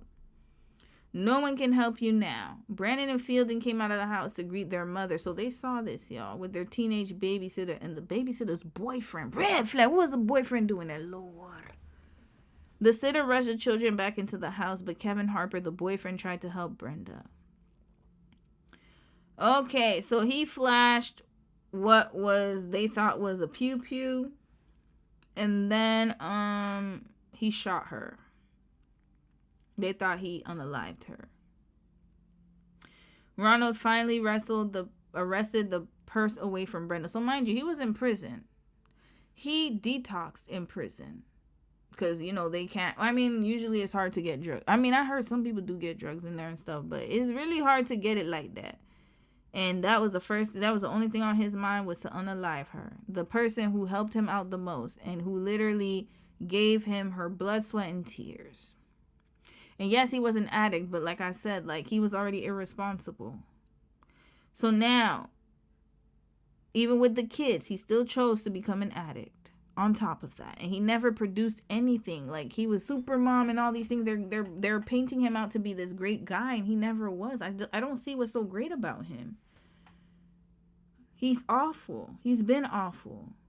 He found about $350 inside of it. He did all that for $300.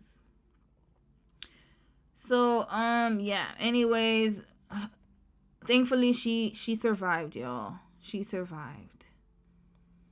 She was almost at death's door, but thankfully she, there was another God decided that, or she, it was written in the plan that she was going to survive this.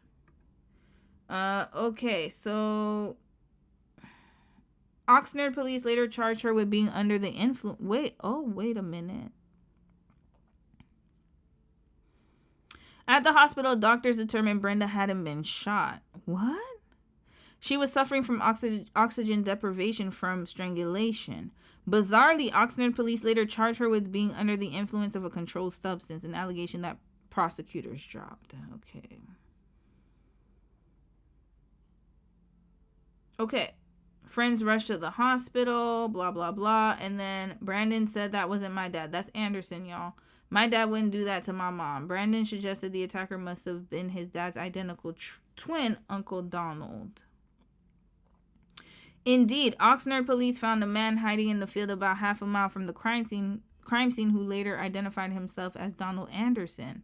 But Willingham went to the Oxnard police station and was taken to a fenced area where the man was being held.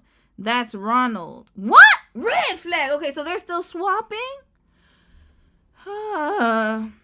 It took little to sort out what had happened. Okay, Ronald was serving 6 months for the earlier attack, had left jail on a work release program and never reported back. The authorities eventually came looking for him. Donald saw that his brother was on the lam and turned himself in, saying he was Ronald. Just like the army, law enforcement fell for it, but now both twins were in custody. So they're still trying to help each other out even in this. This is a very sick ass family, y'all. Like, this is sick. I gotta say that. And I understand their mother passed away when they were young. They have some trauma too, but this is like unhealthy to be swapping like this. This is dangerous. Oh boy. Okay, we skipping all this, y'all. It's a long ass story. I'm just summarizing because I gotta get to the Jeannie my part. Oh boy. Okay, that's it. Now Brandon is in jail, y'all. Okay, blah blah blah. Okay, yeah, we'll have to save this for another time. This is his dad, y'all. Oh my God, there's more. Oh no, I can't take this anymore. You know what? Anderson Paak, you have earned your place on our case study list, y'all. I'm adding his ass. Anderson Paak's name is added, y'all. We done. Let's go to Jeannie Mai because I really Anderson Paak, he's on the list, y'all. Anderson's on. I can't read anymore. The Rise and Fall of the Strawberry Queen. Okay. This house is chaos. You know what, y'all? Let's watch the Jeannie Mai stuff. We done. We're done. All right, let's move on to Jeannie and Anderson. I had a video someone sent me. Shout out to where was she? Hold on. I had a video from I forgot her name. Hold on a second. Let me look for it on the Discord, y'all. Give me a second. I cannot take this anymore. I'm sorry. I'm not laughing because it's really hilarious. I'm shocked. This is enough. This is enough, y'all. This is enough for me to tap out. This is enough for me to tap out. I think her name is Reva Speaks, so let's find she was talking about Jeannie Mai. Is that her name? Reva? I love her. I do watch some of her channel.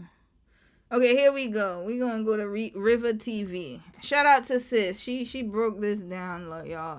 I'm done. Anderson Paak. I can't read anymore. This is crazy. So something happened with his mama too, y'all. Okay, let's get to Jeannie, y'all. Okay, here. Jeannie Mai's new relationship with Anderson Paak backfires. Okay, let's watch this, y'all. I'm gonna read y'all comments real quick. Oh Lord. Sophie, you said I couldn't either. Dating is one thing, but getting married. And Prince, you said, of course, he's taking care of his stepkids. He's in love. Of course, yeah, but not his children. This is craziness. Mocha, you said he probably doesn't hold on to jobs to avoid paying child support. I didn't even think about that. That is very true. That is very true. Elle, you said my head is spinning. Sis, I'm done. Imagine I stopped. I gotta stop at some point. And we're gonna reserve this for Anderson Paak's case study. I never thought I would have to add him to the list. And we didn't even get to his marriage with his wife. Whew. Oh boy. Star Sky, hey sis, you said something must have happened between them brothers because I'm not swapping and putting my life on the line for no one, not like that. Me neither. I think there was there's a lot of enabling and there's this codependency. It seems like they're too codependent, very much so. It's very I don't know what it is. Maybe because their mother passed away and so it bonded them. I don't know what it is, but it's an unhealthy attachment. Very unhealthy, y'all. Extremely unhealthy. And then the dad was an enabler. So it was like there was no chance. So dad enabled, brother enabled. And so, of course, Ronald's going to be doing what he's doing, y'all. And this is Anderson's father. Then you got his mother, who was also enabling his father and his bad behavior. And Lord knows what Jay had to go through. Lynn had to go through with Anderson for all them 13 years. And now he's same pattern as his father. Just dating, hopping from relationship to relationship. And he had 2 marriages prior. He already set himself up to follow in his father's footsteps. I need to do a case study on him before we watch Reva's video. Who did he marry?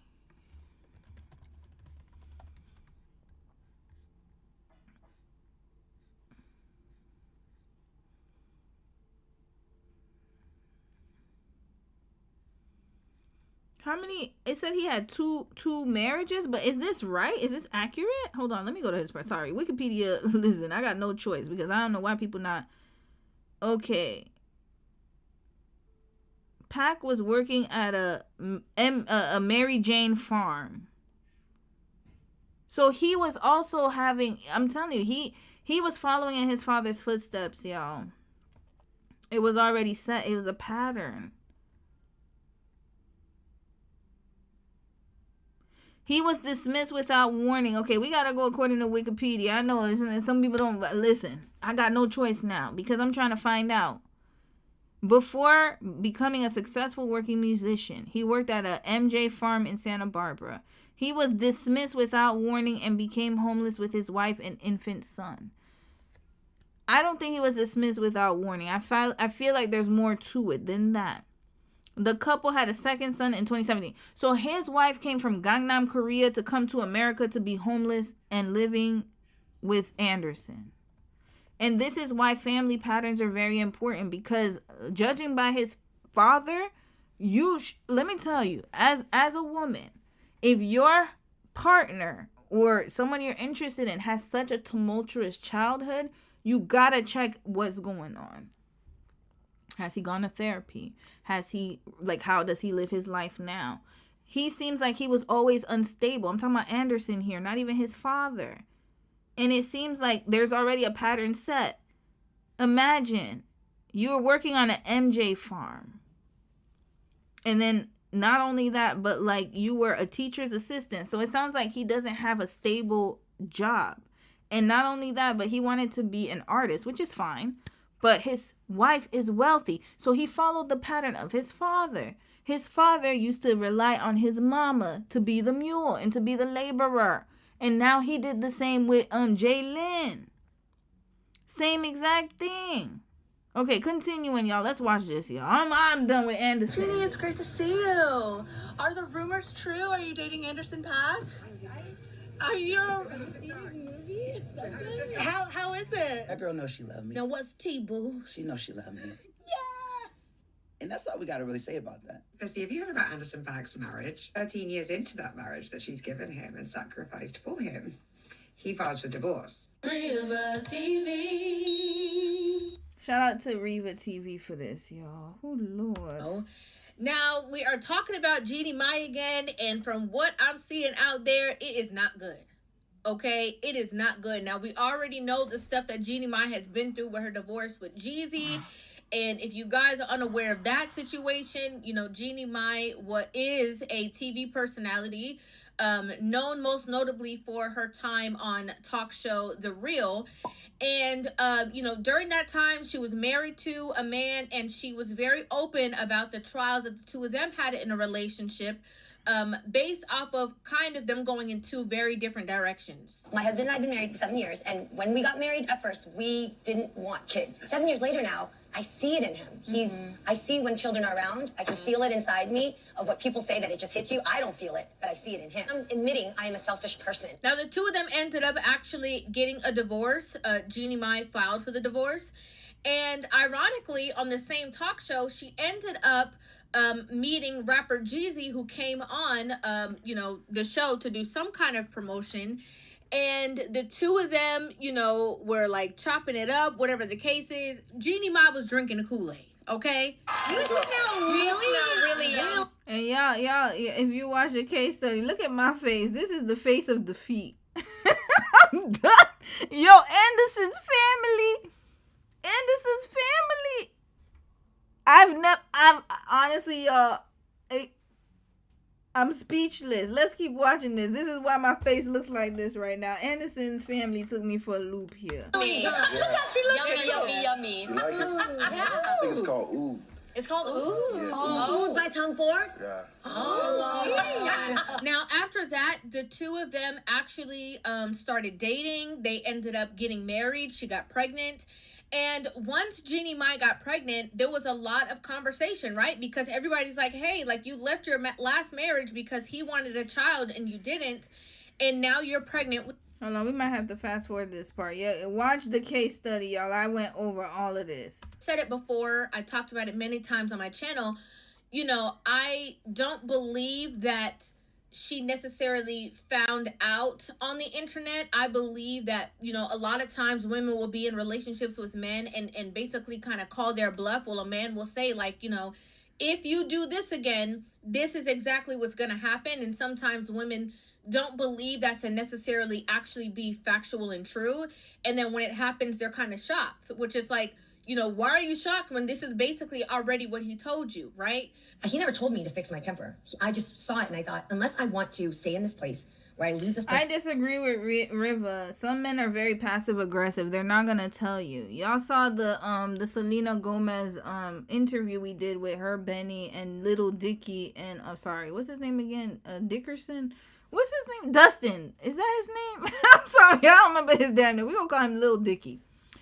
Lil Dicky and Mr. Dicky and his wife Kristen. Remember, he was talking about he doesn't like when she uses her toy, and then he was saying little passive aggressive remarks. They're not gonna say it directly. I feel like I actually think he didn't tell her, and he blindsided her that he was gonna take it to the media. I don't think that he verbally expressed it as he's saying he did. My personal opinion, because I have known for men not to say anything. Person I love, and I stay in my comfort zone of doing what I want to do. Now that I know it exists and the dragon's there, what if I got rid of that? How do I keep a dragon or store it in its place so that it never creates havoc in my life? But because of, in my opinion, you know, her hurt ego in that situation, they were, you know, scrapping it out when it came to the court system. Her ego? Sis, what am I watching here? Yeah, that's why sometimes I like her takes, but she's male. She's a bit too male identified for me sometimes. Because, sis, what you talking about? Her ego, Jeezy's ego too. Remember, y'all watched the case study. He tried to get full custody of Monaco, and then when she dropped the abuse receipts, then all of a sudden he retracted it. He really tried to take her daughter away from her. You talking about ego? from Jeannie? Mr. This Man? Baldy Locks? Come on now, sis. Watch the case study. Now let's get to Anderson. We're not here about Jeezy. Get to Anderson, because we already debunked all of this. We've debunked all of this with Jeezy and his trifling ass. With or dating rapper / song. And not only that, but I'm sorry, like, they're both a mess. Don't get me wrong, Jeannie's also a mess, but let's not act like Jeezy is Mr. Saint Patron of marriage, okay? This man was still going on tour, being anything but a husband. Let's get that right. Saw some stuff on social media where it seemed like the two of them, were out on a dinner date or whatever the case is. It had been posted from different kind of, media sites, basically speculating the conversation. And I'm like, maybe she is, maybe she is not. But what I tried to do is I'm like, let me just wait a little bit, right? Like, let me just wait a little bit to see if there's any kind of truth to the situation, because, very recently Anderson .Paak was actually tied to or alleged to have been dating Mariah Carey.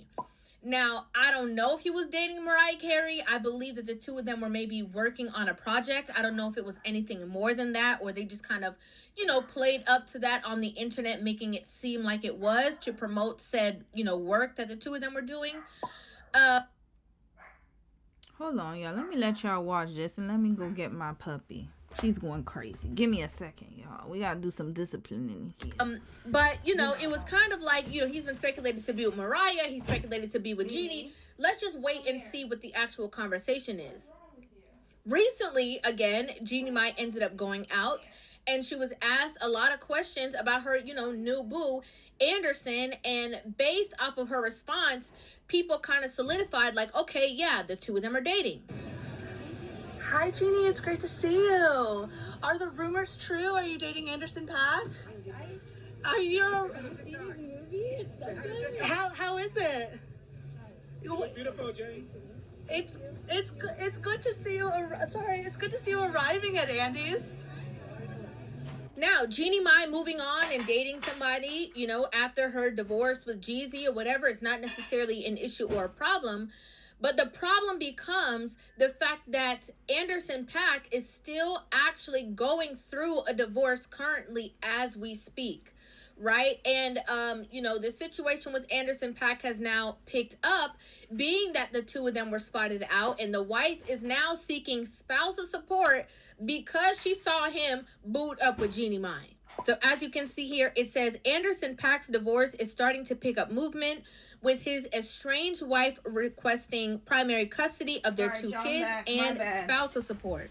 Okay, let's get back to it. My bad, estranged yo. wife, Jay Lynn, filed legal docs in LA obtained by TMZ earlier this week. Mimi, come here. Why are you barking so much? Come eat your food. Hold on. I'm sorry, y'all. Oh, Lord. Today, she's hitting the teenage stage. She acting crazy. More than that, or they just kind of, played up to that on the internet, making it seem like it was to promote said, work that the two of them were doing. But, it was kind of like, he's been speculated to be with Mariah. He's speculated to be with Jeannie. Let's just wait and see what the actual conversation is. Recently, again, Jeannie Mai ended up going out, and she was asked a lot of questions about her, new boo, Anderson. And based off of her response, people kind of solidified like, okay, yeah, the two of them are dating. Okay. We saw that. Just you arriving at Andy's.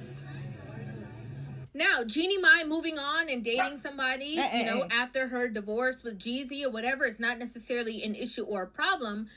But the problem becomes the fact that Anderson .Paak is still actually going through a divorce currently. Why is that a problem? Let me tell you why it's not a problem for Miss Jeannie Mai. Of course it's a problem. Red flag. But let me tell y'all why it's not a problem for Miss Jeannie Mai. Because she started dating Jeezy while she was still in an active divorce with Freddie. It's a pattern. She doesn't care if he's in a divorce. To her, oh, you divorced, you separated. There's some women like that. Oh, as long as you separated, then we could just slide right in. She did the same thing to Freddie. She didn't. The ink wasn't even dry. And Freddie too. Didn't he move on and have a whole baby? 2 babies at that. Yeah, I think she got divorced like she got divorced while she was still dating Jeezy. If I'm not, anyways, watch the case study. I don't remember. As we speak, is their pattern, right? And the situation with Anderson .Paak has now picked up, being that the two of them were spotted out, and the wife is now seeking spousal support because she saw him boot up with Jeannie Mai. So as you can see here, it says Anderson .Paak's divorce is starting to pick up movement, with his estranged wife requesting primary custody of their 2 kids and spousal support. The musician's estranged wife, Jay Lynn, filed legal docs in LA obtained by TMZ earlier this week. Yeah, I read that already. Let's fast forward. Wife, even though he was rumored to be with Mariah Carey, once she saw, his type, once his estranged wife saw his type creeping up, she's like, absolutely not. Oh, he gonna have to pay me. He not gonna be laid up with. I think what it was that she thought that they could be amicable, but he's disrespecting her. And that's one thing I will say is I'm glad that she went through with that. No, you're not gonna be disrespecting me. And she probably knows a little bit about his childhood. Hell, I hope she has researched it since then. Just reading about Ronald and his escapades, I could already tell you he's going to be allergic to responsibility. So she should put him on child support, rightfully so. She probably thought they could be amicable about it, but then she realized that he was just using her, and she was doing all the labor, taking care of the kids, and trying to help mediate everything and accommodate him. And then he's sitting out here gallivanting with other women. If you have time to date, you have time to pay. Good night. No, a next Asian celebrity woman? Hold on a second. No, he's gonna have to pay me. That's number 1. Yeah, he should. But 2, it's very interesting that Jeannie Mai is in a new alleged relationship with a man who also filed for divorce from his ex-wife. Listen, if that's not jumping out of the frying pan into the fire, I don't know what is. But I mean, why are we acting like that's not her pattern? She did the same with Jeezy. Was literally, he had just gotten out of an engagement with the Ethiopian woman, and he had just had a baby, not even a year or so old, and he was already entertaining Jeannie. Why are we acting as if she's the saint patron of waiting, like as if she's not a serial dater herself? I mean, after her divorce, I should say. If your man divorced you, I don't know how you would want to be in a relationship with a man who also divorced his ex-wife. Like, I'm just being honest. I'm just being honest with you.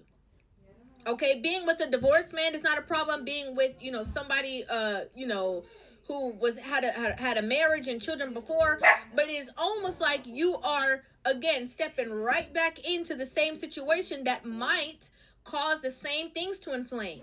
He never told me to fix my temper. I just saw it and I thought, unless I want to stay in this place where I lose this person I love. He obviously don't play the game. He not playing the game just like Jeezy not playing the game. If he suspect any kind of foolishness, he gonna leave just like how Jeezy was. Right? And I'm not saying that's bad from the man's standpoint, but I'm saying jumping into something so soon, so similar with a similar kind of guy, kind of personality, maybe you should chill a little bit. Life didn't just change for Jeannie Mai chilling. Since when? What? Okay, you know what? We gonna wrap this up. It cracked me open and showed me everything that I've been trying to mask. I went through things that I wouldn't wish on anybody. The kind of pain that shakes your faith and makes you question everything. Because I realized how far I had abandoned myself, how often I traded peace for making broken things look whole. Also, knowing that the divorce is not actually finalized is also, in my opinion, something that might be a little bit of a problem as well. Might be an issue, okay? Because now all they did was spot the two of them on going out to dinner or hanging out one time. And all of a sudden, it's now reflecting in the court system. Now, if the two of you guys are getting to know each other, whatever the case is, hanging out and doing all of that, like as if, y'all both just divorced fully and free, that's going to cause some problems. Because obviously the ex-wife, which you should be able to understand, seems to be a bit bitter from the situation because he's the one who filed for divorce, seems to be a little bit hurt now that he, out there stepping with her new replacement. And so it is going to trigger certain things in her, certain vindictive nature that we wrapping this up, y'all. Sorry. Wrapping it up. Thank you, sis, for your commentary. I don't think there's anything wrong with being bitter if somebody promised you that they were going to stay with you forever. That was a vow that he made to her. She was with him in the trenches. He had her homeless. She's from Gangnam. Come on now. These people don't know South Korea. Listen here, y'all. This is where she's from. She's from Gangnam.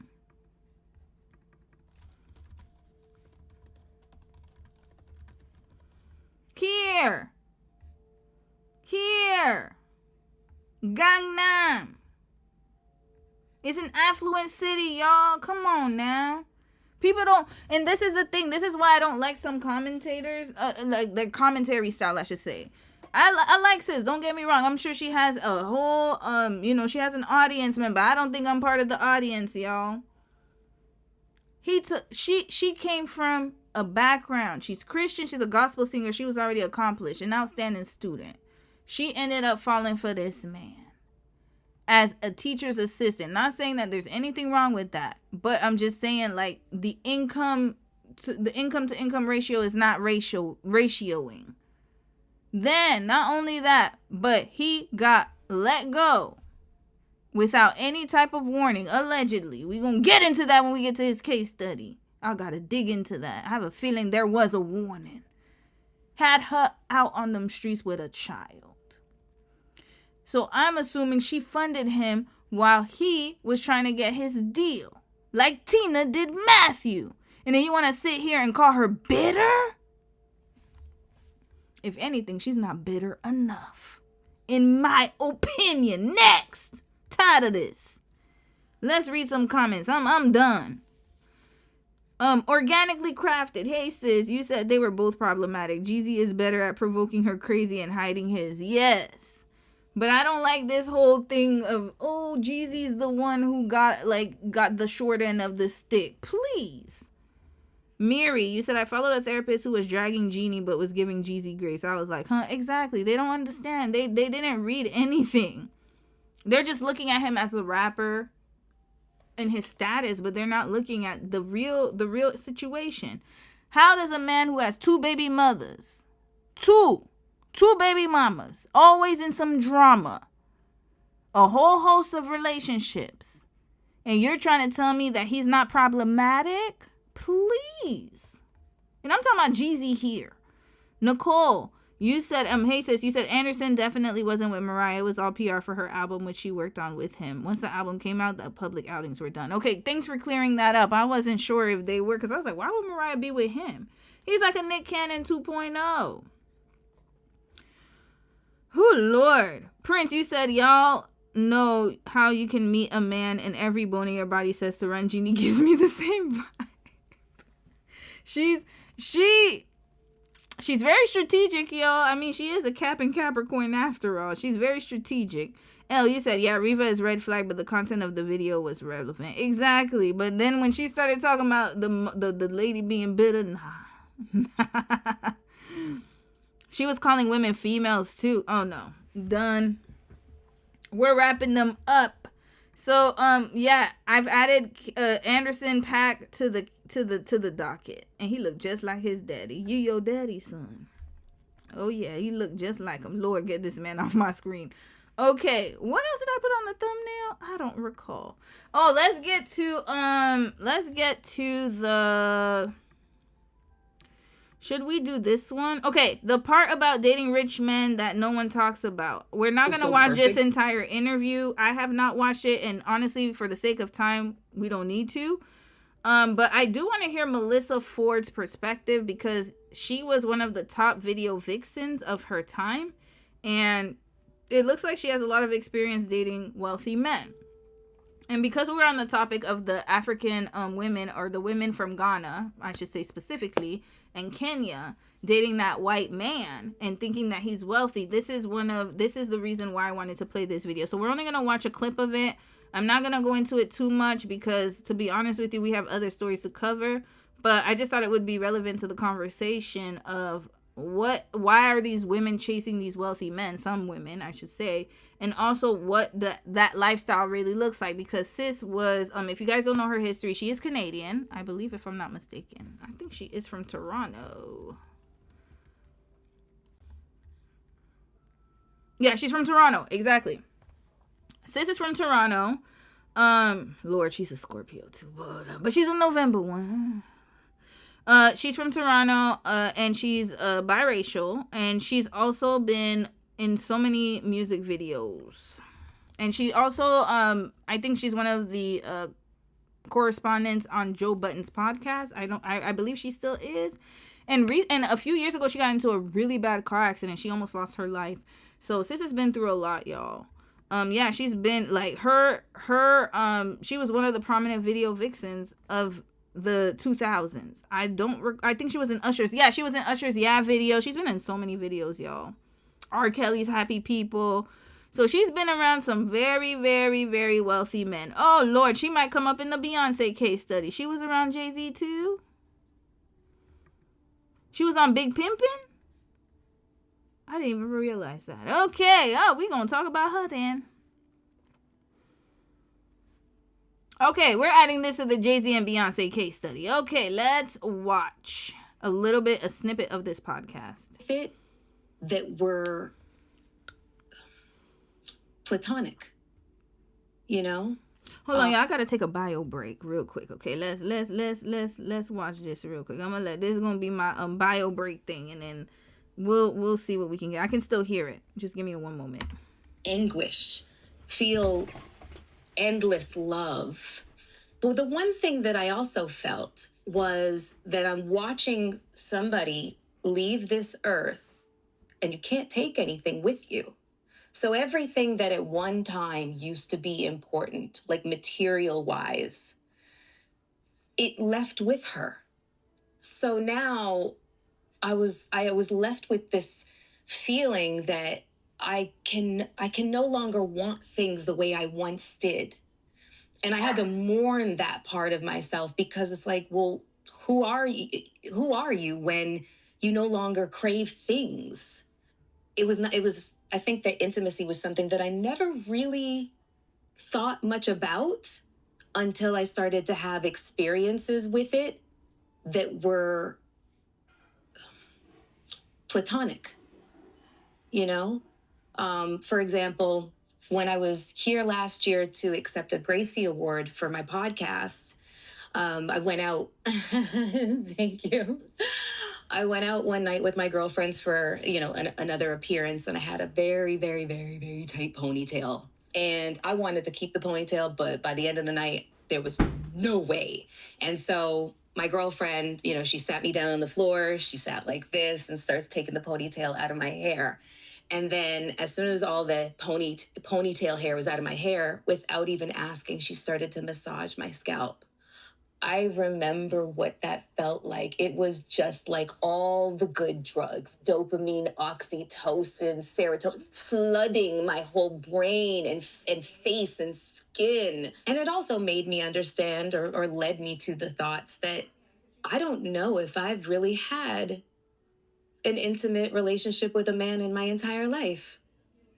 Would you say that, I don't know much about your background. You talked to me a little bit about the home that you grew up in and walking up those steps in the part of Toronto that you were in, but we're all materialistic and we live in a capitalist society. But would you say that you identified with being materialistic? I mean, I think that there was a point in time where, money started to come in. So now I could afford things that I had never even dreamed of affording before. And then also I dated men of means. So I started flying by PJ and staying in, wonderful hotels and incredible suites and traveling the world and, literally just, I've literally had a guy, it wasn't even a first date. It literally was a first hang, spend $100,000 on me. I've had somebody else present me with like $150,000 necklace. This is the initial presentation. Wow. I'm like, that's crazy, but I'll take it. I looked at that necklace. I was like, that is a down payment on a house. Let me hold on to that sucker. But you know, it just rings so hollow. Because then you'll see those same guys do that for other girls. Yeah, it's performative because they know they're trying to see if you're for sale, sis. That's what that is. Kind of thing, you know? It just men's with means that's nothing. Nothing to them, you know? So it's not intimacy. It's not even because they really like you. It's just very transactional. This business, this industry is extraordinarily transactional. So, yeah. So what it makes sense of being of that culture. You don't get to actually feel and experience what intimacy genuinely is. No. Do you know how intoxicating it is to have the world cheering for your relationship while you're still in the honeymoon phase? You feel literally drunk in love. Hold up.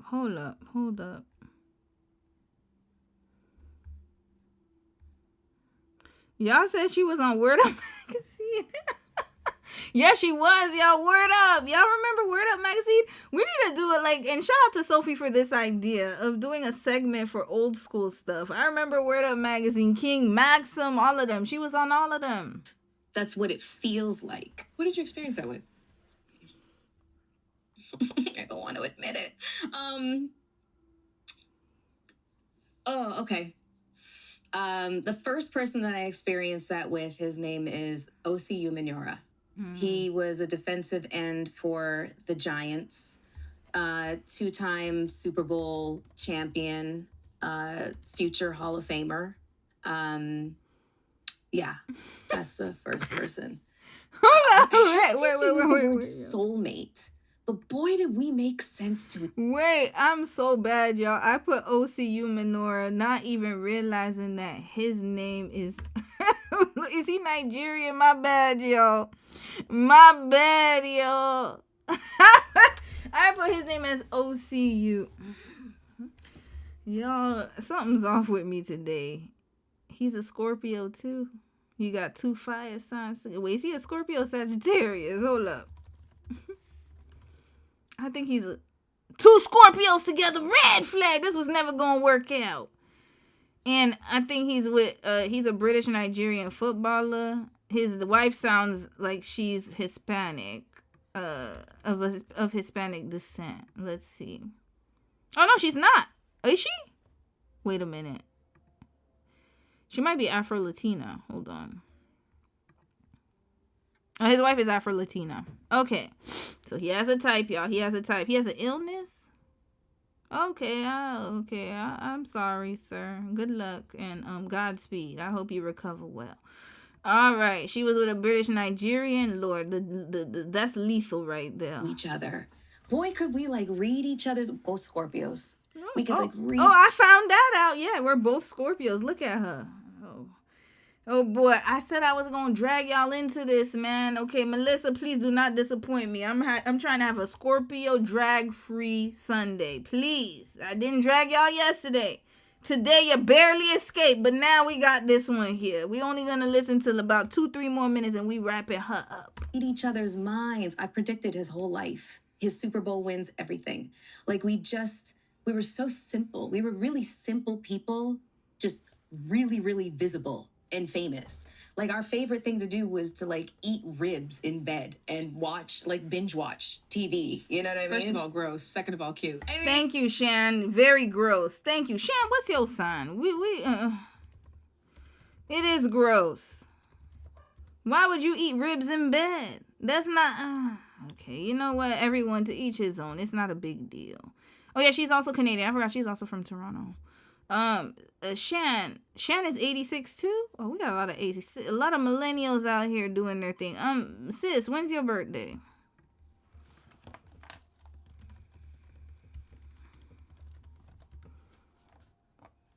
April 2nd. Okay, she's an Aries. Shout out to my Aries.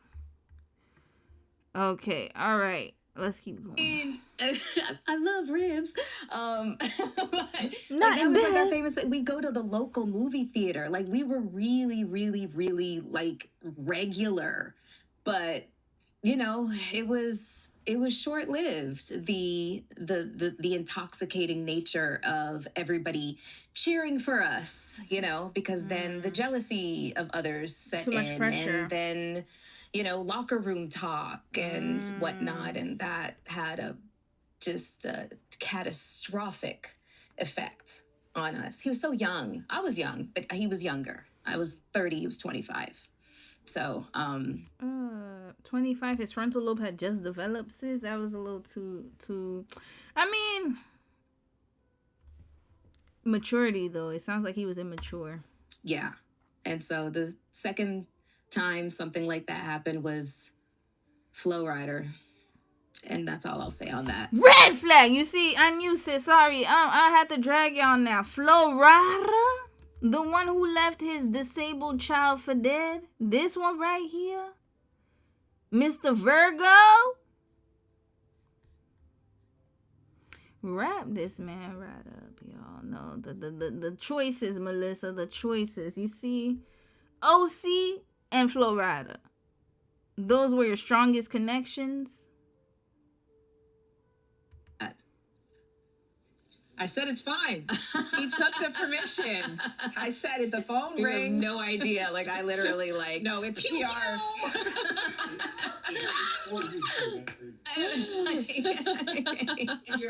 No, it's Flo Rida's like PR person who's like, zip it up. You signed the agreement. Yeah. Stop talking. Yeah, that was, yeah. There's pictures. I was going to say, unfortunately, there's pictures that you could Google, so you'll see who that was. But primarily, I would hide whoever I was dating for the main reason that I didn't want to be recognized for being anybody's girlfriend. Mm-hmm. The reasons why I wanted to be judged by my own career, my own... All right, we're done with you, Melyssa. Stable partner is the best bet, even in spite of the fact that we live in economic uncertain times. So I'm just curious from your vantage point on that, because there is so much talk about that online. And like I said, everything you described, in some people's cases, sounds like a fantasy. Mm-hmm. Like getting presented with a $150,000 necklace on day one, like that's a fantasy. Do you feel a sense of disillusionment from it, or what would you say in response to people who look at that and say, "Oh, I aspire to that"? To getting the $150,000 necklace? Well, everything that goes with it, to be putting yourself in the places where that's even possible. It's just not real. It would be too difficult to maintain. It would be a headache to maintain. It would be constant anxiety, and I don't want it. I did it. I don't want it. Never want that for myself anymore. So if that would be the last thing that I advised a young girl to do, to look at, look at men of means being, your saving grace or your safety net. Yeah, I agree. Girls are thriving. Women are thriving. We're outpacing men in every aspect of life right now. By the way, I saw their pictures. They are stunning. You must be so proud. Thank you. I am. I really, really am. And I am hopeful for them. And I am hopeful for them to have an intimate life that is fulfilling. And I also acknowledge that it comes in all forms. And okay, Scorpios, you done won. Finally. We got one with some type of common sense. Thank you. And thank you, Melyssa, for giving us your experience. Unfortunately, I cannot watch this too much longer. Hold on. I feel like something crazy is going to happen. Don't get me wrong. I've spoken to women before who have a partner who has lots of means, and it contributes, may not be the only reason, but it definitely contributes to their feeling of appreciation to be in the relationship, love for the relationship. And don't let me say that being like all rich men are pieces of shit. That is definitely not what I'm saying. Yeah. However, I've dated enough of them that there is a consistency. I call it rich man syndrome. And you know what rich man syndrome looks like? What? Somebody got to get that. That's just their attitude. Somebody is always going to fall. Like they walk with a wake in front of them, and whatever happens behind them, they've got people just scrambling and picking things up and whatever else. And also the fact that they have the money also is...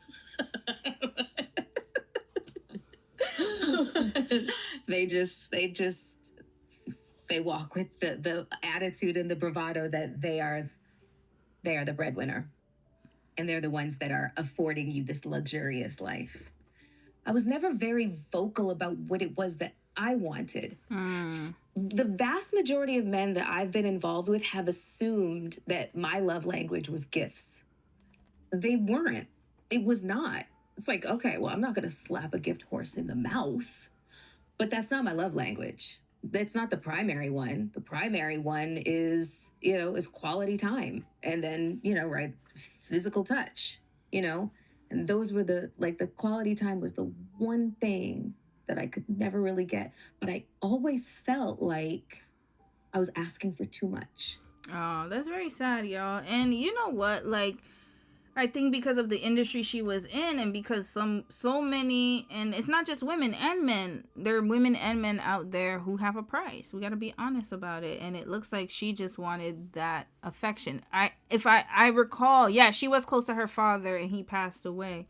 So it seems like she does want quality time with a partner, and that's her, unfortunately, you're in the industry, men, and it might be very difficult. They just lead busy lives, and her tax bracket is too high for a regular guy, so she'd probably have to get someone in management or in some type of kind of in the industry, but not an artist is what I should say, or an athlete. It'd probably be somebody behind the scenes.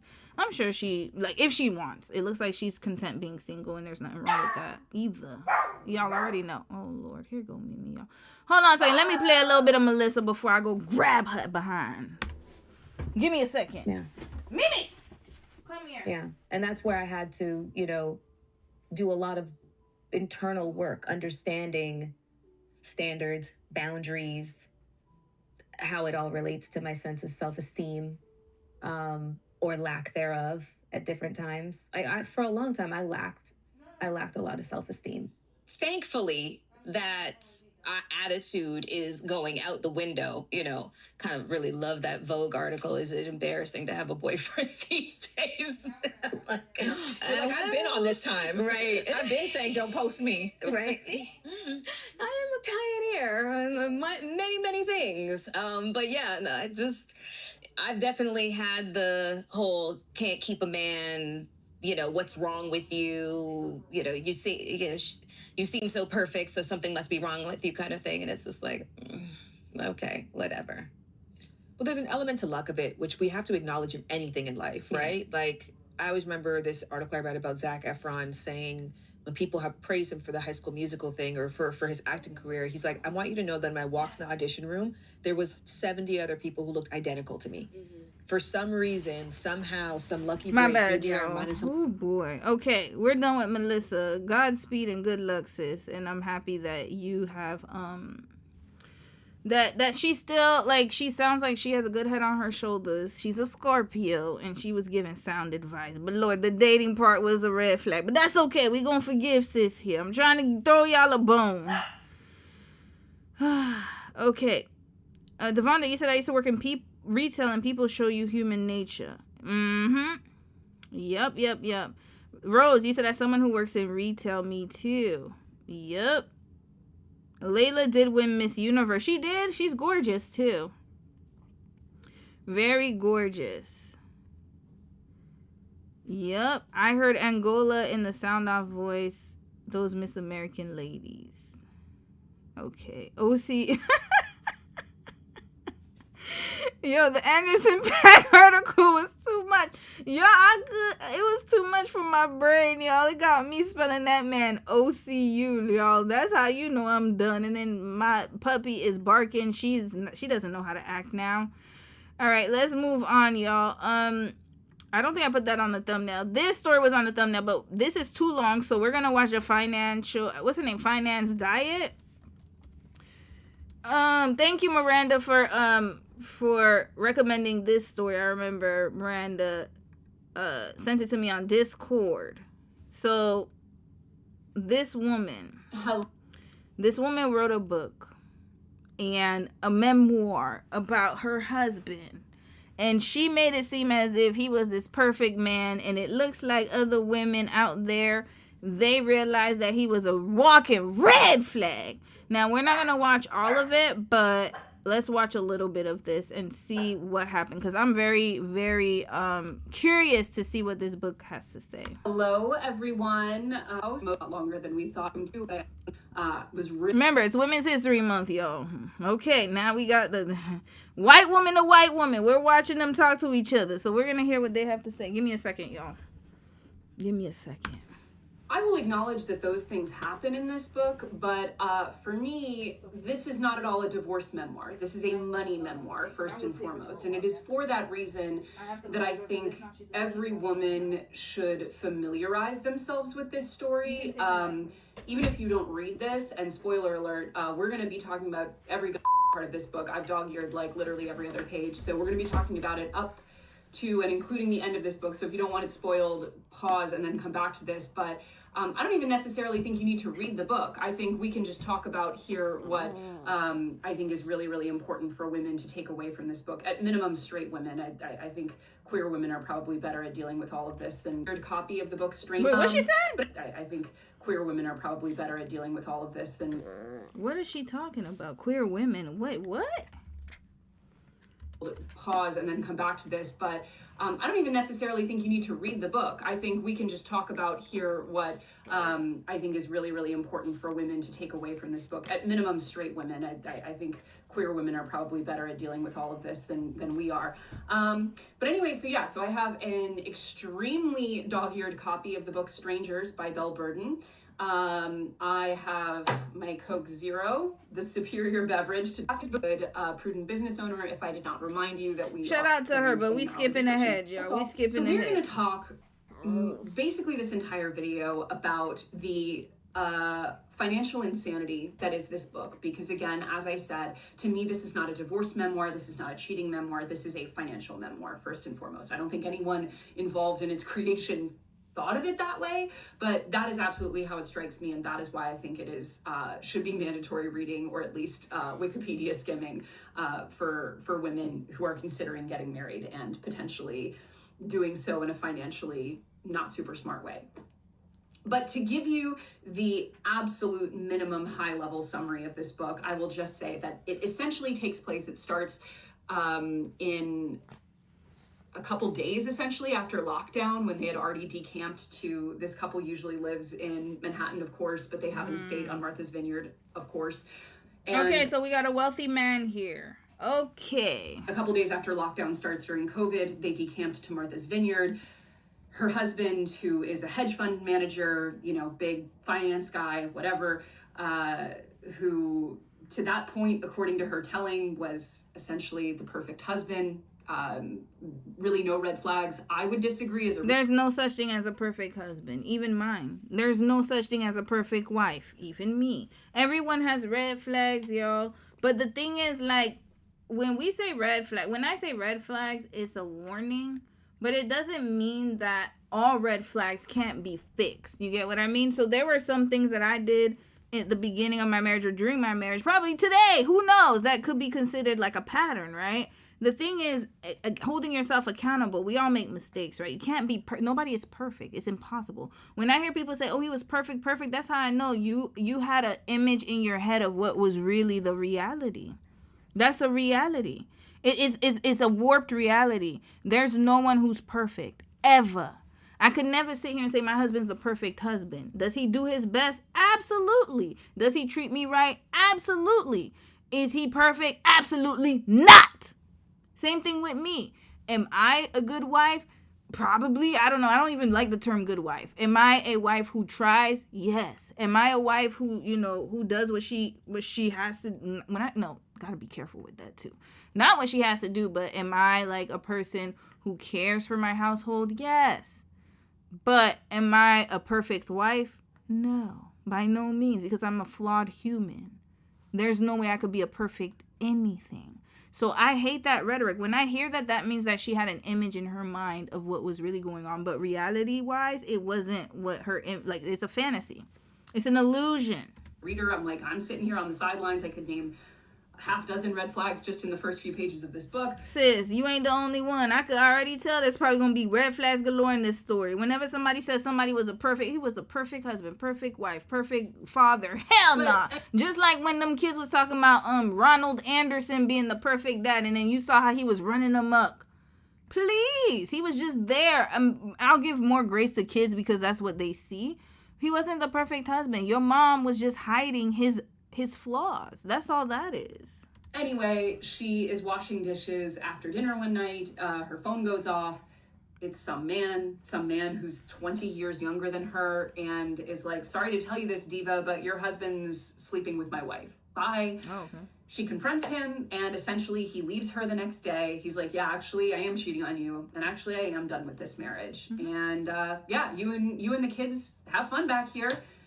See ya. And gets on a plane and leaves, and that's it. And he never really has anything beyond a completely cursory conversation with her. I hope she put him on child support. And also, this man noticed he abandoned her and his kids. So so think about it this way. If he was such a perfect husband or perfect man, then him abandoning you and your kids would never have happened. He would have never even cheated on you. That perfect man would have thought about it. That perfect man would have had a reason to stay. Or even if he left you, he would have never abandoned his kids. It sounds like he abandoned you. So again, it's a fantasy. It was an image, y'all. He just was playing the part right, and she just couldn't see through that. Or she just ignored it. That's all I could say. Or seemingly her children ever again after that. One of the things he does, among others, is essentially says, first order of business is I do not want any custody of my children whatsoever, one of whom was still like 12 years old at this time. He essentially says, all I want is one meal a week with them. You can have them. Red flag, deadbeat ass man. Same pattern. Except he was a rich dusty. What a deadbeat. You didn't want custody of your kids. You have the means for it. You could have at least, even if he wasn't able to be there all the time, he has the means to hire somebody. Or at least the means to get them what they need while he's working. But nope, he wants nothing to do with them kids. So you're telling me there's no red flags at all? Not her. I'm talking about the author. I refuse to believe that. You were in the same kind of delusion as Sis was, the Kenyan woman, who was trying to paint out the picture like she was perfect. No. It's not reality. The pride is too high and the ego's too high. The rest of the time. So, yeah, this man goes from being the absolute perfect husband in her description to a cheating sociopath in the span of 24 hours. Now, again, as a reader, I would sort of contest the idea that there weren't massive red flags to begin with. I also have a strong suspicion, based on his resume and the way he behaved, that he was probably cheating quite a bit more than just this one affair. It just so happened that this one got discovered by his mistress's husband, and also for other financial reasons that we'll get into, it happened to be a good time to leave the marriage for him. But either way, that is sort of the high level plot of this memoir. And then the rest of the book is sort of her navigating the year and a half after he leaves, and sort of the emotional and mental fallout, and reconsidering her marriage up till then, a lot of personal exploration, etc. But that's kind of what the story is in so many words, and that's what a lot of the press has been focused on. Mm-hmm. But again, to me, that is far from being the most compelling part of this book. This is a financial book. Also, as a complete side note, and we're not even going to really get into this in this video, but one thing that is just so overwhelming reading this that I cannot believe people didn't pick up on, I don't have time to get into this in this video, and honestly, it feels like almost petty to make it too much about this at this juncture, because I really just want to focus on the financial aspect of this memoir, which I think is so shocking. But one thing that you get so much of in this book, that I think the only reason the author writes it the way she did and it remained in the book throughout the entire editing process, is because probably everyone who touched this book was living a similar lifestyle during COVID. So nobody really thought it was that shocking, or in my opinion, kind of offensive. But something that you get a ton of throughout this book that really leaves a bit of a bad taste in my mouth, as someone who, like most New Yorkers, was locked down in New York City in my apartment. I was actually alone because my husband had to leave due to immigration reasons a few days before lockdown started. But like for most of us, Wait, what? Your husband had to leave what? Okay, and we might need to find out something who here. were just, you know, gritting our teeth and going through it in the city. This book takes place essentially entirely over the first year and a half of the pandemic. He basically leaves a few days into lockdown, which is absolutely insane in and of itself because they fled as a family. It's her and her husband and her 2 children, her 2 daughters. They also have a son, but he decided to spend all of lockdown at a friend's house in the Hamptons. He's just there for several months at the beginning of this book, which I don't know what the deal is with really rich people, if they're just like okay with leaving their kids. I guess they go to boarding school, so it's not that different. But anyway, their son locks down, quote unquote, with a group of 17 children in a house in the Hamptons somewhere, some Hamptons estate. But anyway, when lockdown started, their family, as many rich families did, fled their Manhattan apartment to go to their like compound on Martha's Vineyard, which is where she is for the majority of the book. And then a few days into lockdown, she discovers her husband's affair. And he essentially is like, all right, well, I'm leaving you, so bye. And then gets on some kind of helicopter or I guess ferry. I don't know how he gets home actually in the first part of it. But then goes all the way home to Manhattan. And then for the rest of the book, they're kind of going back and forth as they will. She also spends basically the whole summer at the Martha's Vineyard Country Club, where they're in a bubble. But I looked this, what I think is the country club she's talking about online. There's no way this has less than like 500 plus members. It's like a massive tennis club. There's also like an anecdote about how they like left their dog in a kennel for like the first several months of lockdown. Like they're like teaching their 14-year-old daughter how to drive on the streets of Martha's Vineyard, even though she doesn't have a learner's permit. All of these anecdotes to say, because this was all happening against the backdrop of COVID specifically, there is also this very ambient sort of awareness throughout the book that like one thing about rich people is the rules do not apply to them whatsoever, and that is very clear with how the pandemic is handled. That is very clear with how this man navigated his marriage. Like at every juncture, there's just absolutely no sense of like, oh, I should not maybe do these things because we're all trying to live a little bit differently due to this pandemic. Like rich people just had a completely different early COVID. Okay, sis, we're gonna need you to get to the point here. About the experience of publishing the Modern Love column. The sort of explosive success and press ubiquity of this book might feel a little surprising. It's been, like I said, it's a New York Times bestseller. It's been on every morning show in every major publication. The pull quotes, you have Braden Carter, obviously of Vanity Fair. You have the massive author Joyce Carol Oates. There's just a level of sort of institutional validation of this book that I think has been, that would be surprising if you didn't understand where this woman comes from. I also want to say, in terms of the book being a bestseller and being so okay. Sorry, y'all, I'm at the fast forward here. Doesn't matter. And I want to be clear that sometimes, in some circumstances, that is true, right? Like women can come from really disadvantaged backgrounds, can marry out of necessity financially or otherwise. People will essentially accuse me of being too hard on the woman and not hard enough on the man, or insist that these women didn't have a choice in the matter. And I want to be clear that sometimes, in some circumstances, that is true, right? Like women can come from really disadvantaged backgrounds, can marry out of necessity financially or otherwise, can be forced or coerced into marriage. Like women can often come into marriage with little to no choice to really be at that man's mercy. I don't want to deny that. What I do want to point out is that often, more often than I think we would sometimes like to admit, women are willfully abdicating that agency and that accountability to themselves and their own futures. That is very true. Completely of their own volition. That is very true. Now I will say though, where's the financial part, sis? I love you, but and I love your content, but we gotta wrap this up. What are we talking about here? 21 minutes. What are we talking about? I'm still trying to hit a financial problem here. Was she a housewife? Was she working? Like I need more tea, more details. You know what? We might have to park this because even sometimes when they come into the marriage with more assets, as is the case in this book. And one thing I will never do is celebrate a woman intentionally abdicating her agency. I just won't do it, especially when that woman comes from the wealth, the education, and the cultural background to have all of the cards in her deck, and when women have historically worked so hard to be able to have that equality. I want to say that I don't in any way excuse these men in the sense that I think that they are absolutely contemptible.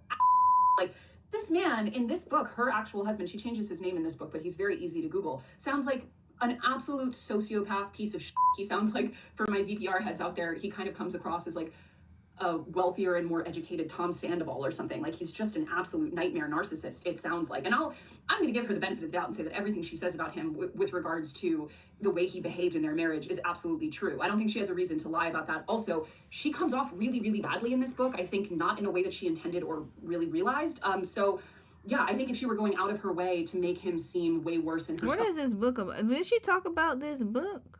Hold on. I understand the premise, but as in this case, there's this sudden, cold water moment on your face of like, oh, I've been living the past however many years or decades, willfully putting my head in the sand about money, about power, about all of these things. But I'm a grown adult woman. I want to be treated and viewed and respected a certain way. Unfortunately, I do think, and it's not to say we can't ever earn it back, and certainly many women do, and many women later in life do take back their agency. We've had some of them on Just Getting Good. I know that they're out there. But I do think often as women, we are far too quick to give up all of these things and far too naive about how difficult it can be to get it back. How difficult. Yeah, she's right. She's not lying. I will say that is factual. Yeah, finally. Okay, I got something to work with here. Yes, if you give up your agency at a young age, and mind you, this woman was married to this man for several years. That's a lot of years of missed opportunities, missed career progressions, missed business ideas. I mean, I don't know if she want to start her own business. Missed ways of financially supporting yourself independently apart from your husband. And notice how as soon as he was ready to leave, he left. Had no problems doing that. Left her and her kids. Their kids, I should say, but hell, he saw them as her kids, and he moved on right on to the next one. So she aged out. How old is this woman? Belle Burden. Belle Burden. Here we go. And the women who are agreeing with the Belle Burden, and they were like, oh my God, I couldn't, that's probably the same women going through the same thing. New York heiress. Belle Burden's husband convinced her to alter prenup before affair shattered marriage. He convinced her. Burden emptied 2 trusts to buy Manhattan apartment and Martha's Vineyard home, making her husband joint owner of both properties. So Belle Burden was born into a life of wealth and luxury. Okay, so she was rich. But after a painful divorce brought on by her husband's affair, she learned just how quickly that security could be taken away. In her new memoir, Strangers, a Memoir of Marriage, Burden writes in detail about the prenup her lawyer advised against. So her lawyer advised against it. How her former husband threatened to not only give her the bare minimum in child support after giving up custody of their children, and how she managed to navigate the painful ordeal while adjusting to her new normal. As the daughter of Carter Burden, a descendant of the Vanderbilts. I thought that wasn't her last name. So she's related to Anderson Cooper? Because remember, his mother is Gloria Vanderbilt. Are they cousins? Yeah. Yep. Oh, we got his name here. Her ex-husband is Henry Davis. Lord. Now we get into the tea. I'm sorry, I couldn't listen to the financial diet. I think she's just not good at giving I don't think she does book reports often, so I could tell. Not book reports, book reviews. I don't think she does book reviews often. So that's why I was like, sis was she was just going all over the place. I needed the tea right there. Who is this man? Henry Davis. Where is he now? Where's his ass? Reveal yourself. He's still with the mistress? That's what I need to know. That's more of what I want to know. Oh, damn. People, they're already searching. Oh, my goodness. They're already searching.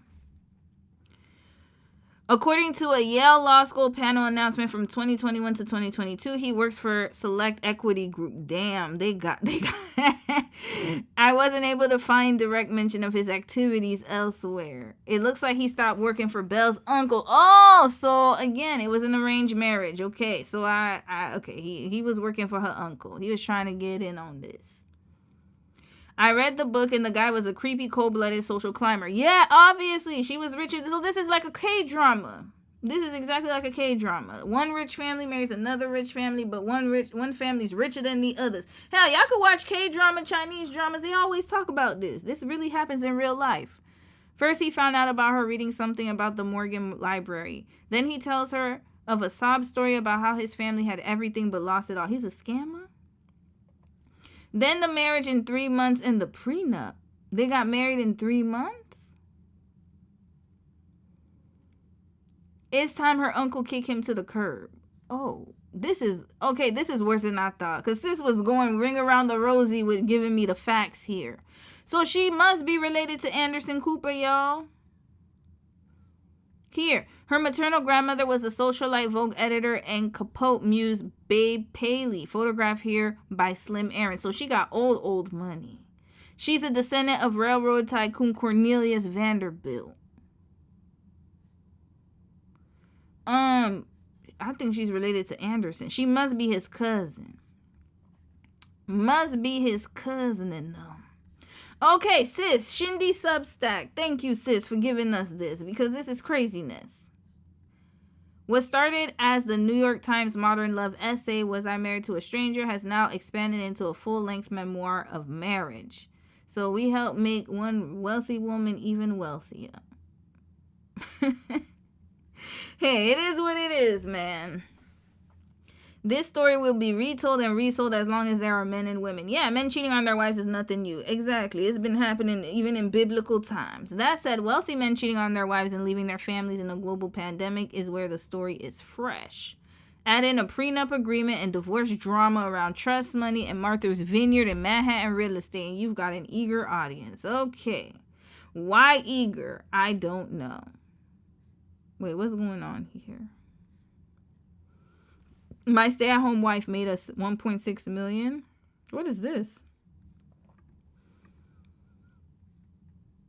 This is an Asian family? Legacy investing show 5 weeks ago. My stay-at-home wife made us $1.6 million wealthier this year. Not with a big paycheck, but by doing the quiet, uncredited work that holds everything together. Okay, all right. Well, I don't know what's going on with this couple, and I don't know why they're included here, but okay. Oh, okay, I get what it is. So basically, he is praising her. She did 1.6 million plus. She made them wealthier. So how you gonna thank her? Because this post is not enough. Okay, I get that. That's great. Money should not... Oh, I understand. Yes, you're praising her. Thank you for giving her the accolades. But, what you doing for her? What have you done for her? Quantify it in physical things, not just with the praise. Thank you. Burden's prenup changed at Henry's request and signed 5 days before their wedding. That's actually, I talked about that before because that's what Jeannie did to Jeezy. Jeezy did to Jeannie Mai. This could be, this is coercion, y'all. Y'all should never sign legal documents under this type of emotional pressure. 5 days before their wedding. What's mine isn't yours approach to their marital assets. Usually everything earned during the life of a marriage is called marital assets and is split equally in divorce. And just before you argue that her blissful ignorance given her situation in life doesn't entitle her to compassion, well, no one deserves the pain of infidelity. No one does, but the signs were there. He made her change the prenup 5 days before. That's a red flag. I've never seen those kind of situations end well, ever. And no one who cares about you would do that. No one deserves spousal deceit. He been deceiving her. He made her change. Wait, what's going on here? The infidelity wasn't the first deceitful moment. Why are we... Okay, you know what? Being blindsided by the person with whom you share... There's no blindsided. Okay, guys. This right here, that's it. This right here tells me all that I need to know. He's been deceitful since here. I don't even know anything else about this story. Right here. This is already the deceit. We don't need to wait till he cheats in order to have an epiphany. Come on now. Being blindsided by the person with whom you share your bed. Sucks for richer or poorer. Okay. 12 more random thoughts I had while reading Strangers. Henry is James. Okay, I don't know.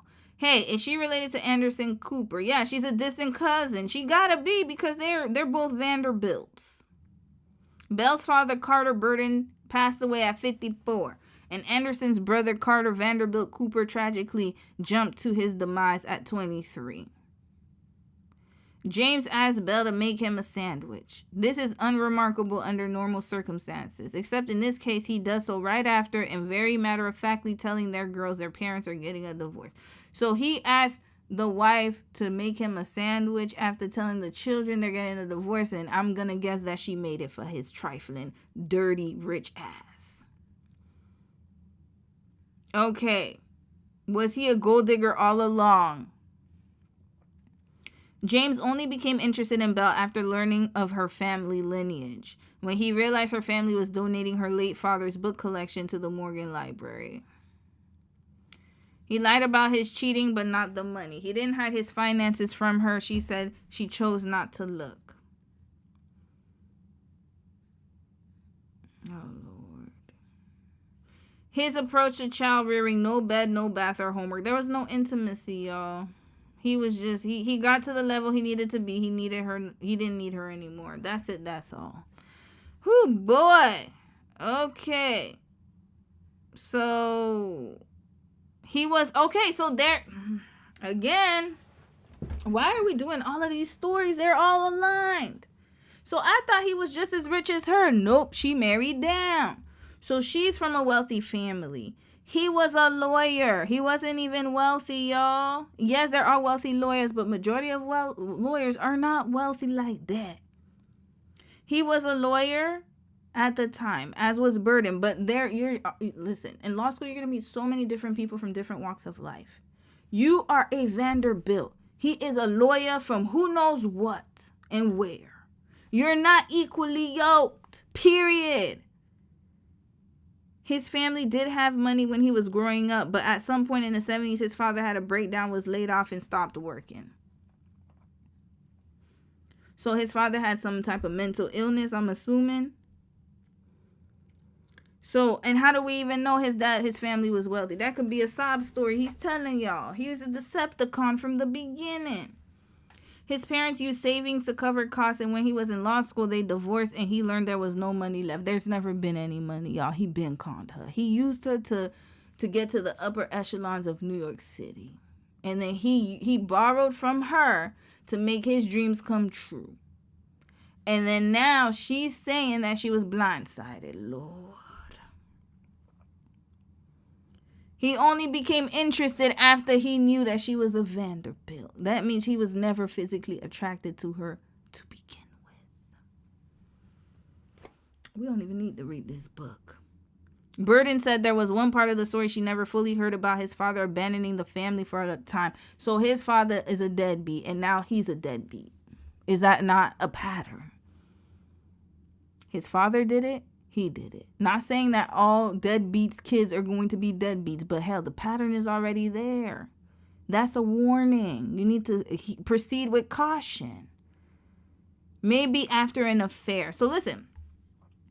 She never fully heard of the father abandoning the family for a time, maybe after an affair, before coming back for a number of years before his mother filed for divorce. So he's used to his daddy leaving and coming.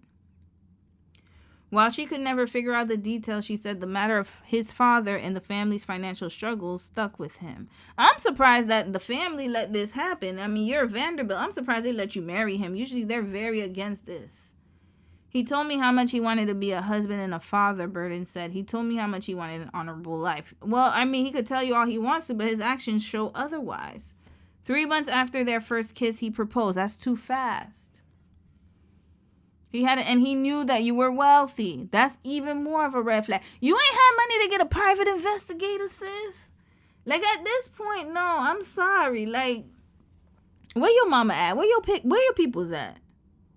And during their engagement, they rented an apartment together and split costs equally. That's another red flag. You see? And then the other sis want to talk about, oh, she was blindsided. 3 months after their first kiss, he proposed.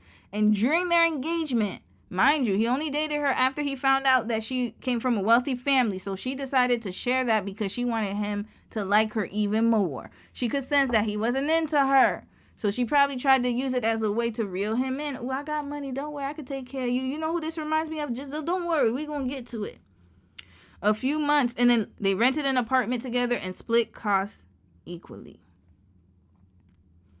50-50, mind you. He ain't had it, y'all. A few months before their 1999 wedding, Burden's mom reminded her she needed to get a prenup written up, something both she and her brother had contractually agreed to in their early 20s. Good. Green flag for mom for doing that, but damn, sis. All of my assets were in a trust, entirely protected in case of divorce. Whether we had a prenup or not, I didn't think I needed it, but I had committed to having one. Why wouldn't you need it? Oh, Lord. In the original draft, her family lawyer said she and James would each keep the assets they bought into the marriage, but would split everything earned during the course of their marriage in case of divorce. She recalled James being upset. Let him be mad then.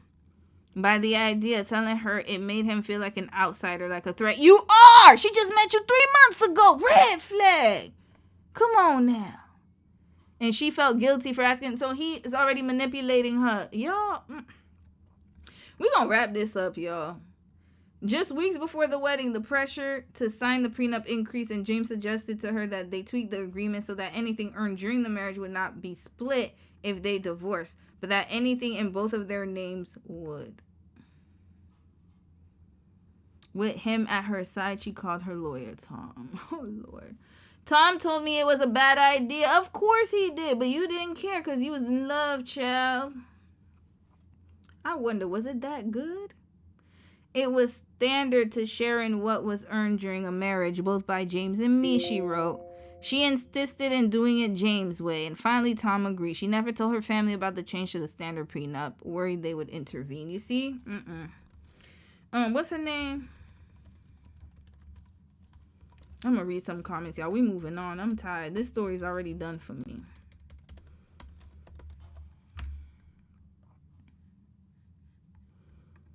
Belle Burden's birthday. I need to know her. My cousin Belle Burden. When's her birthday, y'all? I'm so sorry. I'm so sorry. I'm curious. And if I never, I'm gonna spend this week finding it, y'all. We gonna move on. We will move on. I will find it. Don't worry. This is giving. I'm sniffing water. This is giving me too much water. Too much water here. In 2001, they bought a 4-bedroom apartment in Manhattan, something that was much bigger than she thought they needed, but that James loved. Yeah, on your dime, sis, of course. If he was working for it, trust and believe me, he would not want it. She emptied one of her 2 trusts to purchase it and listed James as a joint owner, even though he had not contributed to the purchase. She said she was happy to do it. Of course she was. You know what? We wrapping sis right up here. Right up here. I need to find out her damn birthday. We're going to find that out. Now, before we wrap this up, I'm going to read a few comments and then we'll move on to 2 more stories and we done for today. I want to check the comments of the financial diets video because I have a feeling,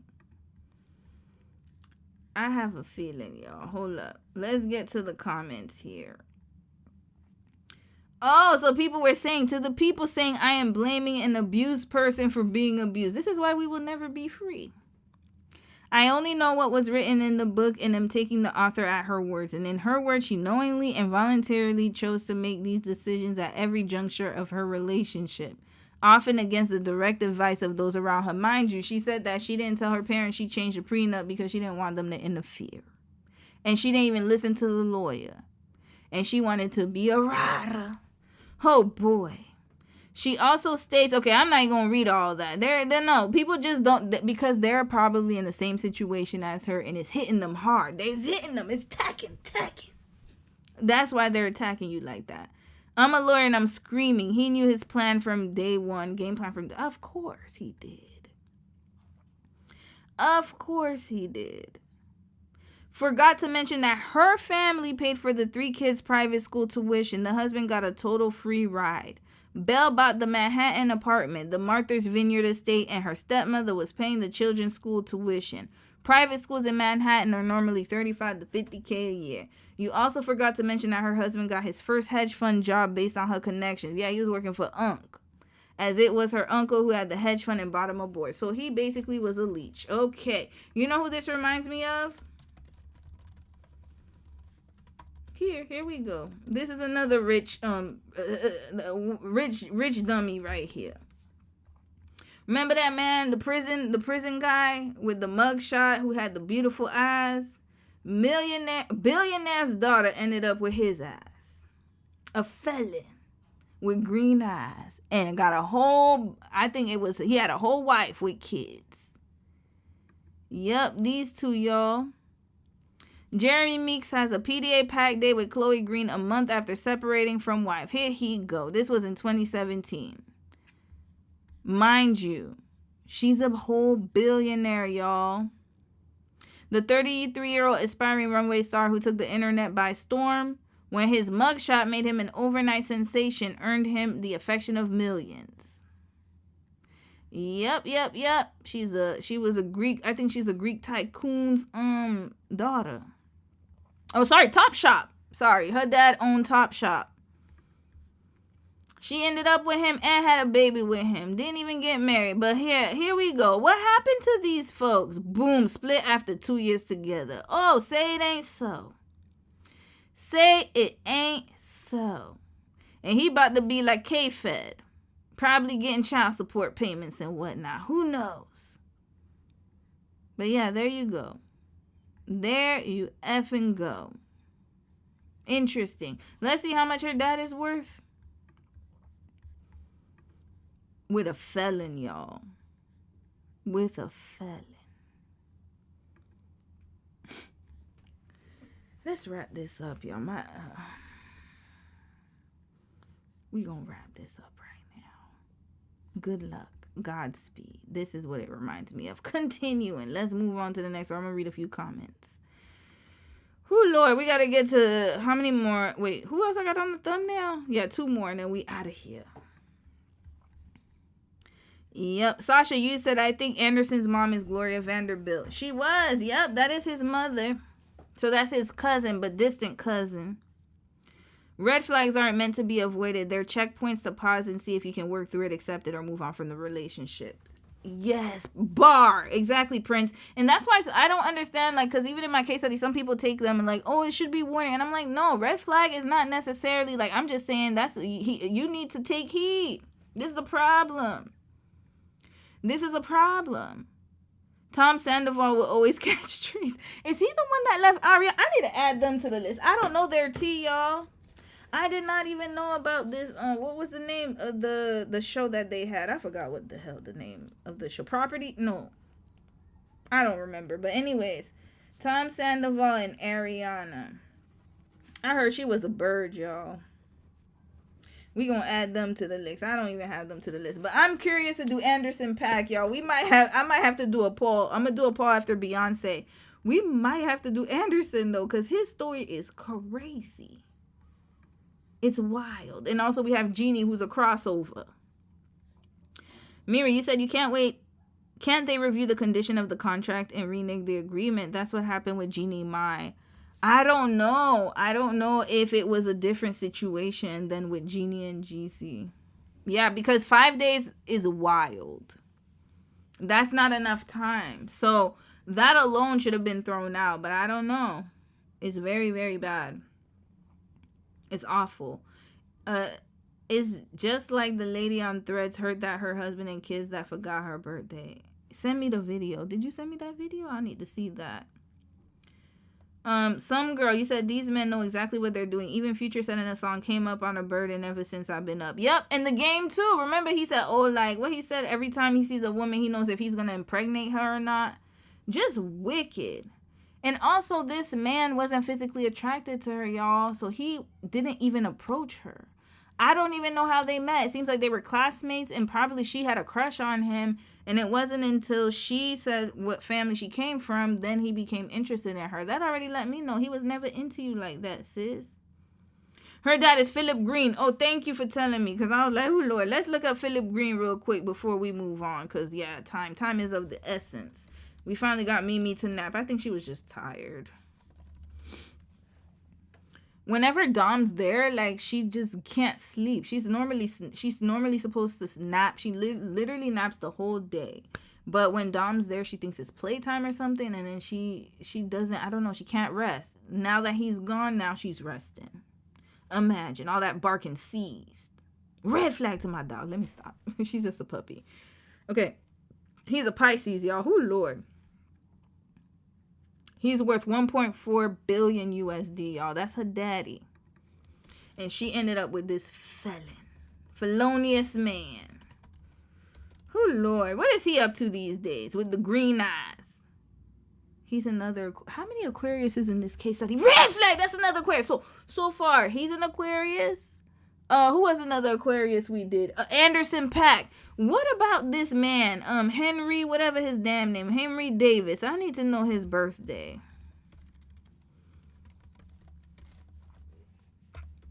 Can we find... No, that's a baseball. Damn, that name is too, it's too common.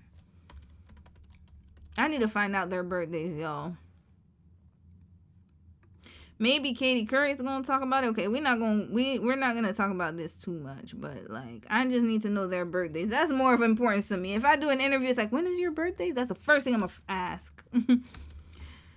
All right, I could probably find it, but hell, I don't care enough to know. I know he was on Demon Time. Here we go. Okay.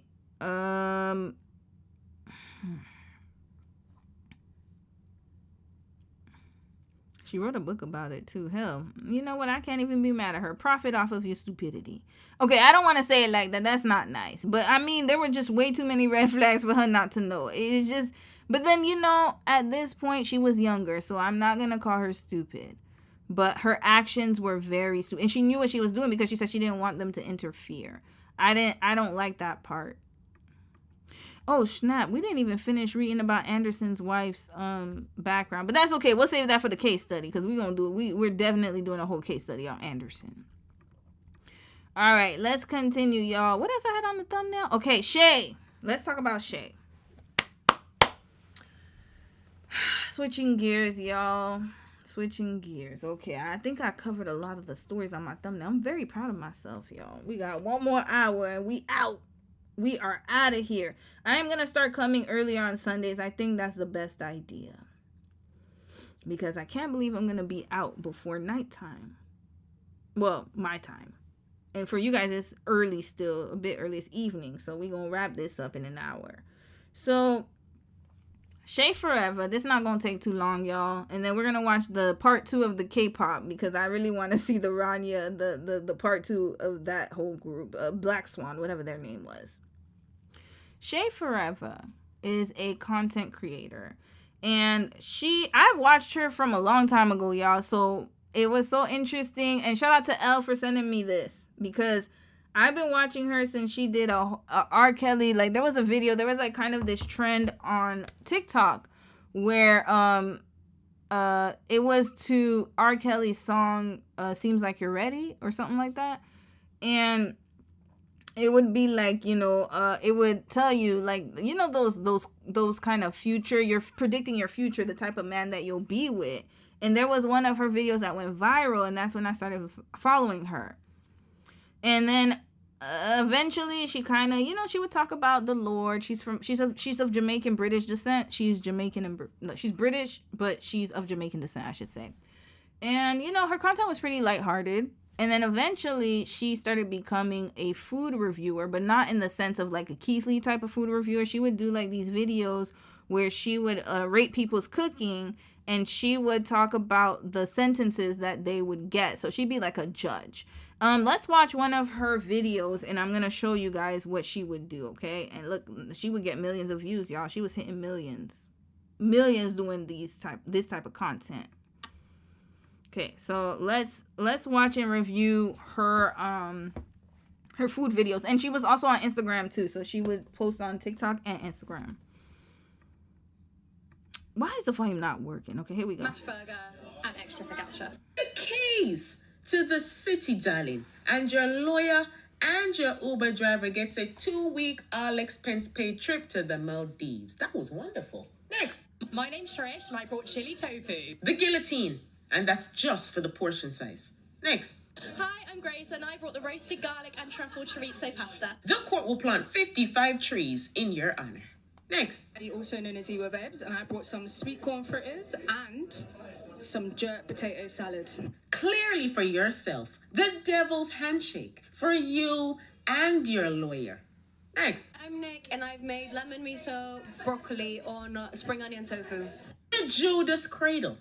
Next. Hi, I'm Izzy, and I made a chipotle and miso hispy cabbage on a feta and yogurt bake. Just when I thought there was hope for England, they came back with the World War II portion size. Death by public stoning for you, your lawyer, and both your Uber drivers. Next. Hi, my name's Shaiie, and I brought some vegan, gluten-free donuts. This man brought 8 individual donuts to a party of 15 people, including himself. Death row! Next. My name's Gina, and I have made banana oat cookies. Again, she too brought 8 cookies for a party of 15 people. You are to be buried alive. You and your landlord. And both your Uber drivers. Next. I'm Callum, and I've made Vegemite and cheese scrolls, and also miso and chili oil and cheese scrolls. The court finds you innocent of full charges. You are free to go. Next. I'm Jess. And I'm Rob. And we've made a spag bowl. Clemency. Next. I'm Estelle, and I've made butternut squash and cashew pasta. The officer who charged you will be deported naked to Sentinel Island. Next. Hi, my name's Tom, and I made vegan Biscoff cheesecake. The court will build 3 statues in your honor. Next. Hi, I'm Anne. Hold on, vegan Biscoff cheesecake. That sounds good. Hi, I'm Bud. And I made baba ganoush and chocolate dates with peanut butter. And I've brought focaccia, flatbreads, and hummus. The court will rename a street in both your honors. Next. Hi, I'm Ella, and this is Flossie, and we made tiramisu. The knighthood, darling, from King Charles himself. What? Oh, yes. And due to the fact that Folly was so far away from the food, respectfully, the jury and the court grants her the Cane Knighthood from King Charles himself, too. All right, so that's the kind of content she was doing. It seemed pretty fun. Like, no, it's not pretty funny. It was actually funny. I watched a lot of it. And she would just, look at reviews. Hi, Look, this one, lovely Mimi. Here we go. Mimi, and I brought the Rasta pasta. Hi, I'm Mimi, and I brought the sweet chili salmon. Get the plates ready for the jury. Next. Mimi, and I also brought the turkey rice porridge. Hi, I'm Mimi, and I brought the honey cornbread. Hi, I'm Mimi, and I brought the double baked potato. Hold up, Mimi, you set up this whole party? Oh, let me not play that. Maybe Mimi's gonna come out, y'all. Hold up. Why is all this commotion with the jury? What? She's the only one who made there will be more than enough of Mimi's food to go around. And no, it's only 1 Tupperware per person. Oh, officer, look, now these 2 niggas are fighting over napkins. Can you break this up? Oh, okay. Sorry, the N-word was said. My bad, I brought the turkey bread. Mimi, and I brought the ribeye steaks. Mimi, and I brought the baked mac. Red flag, Mimi, you doing way too much, girl. Nobody could bring anything? Nobody else could bring something to the party you hosting and they didn't bring nothing? Who bought the silverware? Oh, I mean, you have it. Ever seen somebody What is cook going a on multitude here? of meals on 2 different occasions and execute them well on 2 different occasions? This is a record, so the court is gonna do something we ain't never done before. Instead of us choosing your reward, we're gonna give you the option to choose your own reward. You can ask for whatever it is that you like, even if it's the death of your enemies or my greedy jury members. Next. I'm Raina, and I brought the entire roasted pig. Okay, finally somebody bought something. Keys to the city, darling, and your lawyer and your Uber driver get a 2-week all-expense-paid cruise around the Caribbean.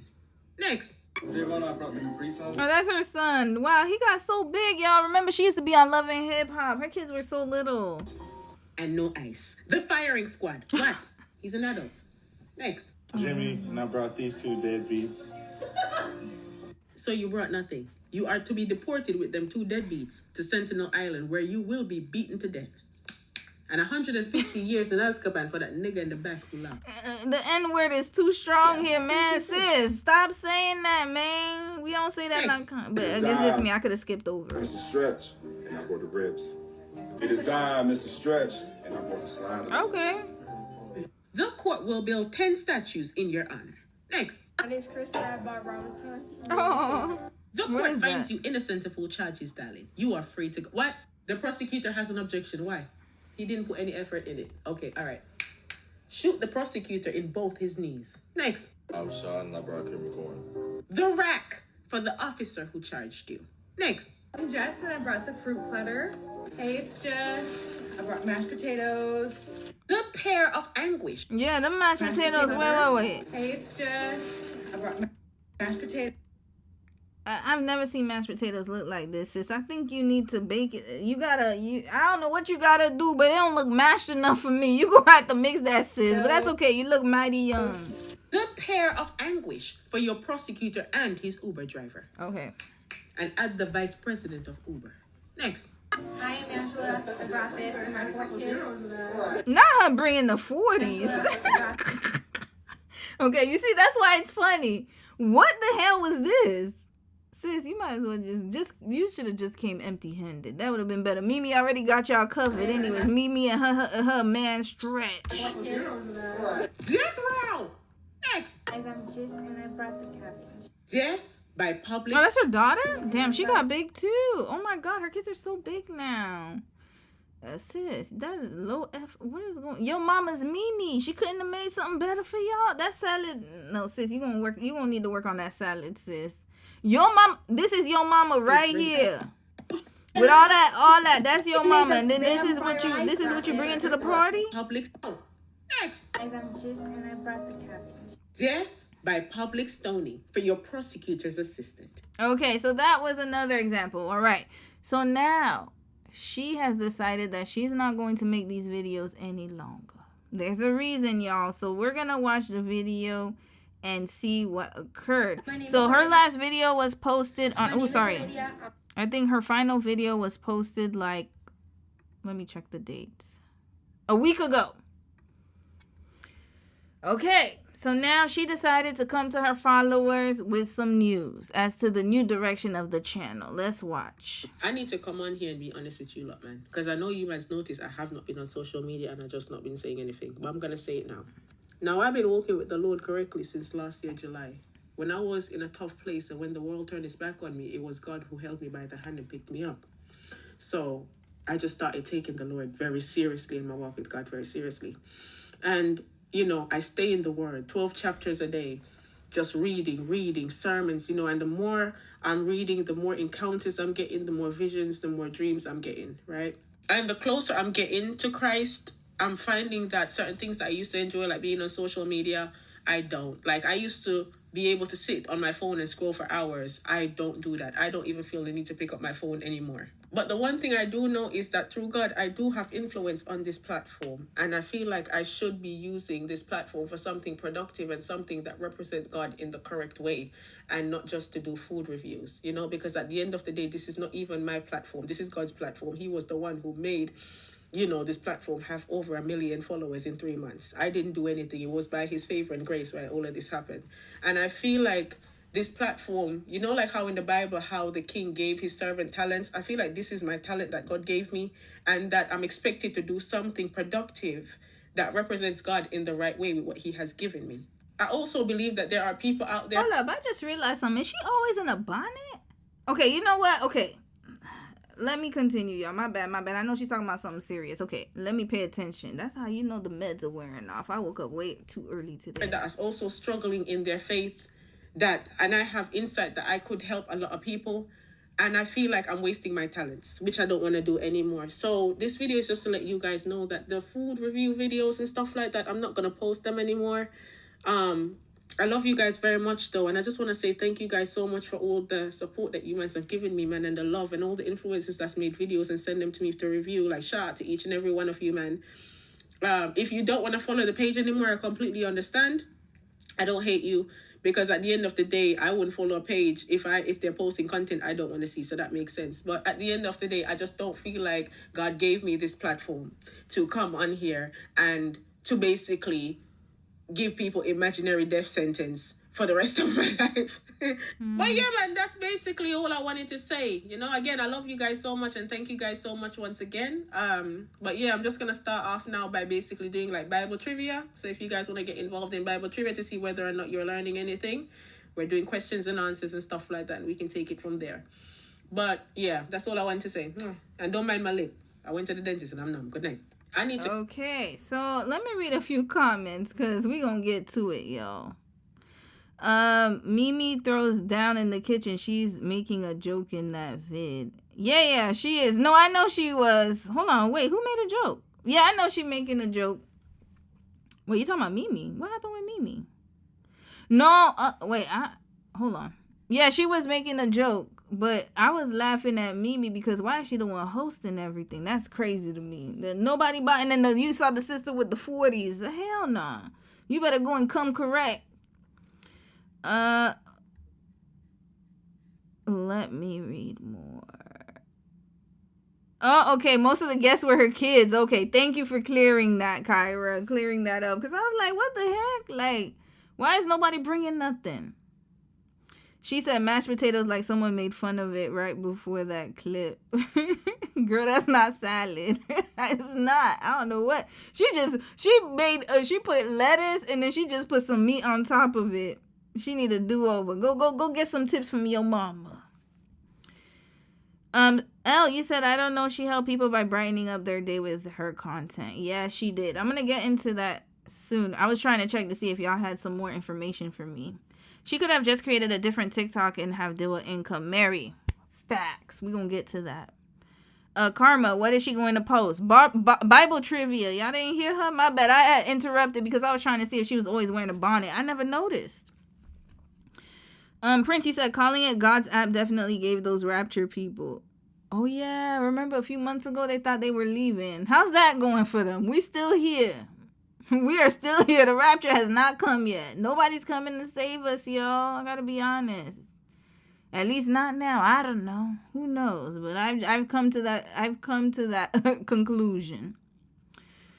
Belle's story tells me to leave these males alone. Well, I mean, yeah, like you gotta be mad cautious, guys. Like it's like I don't want to scare people. Obviously, I'm gonna tell you right now, like as someone who again was single for a long time, then got married, I don't think that there's anything wrong with sharing your life with someone, but you also have to be very cautious. You gotta be aware. And I think too many people, and I like what Sis said, the financial diet lady, too many people are walking into it without realizing the dangers. They're just walking right up into it.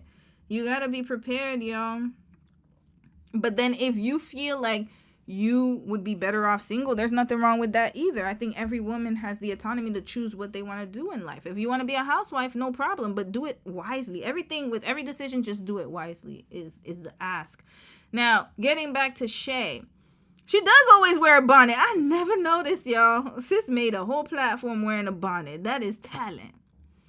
So I will say this. As a fellow content creator and as someone who does or who started off blogging or vlogging and then not blogging, vlogging. I started off vlogging and my channel has changed direction 3 times. So I went through 3 phases.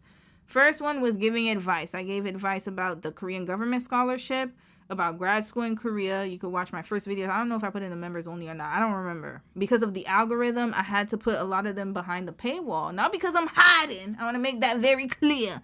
It's because the algorithm was sending too many people to my videos. They probably thought I was vlogging still. And I wasn't. I was like, no. I don't want to talk about Korea anymore. We're doing case studies only. So that's why I put some of them behind the membership paywall. Or I put them unlisted, but they're still there. I started off that way. And then I moved on to vlogging because I was a new wife in Korea. I was like, transitioned over from grad student to a wife, showing like the funny moments, showing the hard moments of being a wife. And I was being honest and transparent about, what it's like to really get into a marriage, especially with someone from another culture, not the, cookie cutter stuff they be showing y'all. I was showing the real stuff to the point where I got drugged so many times. Oh, Romy, you're too much. Why are you showing this? You and Dom just need to be happy. We want to see the positive. But I'm like, no, you got to see the negative too. Mind you, we were undiagnosed at the moment. There's that. And then now we transitioned over to case studies because I did feel a shift and I felt like I have more to offer. I think that's what this young lady is going through, but she can't express it. Notice how she said that she doesn't want to do food reviews for the rest of her life. It is something that came up accidentally. It's probably because she was just being honest one day, just doing her reviews, and then she realized people were messing with it. Same thing with the case studies. Y'all want to know when the case studies started? I'm going to show y'all right now. This is what happened. And shout out to Dom. I know y'all see his page right here. He just posted a video. Y'all go show him some love on Dominic Bjorn channel. So here, this is when the case study started, and it was by accident. I'm going to tell y'all when it started here. I was doing these kind of videos. And then I was doing live streams too. I was kind of doing different things, just giving information. And that's what I always love to do. This is where it became an accident right here. I did not plan on doing this. I was like, oh, let me just comment on this. It's a video I have in the vault. I didn't have other content to talk about. Just randomly talked about it. Boom, blew up. Then I decided to do this video. Blew up. Blew up, blew up, blew up. This is how the case study started, y'all. It was by accident. And I think this is the same thing with sis over here. It started by accident. And so now she's wrestling with the thought of, and also like growing really fast on social media, it can really take you to places, especially if you've never had eyes on you like that. It can be very overwhelming, especially for someone who was just, mind you, she's wearing a bonnet. I think she just enjoyed doing content to do content. And now she's blown up and has more eyes on her. Her name's become, like, her videos being shared. She's gone viral. And then she knows that, okay, this is what people want to see. And I think that she just kind of did it just to do it. But there was never really a plan. And that's the vibe I'm getting from her. Now, her getting into this religious mindset, this is what we're going to talk about here. And for background, I always share it, but I have to add a disclaimer in case there are new people on this channel. I come from a very religious household. I've been Christian since I was born. I learned Psalm 23 at the age of 3 years old. My dad taught it to us. We used to have weekly family time, which was Bible and prayer time. I went to church every single Sunday, not just on Sundays. I went on Wednesdays, Fridays, Saturdays. My parents were all up in the church. My dad was like literally the second in command. He was a deacon, but he was there. And then eventually he got his theology degree to become a pastor. So I come from a very religious family. Matter of fact, in Haiti, our land, like my father's, my grandparents' land, they built a seminary on that land. So missionaries came, they built a seminary on my family's land. So that's how far my ties go to Christianity.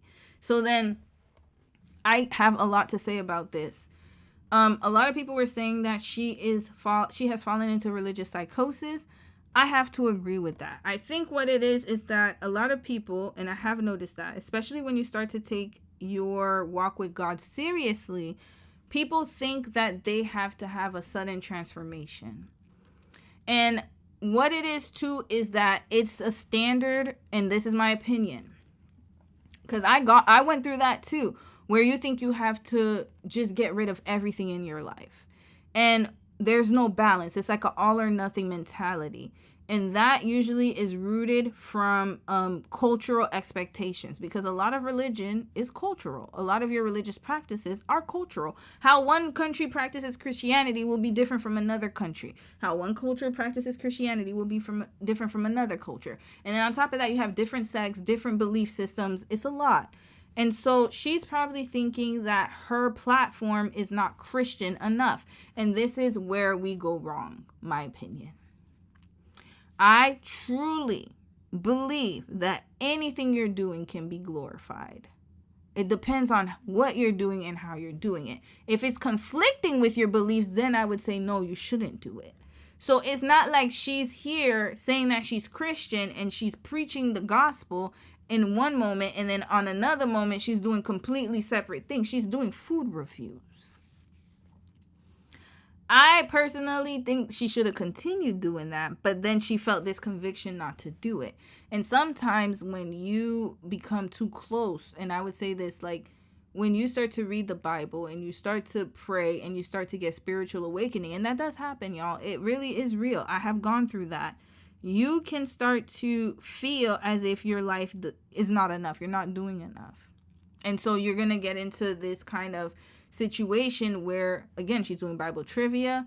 Next, she's going to try to, get more involved in church. And not saying that it's bad. You need to have a community around you. But what is the reason? It becomes this the performance of being a Christian. And this is where I have a problem. A lot of our churches, they teach you the performance of being a Christian. But that's not in reality. It's not actual. It's not the reality of what it really means.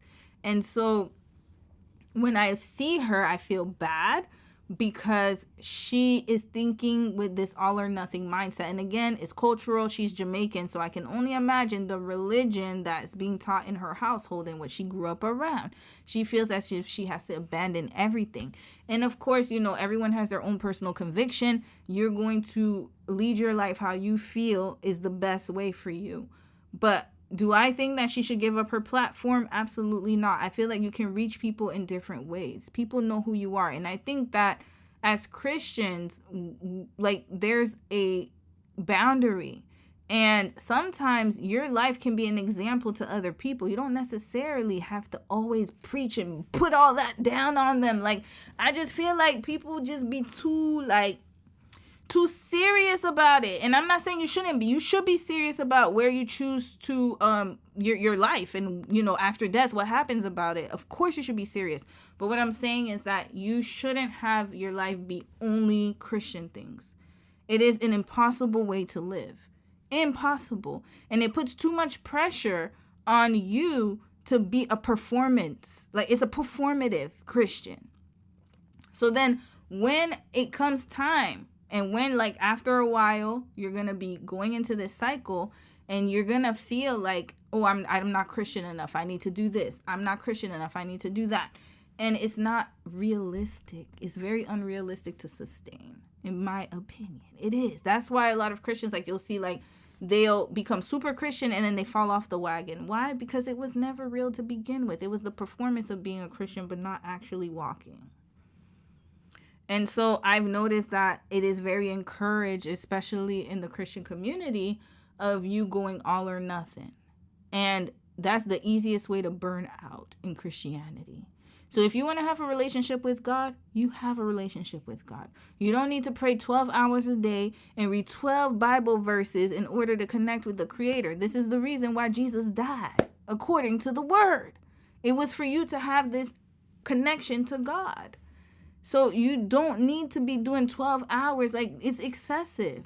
That is the problem. You can pray in a shorter amount of time and still get results. Hell, you don't even need to. There's some people who get results and they don't even do all that. Just because you read your word 12 hours a day, yes. Is it great for Bible study? Absolutely. But that doesn't make you a better Christian. Like, it doesn't. In my opinion, you're just reading the Bible. It's about how you practice it. Your actions speak louder than words, in my opinion. And honestly, I just, I hope that it's worth it for her, because I would never want her to regret her decision in the long run. And again, like, it sounds like all of this is emotionally driven. I don't know where it's coming from, but it is very emotionally driven, just based off of her going on a whim. She literally posted it a week before. And then all of a sudden this video came out. It's very extremely, like, it sounds to me as if either she was advised something, someone told her something, or the conviction, I don't know where it's coming from, but it sounds emotionally driven. And I always tell y'all, do not make permanent decisions off of temporary emotions. Ever. Now let's read the response, because I guess a lot of people came for her. And they started, like, trying to ask her, like, why? Like, what's going on? I saw a lot of comments saying, are Christians not allowed to have fun? I mean, the way some people act, like, you're not supposed to have fun at all. Like, you're supposed to just sit there and just... Mind you, Keith Lee is a whole Christian. He's always glorifying God and edifying God. And he does food reviews. And he goes to different places. Like, you can still live your life and still be a Christian. And you can still read your word and still have a connection to God. Like, I don't understand why this is so difficult, but then I get it because, again, it's cultural. Like I said, like, I don't know what church she went to, but I can almost guarantee you they're probably super strict. To all the people in the comment section calling me names, I just want to say thank you very much for taking the time to sit in my comment section and embarrass yourself by showing your true character that is clearly influenced by your entitlement. For over a year, I have posted. Okay, I think I cannot see that, y'all, because of the damn TikTok red flag. Why can't I read this? Hold on. There should be a way I could read this as slides. There must be a way. Okay, I'll figure this out. For over a year, I have posted content bringing joy to other people. Okay, that's what she said. I'm not one of those creators that's come online and cause drama or any issues with anybody in any way, but simply to bring laughs. And now that the Lord has called me to do more, the same people who used to support me have the audacity to sit in my comment section and call me names. Now, name calling is ridiculous, but you can't be mad at your audience for the direction either. The pivoting was very sudden and it seemed very sporadic. So this is the problem. It was too sudden. There's no progression, and this is how I know that this is not a rational decision. It's just emotional. This reminds me of, what's her name? Alexis Sky. Wasn't she the one who decided to become Christian and she was doing all these tours and stuff? Continuing. Same thing with Brittany Renner. But she seems like something's wrong with her, y'all. Brittany, is that her name? Brittany Renner? Yeah, I think that's her name. But it's okay because at the end of the day, the reality is based on what I have seen. If there was anything inside me that would make me come back and do food content again, this has completely sunk the ship. Okay, so what? Okay, now she's mad at the supporters. I will never post another food content video again. So if I were you, I would just start unfollowing ASAP. She's upset, y'all. She's angry. That's his emotional response. A massive shout out to all the people who didn't agree with what I'm doing, but just kept it respectful. And a bigger shout out to the people who support me. Thank you very much, everybody, and God bless you all. Okay. All right, let's get into the Bible study she's doing, y'all, and then I'm going to read some comments. Yeah, and it's sad. You know why it's sad? It's because, you know, and I can, okay, I'm gonna give you two perspectives. So on the one hand, I can understand her perspective because she's giving up the money and the glory for the Lord, right? So this is like the top of Christian martyrdom. You give up your body, your mind, your soul, your spirit, and you follow God, right? You give up everything to follow the Lord. That's very commendable that she took that brave decision. It's very brave, y'all. She had 3.1 million followers. So she gave it all up to follow the Lord and walk with him. However, I will say that the second part of it is, what if this was your calling? Like, imagine, like, you literally went viral for a food review that you naturally do. You have a talent of helping people. And someone mentioned in the chat, she could have done another channel if she was so convicted of, like, you know, bringing glory to God. It's not like, when she brought up the parable of the talents, it's a story in the Bible where one person used their talent and then they hid it and then another person multiplied it, right? And then there was another person who just like hoarded it. And no, one person squandered, one person hoarded, and one person multiplied. This could have been your multiplication, sis. 3.1 million followers, 193.1 million likes. You're a Christian. This is how you could talk to people, is by showing up. You don't know what people are going through in life, and they watch your content and they get, you know, and it brings them joy. Like Elle, you wrote that in the comments. And not only that, but you don't know who you're reaching. You have such a voice here. And it's really sad to me because why don't we reframe this and say that this is your talent that you're multiplying? You were able to multiply from a small number of people to 3.1 million. That's a multiplication right there.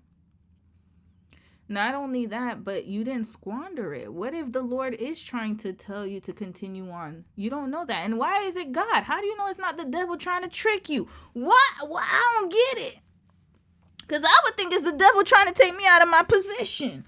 Because I'm like, hey, if I got a whole bunch of followers and I'm not doing that's against God's word, Because I don't see what doing food reviews is against God's word. Like, it's not like she's out here twerking and doing whatever, you know, other nefarious activities. Or twerking is not nefarious, but you know what I mean. Like selling dope and killing people or something like that. She's not doing none of that. She's actually bringing people joy. So it's like, what? And you know, this is the thing. The people you're watching, some of them do go to church. Some of them do read their word. Some people are just watching you to watch you. So it's so crazy to me. It's like Christians watch non-Christian content all the time. Don't you think that there's non-Christian content for a reason? Christian people don't always only watch Christian content. So it's good to have a Christian content creator who does something outside of that and also is very, you know, kid-friendly. Well, I don't know if it's kid-friendly because she does do, like, you know, the sentencing and stuff. But it's pretty PG to me. It doesn't seem extra out of the ordinary. It's not extra. Like, it seems pretty, like, vanilla to me. So now, like, how do you know the devil's not tricking you out your position? You see all that money that you could have made. You could have done something with that. You could have multiplied even further. Take the money from your food reviews that you're making on TikTok or Instagram or YouTube. And if you really feel convicted to use it for God's glory, then you can do it in other ways and help people out that way. And in your private life, or you can even start a ministry that way. You could do so many different things with that money. That could be your engine. And people don't think about that. Why? I don't get it. Like, it's just so weird to me. So you were willing to give that up, not even knowing that this could be the vehicle to get you to where you need to go. And maybe that's what God wants you to do. The door was wide open. And this was probably like the opportunity here. And again, how do we know the devil didn't trick you out your spot? We don't know. I would think about it that way too, because all of a sudden, that don't sound like my God. That's what I would have said. Whew, let's read a few comments and then we're going to see what the Bible trivia looks like. I'm going to wish sis the best, man. But honestly, the devil could be tricking you out of your position, yo. Real talk. Simone, hey sis, you said Jamaicans put a lot of pressure on Christian women to live a life for God and they will condemn you. They want you to be perfect. Yup. That's what I thought, because it's cultural. And it sounds very similar to Haitian churches too, y'all. This is what I had to do to deconstruct the religious, like, I had to deconstruct so much of how I practice religion. It was very unhealthy and toxic. It's extremely toxic, y'all. Like, if you do something, God's going to be mad at you. Or if you, like, you know, if you don't read your word, oh, it's going to be bad for you. Or if you don't do this. And I'm not saying that that's not important. It is. But the way they do it is like more of a punishment instead of like having an actual relationship. I want to have a relationship with God without coercion. I want to talk to God without feeling forced. I want to read my Bible and connect with God without feeling like I'm being like my life, like I have to. I don't like the pressure.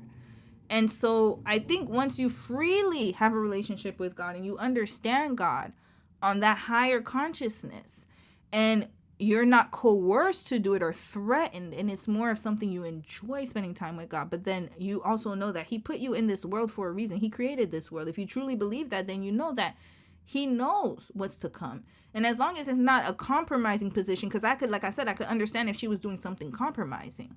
Like, but this is food review. I don't see it as something that is that bad that she had to quit that, in my opinion. Maybe it's the death sentences, but even then, okay, let's say that you don't want to do fake death sentences anymore. You could switch it up. You could still use your same candor and do something different and kind of switch up the death sentences if that's what you want to do. But hell, in the Bible, they got millions of death sentences. Come on now. So it can't be that. I don't know what it is. B. Simone, yes, thank you. That's a really good one, sis. Sasha, you said they really do.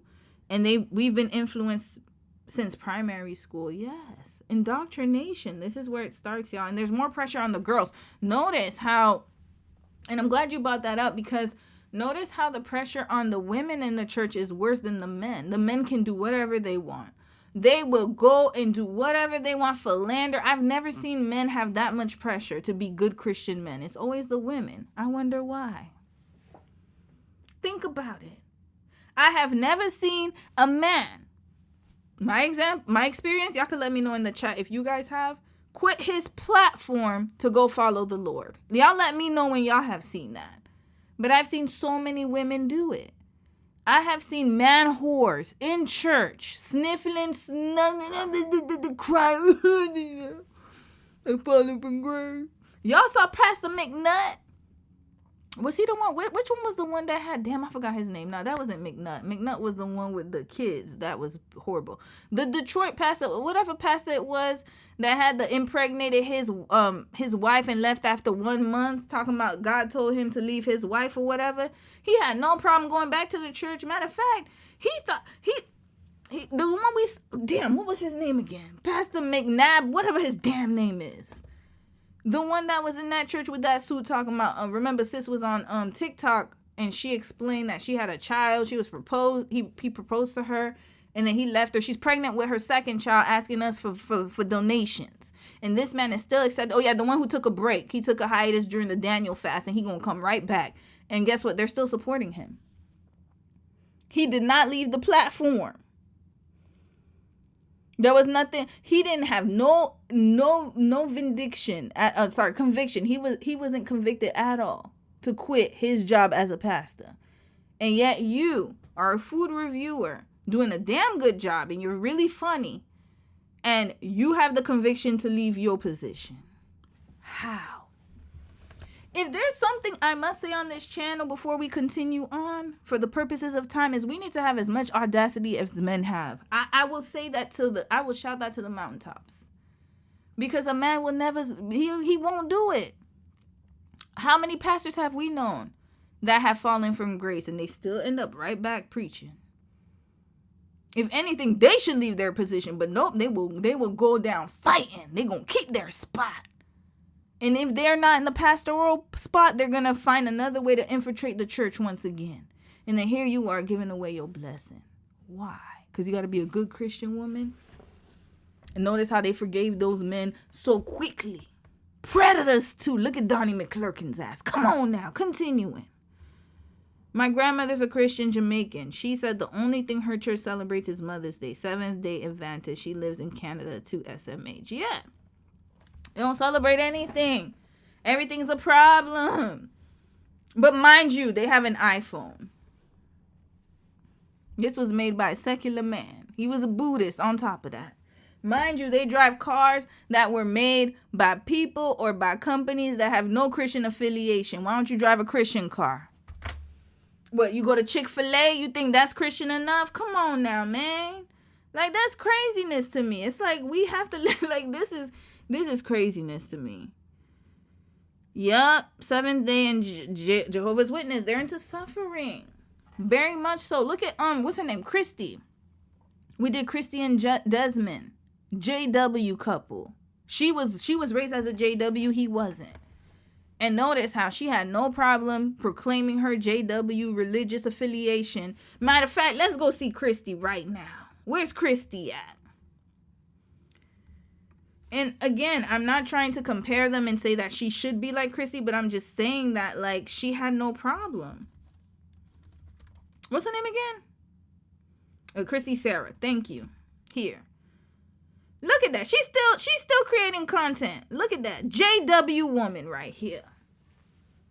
She has no problem. Filed for divorce and she's right back on schedule. Got 17.5 million with no hopes of stopping. And I know some people might be like, well, she sold her soul. Well, imagine. She doesn't seem to be sad at all. And then look at this one right here. She feels so tormented. Why? Because of the expectations. That's the problem. And the thing is, like, let me tell you something. If we are an image of God, and that he gave us more than second chances. So imagine if you read the Bible, and we believe in that, if we believe in the Bible about what happened in Eden and what happened during Noah's Ark and what happened during all of the Bible, there's always been a redemption for humans, even with the coming of Jesus. So if we do believe in that as Christians, then why couldn't you believe that your father is a good father? Why can't you believe that if we're made in his image and he knows what's good for you, and Do you think that he would give you that opportunity of growing your platform that much just to take it away from you? I don't think so. That's just my opinion. I don't think God would do that to you. So if you believe, like, that's like somebody giving their son or daughter, like a human father, like a real father, giving their son or daughter $1 million and then taking it away from them and saying, oh no, you don't deserve it. You got to do something else. No, you can't just take, like, come on now. Why would he do that? It was a blessing. And you don't want to see it as that. It's just weird to me, but she's young and she'll learn eventually, y'all. This might just be, you know, a stumbling block for her, but she'll get it soon enough. Simone, you wrote, it's like a cult in Jamaica and they control you to the point that they forget that Jesus had disciples that did all the work, then the work of God. Yeah, he had disciples that were working on top of that. Mind you, let's get, you know, one day we might need to do a study on this. Another live stream. All of the disciples, majority of them were fishermen, carpenters. Jesus was a carpenter. He wasn't preaching at no church. He was preaching outside. And then he was a carpenter. He had a job, a day job. Even Paul, he was putting tents up. Dorcas making fine linen. Ruth working. Everybody had a job that wasn't church related. They didn't sit up all day and go, and then speak in tongues and do all that all day long. Matthew was probably at the damn dock every morning. He's just sitting here getting fish. They probably was talking about other things during that time. Hey, you know, they didn't have TV at the time. Hey, did you see that soccer game outside? Did you see that? They didn't talk. They were regular people like us. Why do we put them in such a holy space? Like, they are holy, don't get me wrong, but they're normal humans who were doing human things. They had to work. Even the Lord had to work. He had to earn his wages from whoever was the king at the time. Was it Caesar? I don't remember who it was. There's so many of them. Jesus was a whole carpenter. That's not Christian. He wasn't up in the church. He did that in the day to earn his income, and then he would, you know, do his other activities all over the place, and he rested. Come on now. Like, it's just too much. I'll read one more comment here. A Christian car. I'm serious, because people be acting, oh, you know, this is demonic. This is demonic. And I'm like, what about the car you drive? Then all of a sudden they shut up. I'm like, you know, your job demonic too, though, right? Because your company owner, I think it's a secular company. Is it a sanctified company? Because you don't work at Chick-fil-A. All you got to ask them is, what kind of phone you have? They want to say, this is demonic. What phone do you have? iPhone. Interesting.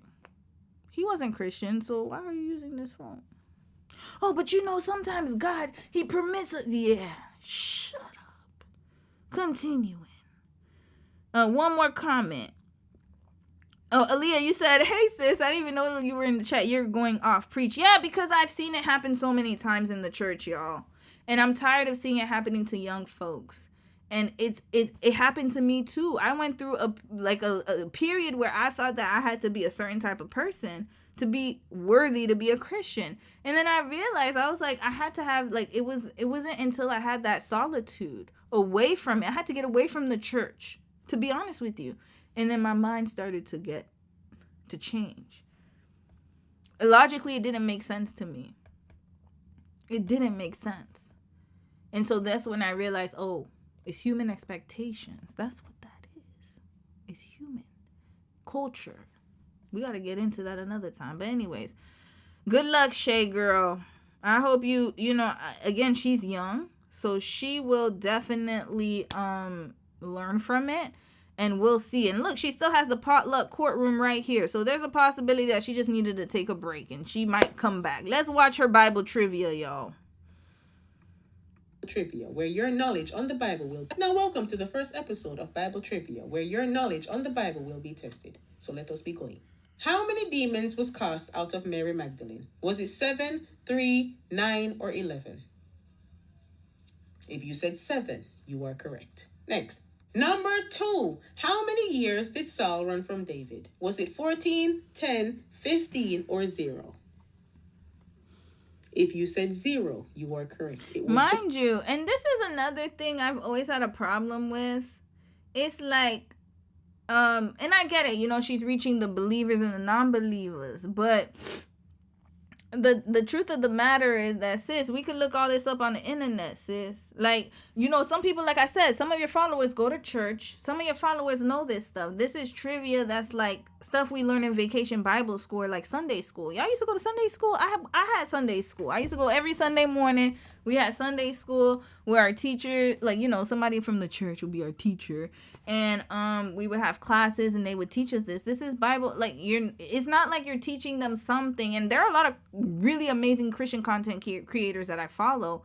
It's not like you're giving them trivia that they wouldn't know. And even if a non-believer didn't know this, like, why would they care? It's not hitting them. So this is not a good way to disciple, in my opinion. I don't think that this is effective. It's not effective teaching. There's no base or foundation. You're just asking them, do they know facts from the Bible, assuming that they would. What if somebody's never read the Bible before? What if they don't even know what Genesis is? What if that's how you effectively teach people? But then that's why I said I think that she's getting this idea of what she thinks a Christian should be. I could already tell by the way she's doing the trivia. It's not something, this is elementary right here. This is something you teach children, not full-grown adults. Casting, how many demons did Mary was casted out of Mary? It doesn't matter. It's irrelevant if people don't even know who Mary is and what Mary's story is. Why don't you tell the story? And then you ask the quizzes. That's what you need to tell people the story first. They need to understand. Why don't you do a case study on Mary? We might need to do some Bible case studies. Was Mary the one that was wrong? What about the woman at the well who had all them husbands? We all talking about her. That's the case study we need to talk about. But not about this. This is just regular questions. David who ran from Saul. Next. Question number 3. How many people did Jesus fed with 4 loaves of bread and 2 fish? Was it 5,000, 4,000, 3,000, or 0? If you said 0, you are correct. Question number 4. Who named Moses? Was it his sister, his mother, God, or Pharaoh's daughter? Who is Moses? Who's his sister? What's Moses' story? What's so interesting about Moses' story that I should care about how many sisters he had or whatever the hell was going on? Why was he important? Why should I care about him in 2026? Sis, you didn't tell us.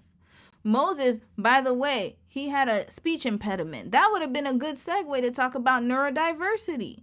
He was neurodiverse and he was angry all the he had a temper problem too. He was quick.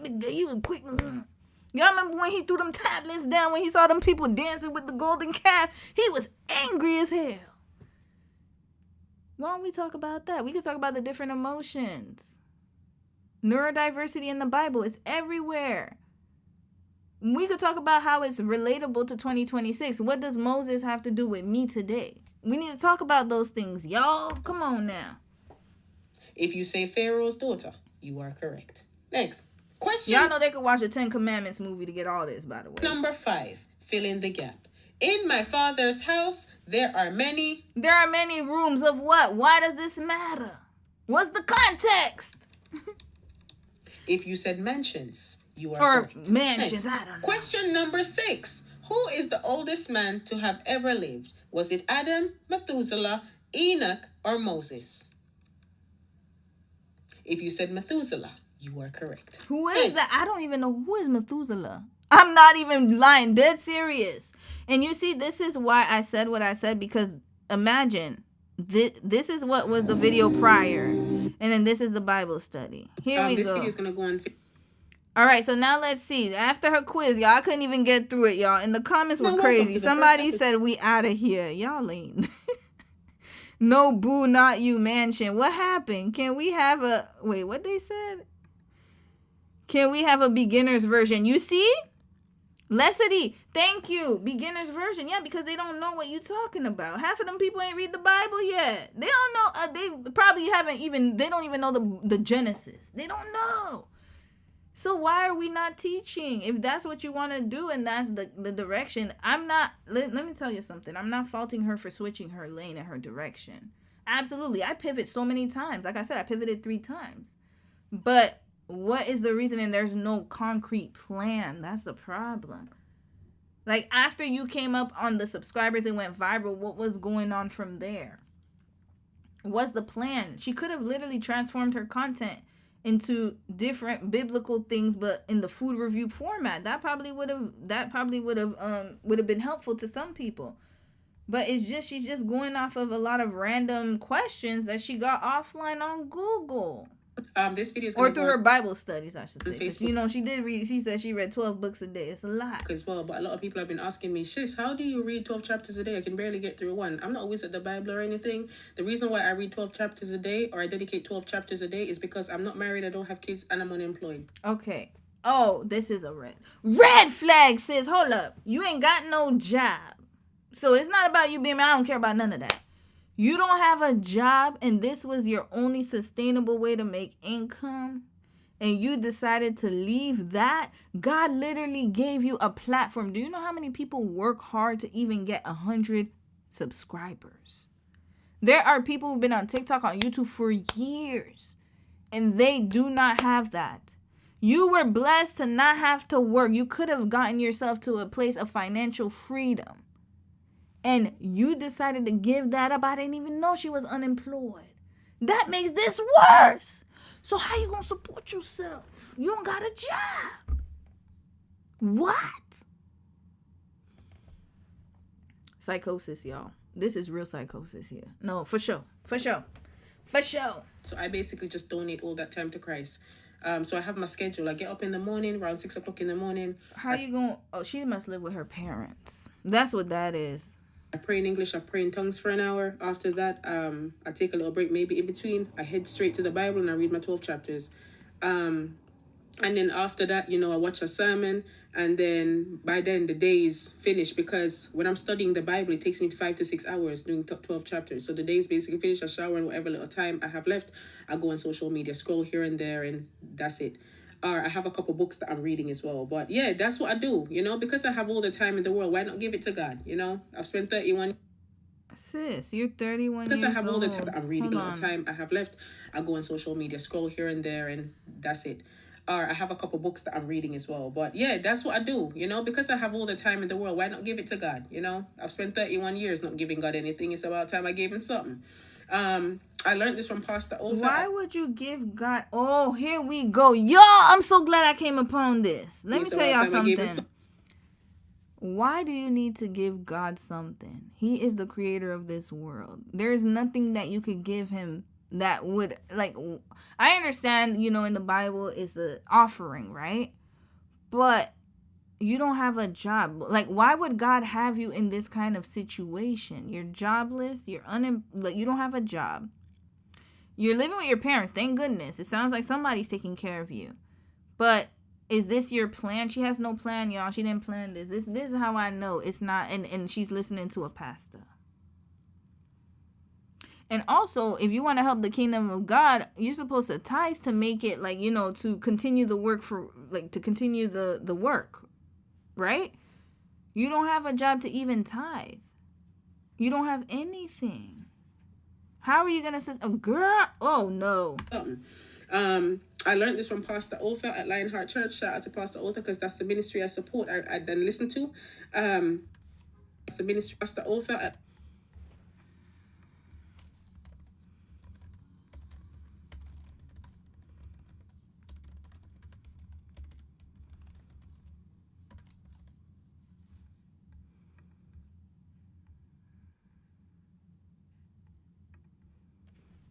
All right, let's get to it. Home. Oh, God. Oh, boy. Oh, don't tell me. As soon as you start seeing these pictures, you already know what's up. Oh, God. Oh, no. Oh, hell no. Oh, sanctified nah, because it's Sunday. Oh, no. Once you start seeing... Who is this? Is this the Lord? And why is he Caucasian?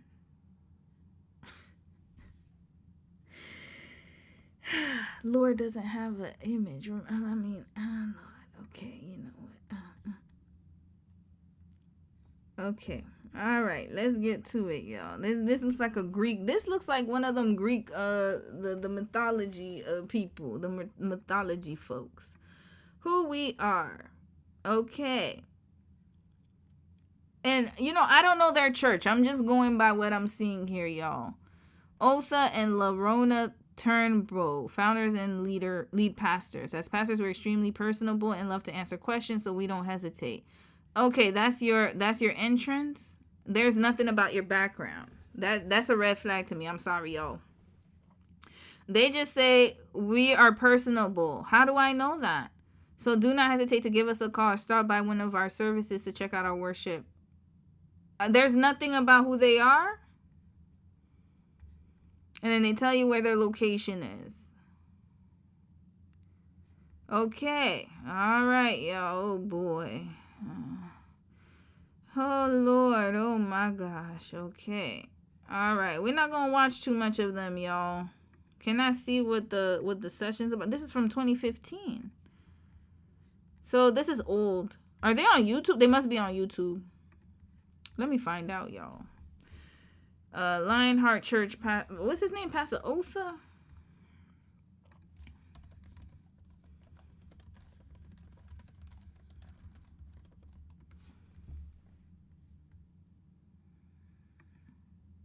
Is his picture AI? Why we should pray for Trump. Let us know, brother.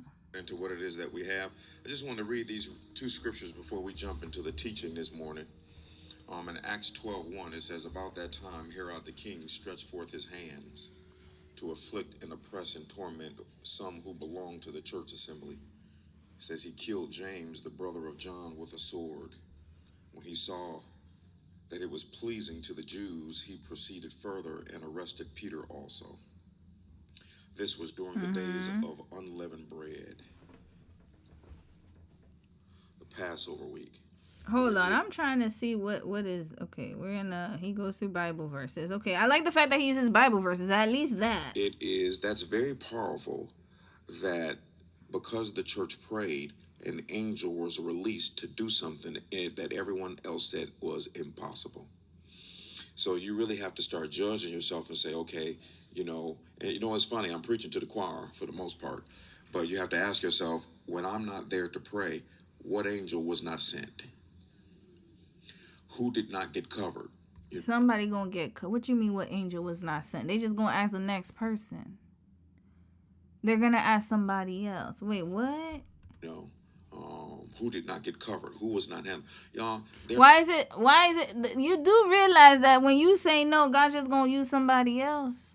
Like, does he not have other people? I thought we were supposed to be a body. Body has many members. Couldn't he just call somebody else? If Romy decided not to take the call, he's not going to call you, Devonda, and be like, hey, sis, maybe Romy didn't take the call. Can you do it? Come on now. Billions of situations that could be going on just in the United States alone.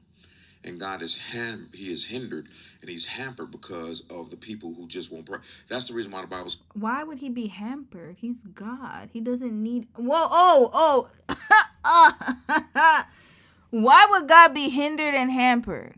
He's God. What is going on? He don't need you. He doesn't need you. When did he ever need you to do something?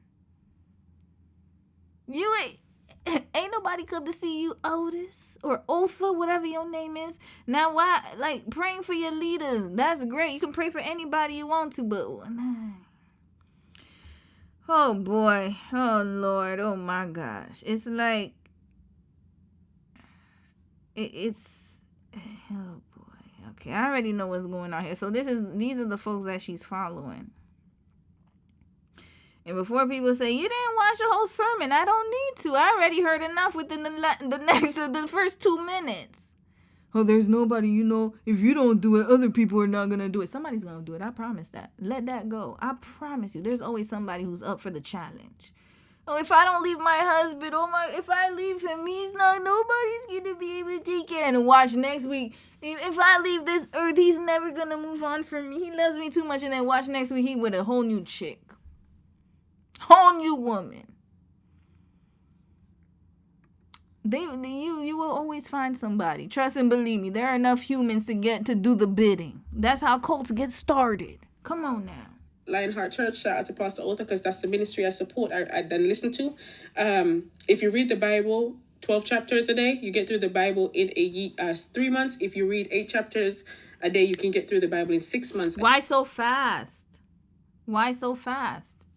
You don't, why so quickly? You don't even have, you're just reading to read. You're not even trying to study. Study is different from reading. Anybody could read chapters. 12 chapters a day, that already lets me know you have a lot of time, which you already said you ain't got a job. But also that you're not really, it's not seeping in. You're just reading to read, but you're not really taking in. You need time to sit there, highlight, and think about it. Any teacher, if you're a teacher out there, you know what I'm saying. There is no way that you could read 12 books or teach your students so many things at one time. Your brain naturally cannot handle that. That is why they have things in different steps. When you go to any school, this is why they have it in different sections. That's why they have a lesson plan. Okay, week 1, we're going to learn about this. We review it, and then we will have to, that's how you learn things, is by, repetition. You are just reading just to get done. That's red flag. Why are you rushing through it? The Bible will still be here. It's going to stay. And if you say, oh, I'm scared, the Bible's like, go buy a physical version then. Keep it in your dang on room. And if you read 4 chapters a day, you can get through the Bible in a year. I'm not trying to get through the Bible in a year because the more I read, the deeper I go and the more the Holy Spirit's teaching me in it. So I just keep going. I started reading the Bible seriously in August last year, so 7 months ago, and this is my 3rd time reading it from front to back. That means you're not learning. You're memorizing. That's worse. You're not learning. You're just reading to read. Anybody could read a book front to back, front to back, front to back, front to back, front to back. What did you learn from it? Oh, you telling us quizzes about Mary Magdalene and the demons. What's the context? What are you learning? And I think this is not the right way, y'all. I finished how much chapters have I completed? Matthew, Mark, Luke, John, Acts, Genesis, Exodus, Leviticus, Numbers. So basically, I finished basically 8 chapters now. Also with me as well, if for example, some books in the Bible are quite short, like for example, Mark, because I read 12 a day, 4 is not that much, so I'll add the 4 and just read the whole book. Some have 14, I'll read the whole 14. So I get through the Bible a lot quicker. So that's how I basically... Let me tell you something. I don't like shortcuts. If you're doing shortcuts, then I already know I can't trust you. Don't be a shortcut person. And if you are a shortcut person, that's okay. We can learn differently. Learn how to do things differently. Do not ever do anything on a shortcut. It will never work out in your favor. I promise you that. There's a reason why things take time. There's a reason why it takes time to do things, multiple steps. There's a reason why. You're not learning, sis. You're not learning. So you just get through the Bible and I don't take breaks. So the minute I basically finish reading the Bible, I start from the front again and just keep going back. So yeah, that's basically what I do. Like I said, I'm not married, I don't have kids, and I'm not employed, so might as well give all that time to Christ. But it's not say I don't have my challenges, I get headaches sometimes. Yeah, because you're not taking a break. And you're doing it too quickly. It doesn't make sense. The enemy will try to fight you. They fall asleep through it. But I discipline myself to, read the Bible. And I don't stop reading and studying until I'm physically done reading my 12 chapters. Like, if I can read more, I can read more. But my minimum is 12 chapters. So, yeah, that's what I do. I'm not crazy or nothing. Good night. You are. And it's not possible to do all of that reading. It's not to learn. Oh Lord, even she know what she's saying is crazy. That's why she laughed at it. I'm not crazy. Yeah, you sound crazy as hell. All right, we'll read a few comments. We're gonna wrap this up. I'll give y'all an update if something comes up, and we'll get to our last story for the night. We're gonna wrap this up soon. She went from 0 to 100, sis. Amiri, you said, I remember falling into conservative jean skirt Christianity, and the parents in the church were telling me they wish their kids were like me. I was like, all it took was a jean skirt. Yup. You'll be surprised. Self-sabotage. L, you ain't saying nothing but a word. It is. And I'm not going to lie to you. As the queen of the former, I'm a reformed self-sabotager. I've learned to just accept things for what they are.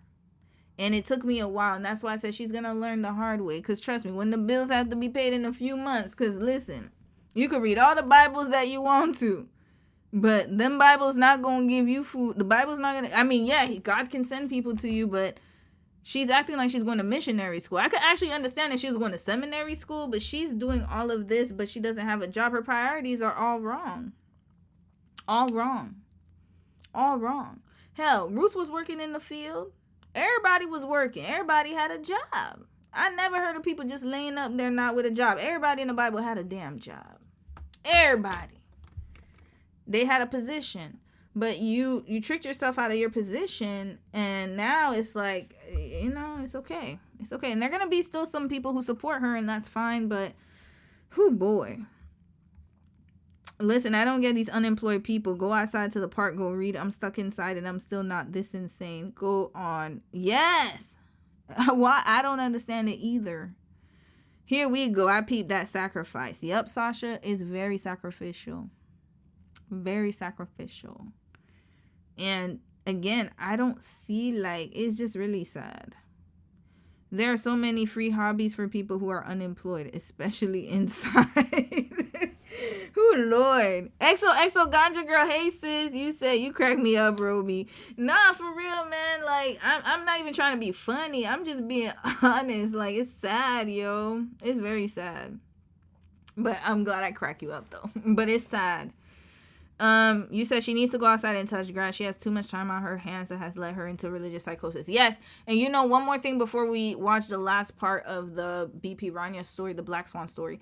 She said that she used to doom scroll all day long. That's a problem. That's a red flag. There's nothing wrong with scrolling and for doing your 1-2, but all day long, that's a problem. And so now she has replaced one addiction with another one. But she's not getting to the root of that. Her reading 12 chapters a day is the equivalent of her scrolling through TikTok watching thousands of videos a day. Is the equivalent. So she hasn't gotten to the root of the problem. And that is that she's unemployed. Go find something to do, sis. Go find something to do. I don't know what it's going to be like. Sis said maybe you can find other hobbies. You need to take a break. Because she just replaced an addiction with another one. There's a study that was done with patients who got gastric surgery. They had a food addiction. And then once they were unable to eat the food that they wanted, they replaced it with another addiction. Drugs, alcohol. It could be something else. So you never got to the root of the problem. The root cause is you're addicted. You need to fix that. So now you went from being addicted to social media to being addicted to God. And as much as the church tells you it's healthy, it's not. It's not healthy to be addicted to anything. There's a balance in everything in life. And ma'am, sis, you're not balanced at all. You're very imbalanced. She might be depressed. She might be. Hey, Angel, how are you? She might be depressed. She might be because it's boredom, depression. It could be all of those combined, and also influence of the church, indoctrination.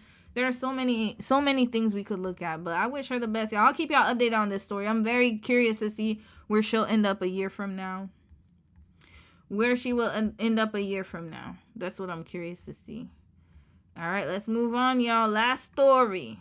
We're gonna watch part 2 of this one, y'all. Part 2 of the BP Rania story. I didn't even get it. Let's see popular, because I'm sure it probably is part of it. What's her name again? The unluckiest group. Okay, where was part? Did she do a part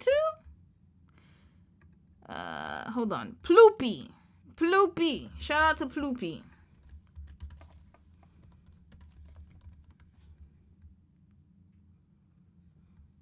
Black Swan. Okay, here we go with part 2, y'all. Okay. Here we mother love and go. This is the one we watched first. This is the second one. Yeah, I think that's the second one. All right. Let's get ready for the K-pop drama. Yesterday, where we left off, let's give a recap real quick, and then we getting into it because I really want to wrap this up in half an hour. So, remember, that... Oh, Lord, that story was crazy. DK group was scamming. They were just scheming and scamming. Changed the lineup many times. They were scamming. Sis in the group, she kept going in and out talking about she tired. She took breaks, whatever. And then they kept bringing members back with different wigs. Didn't say who was what. People would show up and on the in the lineup, and then the fans were left with the fans were left asking more questions and getting answers. Not only that, but Alex Reed, who joined the group, was the first, they called her the first black member of the group. She is biracial. We got to put that out there. And she joined the group, and then all of a sudden, they didn't let her be part of the lineup. So she was kind of like the member that was left to the side, the castaway on the side, right? So now let's get into part 2 because the story continues, y'all. Oh, Lord. I wanted to thank Orange Juice the brand for sponsoring today's video. Okay, fast forward. Jump ahead. Okay, here we go, Ploopy. Fast if you forward. have this video about the insane history of the long one. Hey guys, today I'm back with part 2 of my video about the insane history of Black Swan, also known as Rania or BP Rania. If you haven't seen part 1 yet, then you kind of need to watch that one before you watch this video. So I'm gonna put it in the icon thingy up here, and be sure to get caught up. And please put your volume up because she didn't use a mic. She's pretty soft spoken, so yeah, it's not me, it's her. Not me, it's her. That video first, and then you can join us here for part 2. Once again, huge thanks to the ex-members of Rania. 안녕하세요. 저는 라니아 원년 멤버로 활동을 했던 샘이고, 그리고 중국에서 이나로 활동을 했던 황샘이라고 합니다. 반갑습니다. And Namphon for helping me out with this video. Hi, my name is Namphon, or Cora, or Pony. You can call me anything. I'm a former member of Rania. And I also wanted to emphasize that just like part 1, everything in this video is alleged. Please don't sue me. Alright, so where we left off, BP Rania had just released their latest comeback, Beat Beat Beat. This comeback was pretty disappointing to many fans due to the low-budget song and music video. Additionally, Alex was once again excluded from the choreography, and during the showcase, she was made to stand at the side of the stage, despite the fact that she had proven she could keep up with Rania's dances. Not her standing in the corner like she on timeout. Red flag to DK group. Just fine during the Make Me Art era, so there wasn't really an excuse this time. And then, as if all of this wasn't bad enough, on August 19th, just 2 days after the Beep Beep Beep showcase, DR Music made the shocking announcement that Alex had left the group. In the announcement, they made Alex's departure seem pretty amicable, stating it was not due to rumors such as racism. However, they had to get ahead of that. Yes, it was definitely due to racism then. Red flag, we already knew that. Alex told a very different story when she tweeted, "People think they can push you around, take advantage of you, manipulate you, violate you, and then throw you in the trash and walk.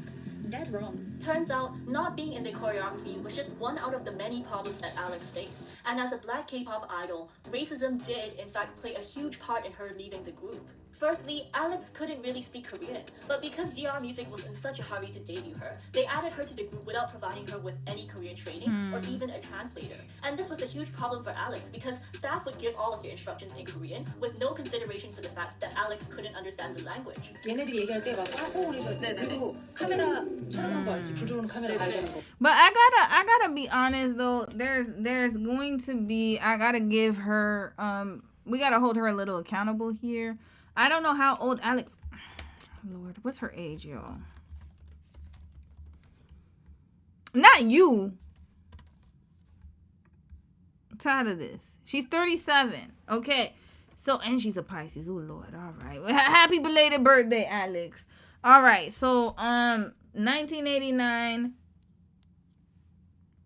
She's only 3 years younger than me. She's pretty. No. She's only 3 years old, younger than me, y'all. Yeah, 3 years.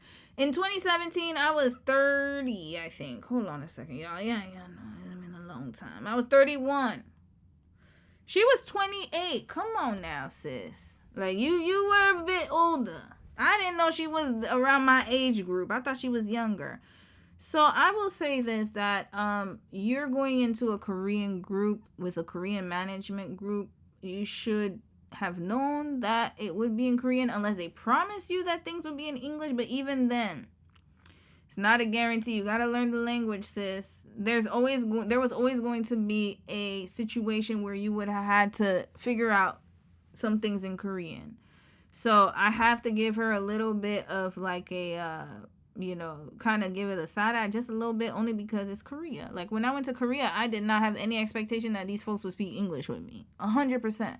I knew that, yes, I was an English teacher when I first got there and then I became a student. But at the end of the day, like I had the expectation that things would be in Korean. The only thing that I actually had a high standard for was when we were at university. And then if they, like I had some friends, my school was all in English, so no problem. Because I knew, you see, this is the thing. A lot of my classmates, they ended up going to Korean universities. And what ended up happening was that they thought classes would be in English, but they were in Korean. And I'd be like, duh, of course it's in Korean. It's a Korean university. The reason I ended up going to Ewha was because the program, and I made sure that all of the courses were in English. I didn't want to challenge myself. I know I'm not going to get to that level of Korean. We got to be honest. So if you choose to be a pop star, you're choosing to go to another country, then even if they do speak English, you just have to put in your mind that there's a possibility that you may have to speak their language. Like, especially in a country like Korea, that's very homogenous. Like, sis, I got to give you a little side eye for that. But then at the same time, there's a possibility that they may have promised her a tutor and stuff like that. And they did not, sorry, y'all. Ooh, I was burping. And they did not deliver. But at the same time, you already saw the red flag dumpster fire that this label was. So I don't know, y'all. Maybe she just didn't get the memo. So I don't know. But I find it hard to believe. And unfortunately, that does happen. If you go to another country where they don't speak English, then best believe, or their English is not a formal language, then best believe you might have some problem there if you don't speak their language. And although Alex had attempted to learn some Korean, she was still far from being It's not fluent, enough. and so she often had to rely on the other members who would use things. First of all, she's learning. Let me tell y'all with something. no Hold on. consideration for the fact that Alex couldn't understand the language. 얘네들이 얘기할 때 막 그래서 그리고 카메라 쳐다보는 거 알지? 구조는 카메라에 발견한 거. And although Alex had attempted to learn some Korean, she was still far from. There's no way you're gonna learn the level of Korean they was speaking in those little the group meetings with pants, skirt, clothes, comb, towel, red flag. You're not gonna learn that. That's not the Korean they're using. This is for conversational Korean. It's not for it's conversation about in English, like, how are you? You went to the grocery store? It's not real conversation that you can have for people, especially talking about schedules and all those other things. This is very elementary. That's not what they should have been teaching her. So that's why she wasn't understanding, is because, yes, they probably were talking about pants and stuff with the stylist, but it's not, this is just words. There are no sentences. She doesn't even know the verb conjugation, nothing. She's just learning a whole bunch of words. That's not the best way to learn a language. From being fluent. And so she often had to rely on the other members who would use things like translation apps to try and explain things to her. And so altogether, the language barrier just made it very difficult for Alex to communicate and connect with her group mates and staff, and that left her feeling very isolated throughout her time in the group. I was really alone during the whole experience. It was like I wasn't really... Yo, what happened to Whitney? I remember her. I don't know, I wasn't part of, I don't know. Additionally, Rania's styling team was also very unprofessional when it came to dealing with Alex. According to Alex, all the members of the styling team would be reluctant to touch Alex's hair and makeup and try to push this responsibility onto each other so that hopefully they didn't have to deal with it. But every day it was like I was the last to get work on ever, and no one would, we would sit there and they would come and get each one of us, and no one would come get me. They also didn't have the products that suited Alex's skin tone or hair texture, and the one time they tried to style Alex's hair, they allegedly ripped out a chunk of it. Wait, so at this point though, I gotta be honest. As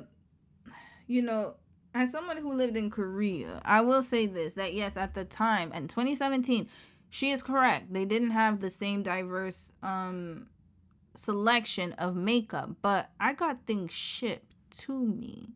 So you're telling me there was no shipping at all?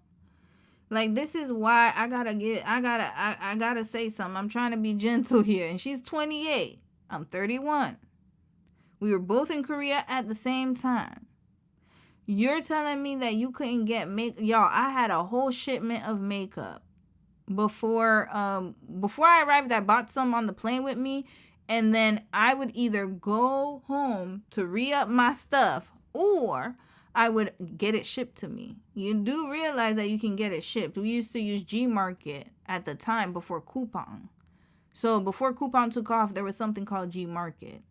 And you could also get stuff from iHerb, but mostly Gmarket. And yes, it was marked up, but still. And then also, there was this hair store in Korea. It was owned by a Black American woman. And she also ended up getting a restaurant on the military base. They had makeup there, y'all. You could buy it. It was just a little bit, like, you just had to go and, I forgot what her store was. I ordered from her a few times, hair products and stuff. Whenever I ran out of my stuff before I could go back home or get it shipped, I just went and supported her. There's, like, literally a Itaewon beauty supply store that I used to go to as well. It wasn't impossible, y'all. This wasn't 1995. This was 2017. You could get makeup. You could definitely buy your makeup and have them put it on you and just tell them what to do. That's what I did with my wedding. When I was getting married, that's what I did with my makeup artist. So I bought my own makeup and Dom made sure, because, you know, he planned all of it. So yeah, long story. If you know, you know. So yeah, he made sure that the makeup artist was able to work with me. That's number one. But even if she wasn't, I bought my own stuff. I was like, look, this is what I gave her directions. I said, look, this is what I want. Use my shit right here. This right here. You gonna use it on my face. She was very good. She listened to directions very clearly. I said, this is too light. I have dark skin. You're gonna have to be a little brighter. You have to instruct them. Don't just let them do whatever. She can't just act like, oh yeah, no, bring your own stuff. And I know it sucks to say that, but you have to always be prepared, especially if you're in a country where majority of the people don't look like you. And then as far as the hair goes, I think it would have been better off for her to straighten her hair first and then have them style it for her. It would have been easier. She would have done half of the work. Yes, it sucks because she's not the same as the other girls, but then again, you got this situation here. You have a lot of workarounds. That's why I'm sorry. I can't give her the excuses here. None at all. None at all. Your hair is not that difficult to straighten. I'm sure you've straightened your hair before. Just do it the night before. Wrap it. Go there, get them to style it. That's it, that's all. They ain't got to do nothing else. I wouldn't let them touch my hair anyways. Red flag, I wouldn't want that. Just add the curls to it. That's very simple. Yeah, you see, they ripping your hair out. You rather that? You see, there's your options right here. Sorry, y'all, I'm getting incensed. You have two options. First option, you straighten your own damn hair, you wrap it, you go the next day and have them do the curls. Very stress-free. Or second option, you're going to wish and pray that somebody's going to learn how to tame your hair that you know how to do. They don't. They are not black. Or half black. They have no black genetics. And you're going to play Russian roulette with your hair getting all tangled and ripped out of your head. Red flag. I wouldn't let nobody touch my damn head. None. Before I went to my wedding photo shoot, hair was already done. Here, where's that? This was in Korea.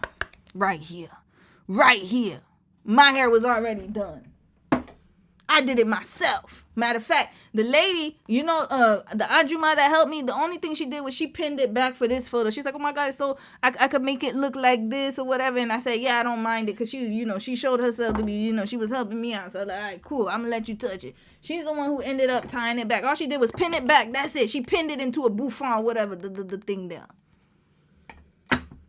Wedding day, my hair was already done in Canada. Already done. And then my sister touched it up before. You think I was going to trust them to do my hair? Matter of fact, they offered me. They're like, oh, we could do your hair. This one guy was like, you sure you don't? I said, nope. No. I already got my stylist. No. My sister, I did it here. I got a sew-in. And then my sister, what she did is she fixed up the tracks the night before because it was so hot that my tracks started sweating, y'all. I had a little bit of it was like, I forgot what happened, but it was too hot. And then my sister, she does hair, she used to do my hair all the time. So my sister knows how to do hair. So we kind of worked around it and she just made it look a little different. And then the day of the wedding, you want to know what they did to my hair? They put the curls in. That's it. You think I'm going to let these people touch my damn head? Hell nah. So Alex, I'm sorry. I can't give you any excuses for this. You were almost the same age as me. Sorry. I know that, maybe your mindset was different, but No. I was the best to get course on ever, and no one would, like, we would sit there and it would come and get each one of us, and no one would come get me. They also didn't have the products that suited Alex's skin tone or hair. She didn't do her And the research. one time they tried to style Alex's hair, they allegedly ripped out a chunk of it. They were like tearing the curl, like literally were ripped. I was like, whoa, okay, we cannot do that. And when it came to clothing, the stylist would also claim that they did not have anything for Alex. Now, this is where she could be upset, because if she has to match the group members, then most definitely you should have the clothes to fit me. There's no excuse right here. Quote, ate too much, despite the fact that she was a pretty normally sized woman. They were like claiming that there weren't any cross my size in Korea. And so what this meant was that Alex had to bring in her own outfits and do her own hair and makeup, which is the reason why she often had a completely different style from all of the other members. And I don't see this discussed often, but I wanted to add that this arrangement wasn't just unfair to Alex, it was also unfair to the rest of the group, because it made Alex stand out so much from her group members that all the focus and attention was pretty much only on Alex the entire time. And that must have made the other members feel neglected and forgotten, which could explain why Alex felt like the other members may have sometimes been jealous of her. I didn't really consider the fact, all the attention that was thrown all of a sudden to me. At that time, I didn't think of it like, hold on, they're seeing this. For all they know, I could just be like, diva status, like, yeah, give me all the attention. So they had a little bit of jealousy, I guess, maybe. And as you can imagine, that would have led to Alex being even more isolated from the rest of the group. Worse yet, staff members would often gossip loudly about Alex in Korean right in front of her, under the assumption that she could not understand what they were saying. There was a lot actually of like chitter chatter that I could understand in Korean of people saying things when I was in there, you know, about not wanting to like touch my anything, and that just made me feel bad every day. All of this and more was starting to take a toll on Alex's mental health, and was ultimately the reason why she left the group.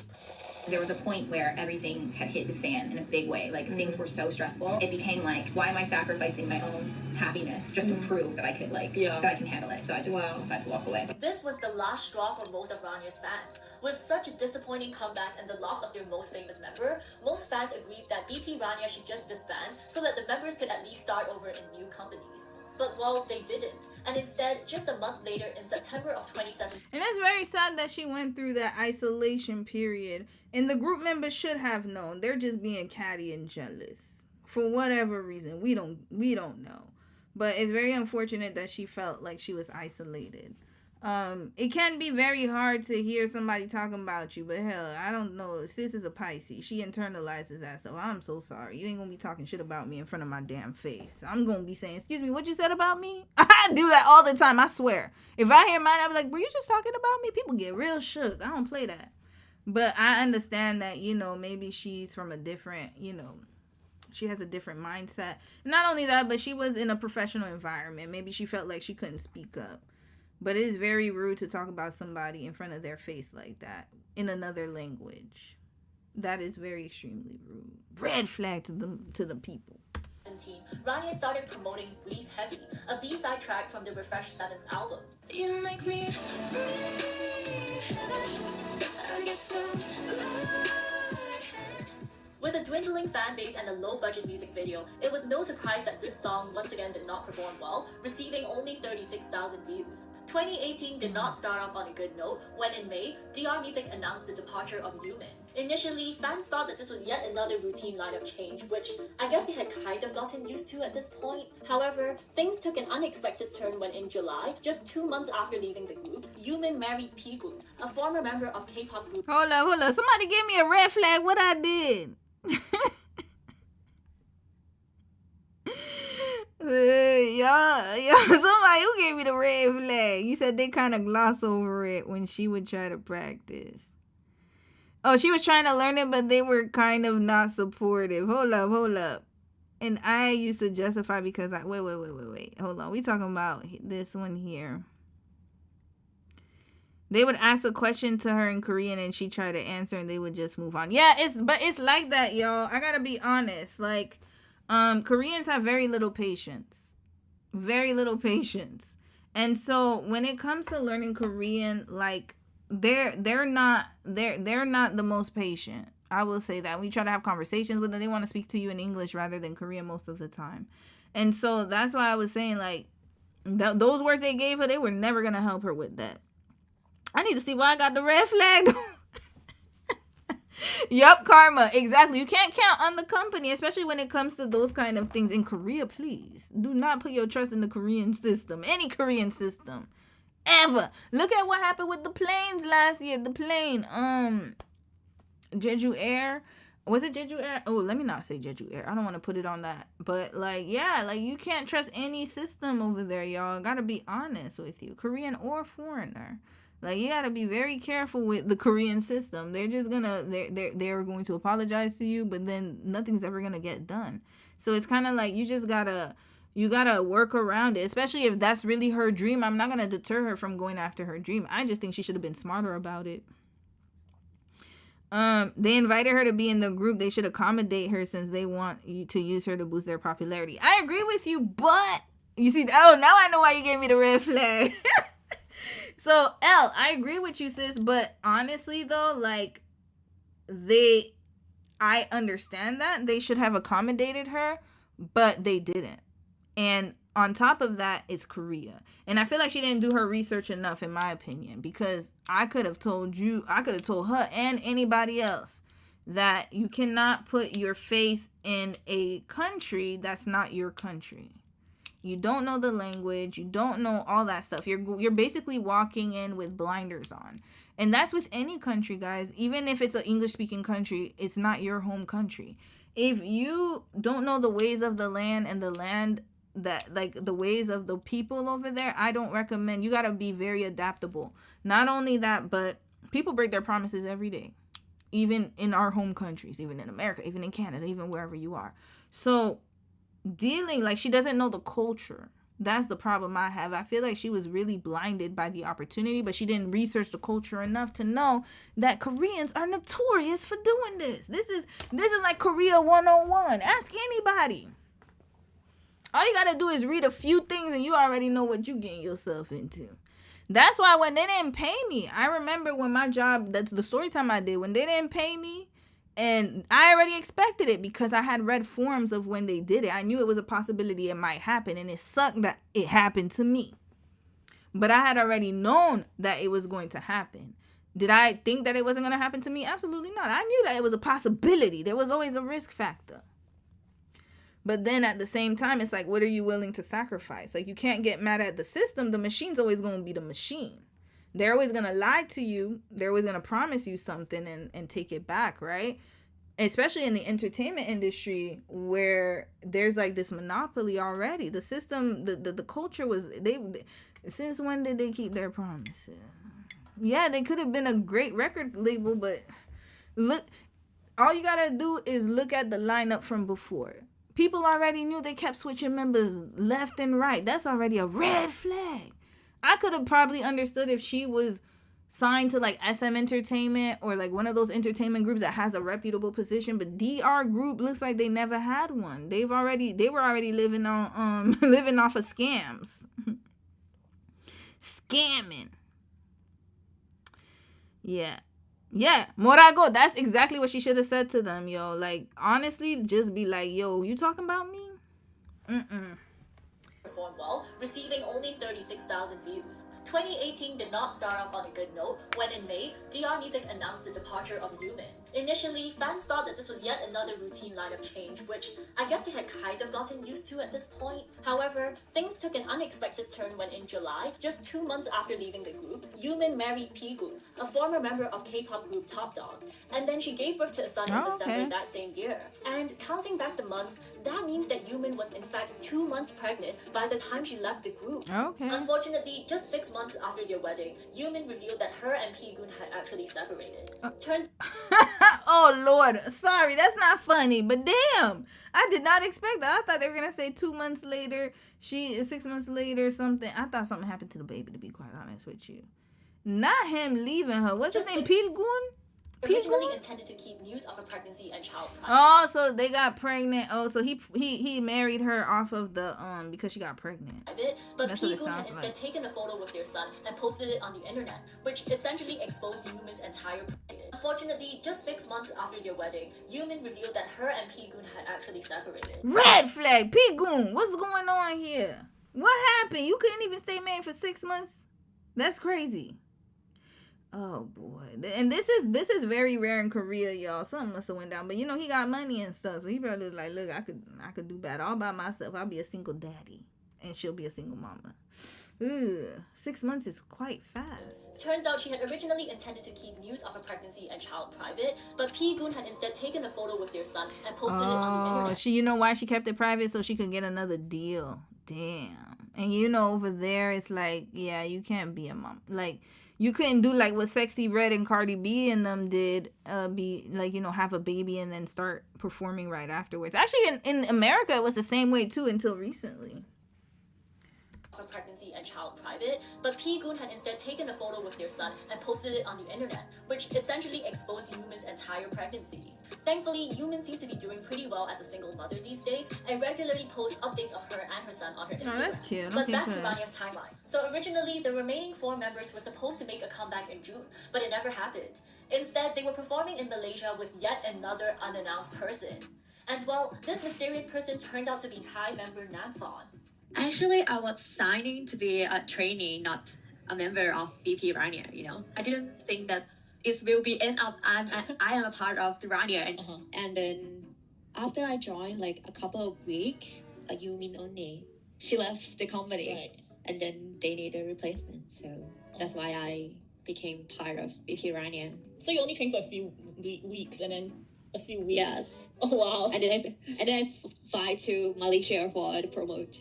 Despite numerous unsuccessful attempts at debuting in America and Spain, DR Music hadn't yet given up on the idea of promoting the group overseas. I was trying to like rebuild BP Rania at first to go to Brazil and Malaysia. Oh, I see. However, their efforts in both countries were lackluster to say the least. I mean, they couldn't even be bothered to update the group poster to reflect the number of members on stage.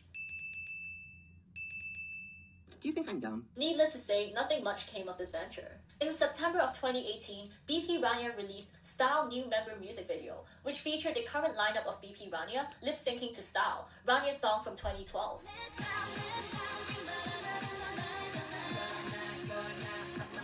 However, this current lineup didn't last for long because right after the release of the video, Tabo was noticeably absent from all of Rania's promotions. Bruh. Initially, DR Music claimed that Tabo was just on vacation to China. However, on November the 7th, Tabo made a post on social media claiming that she was now an ex-celebrity. Naturally, this prompted speculations that she had left the group. And then towards the end of November, fans realized that Rania's official Instagram page had unfollowed certain members such as Soji and Namthon, but strangely, they were still following Tabo, despite the fact that most people had assumed she had already left the group. Furthermore, some members began deactivating their accounts, while others removed Rania from their profiles. All of this, combined with the lack of activities from Rania, led to rumors that Rania had disbanded and DR Music had gone bankrupt. While this was obviously sad news, many fans also felt like this was a good opportunity for the members to find better companies and get a much-needed break. However, behind the scenes, it was a very different story. Despite the complete lack of activities, DR Music and the members of BP Rania were perhaps going through their most stressful time yet. Because remember Sasing C? Well, she was back. From spreading fake rumors to terrorizing the members, C seemed angrier than ever. And English-speaking members such as Namthon were her main targets. It's one person. She keeps sending me a texting, like hurting my feelings, just like, oh, give up, you not belong there, something like that. And hack my Instagram, Gmail, hack everything I have. It's also Red flag. Who is this? Oh, that's his ex. Yo, she got too much time on her hands. She ain't got a job. People who have time to harass people like that, I know you're jobless. You got when to she's be. starting to hack my friends' Instagram, hack my friends' email. That's crazy. Keep sending like, change password thing to everyone every 2 hours. At this point, C had already been around and had been causing trouble for a couple of years, and so you would think that by now, DR Music would have come up with some measures to help protect the members from C, right? Or at the very least, they would have warned the members beforehand. But no, it wasn't until Namthon approached the CEO for help that he admitted that he himself was in fact also a victim of C. He just tell us when I think he was C, allegedly. Show him the message that she sent it to me. He just like, oh, fuck her. Just let her go. She's crazy. She also gave me a text to just like, let it go, let it go. That's right, guys. Turns out the CEO, Mr. Yoon himself, had also been personally victimized by Sasing C and was receiving unwanted calls and text messages this entire time. Now, obviously, I feel bad for Mr. Yoon, but at the same time, he's a CEO. Isn't it ridiculous that a CEO is getting bullied by a Sasing fan. But yeah, it seemed like Mr. Yoon had either given up or was too scared to stand up for himself or his artist, and so C's reign of terror continued. And it is actually still going on today. She's still shading on me this day on the K-pop page. Yeah, so when I did anything wrong or post Instagram that maybe can be misunderstanding, she will putting it into the article and then like spread it, the rumor. If there's one thing you can get out of this video, it's that Rania may have experienced countless member changes, jobless behavior, and other unexpected events. But if there's one thing that's consistent in Rania's timeline, it's Sasing C. But enough about Sasing C, let's get back to Rania. 2019 was pretty uneventful for the group. The only update to surface was that in March, Soji claimed that she had left the group. However, DR Music didn't issue any official statement, and Rania basically had no activities throughout most of the year. However, in mid-August, they unexpectedly released an announcement about an upcoming performance in Romania.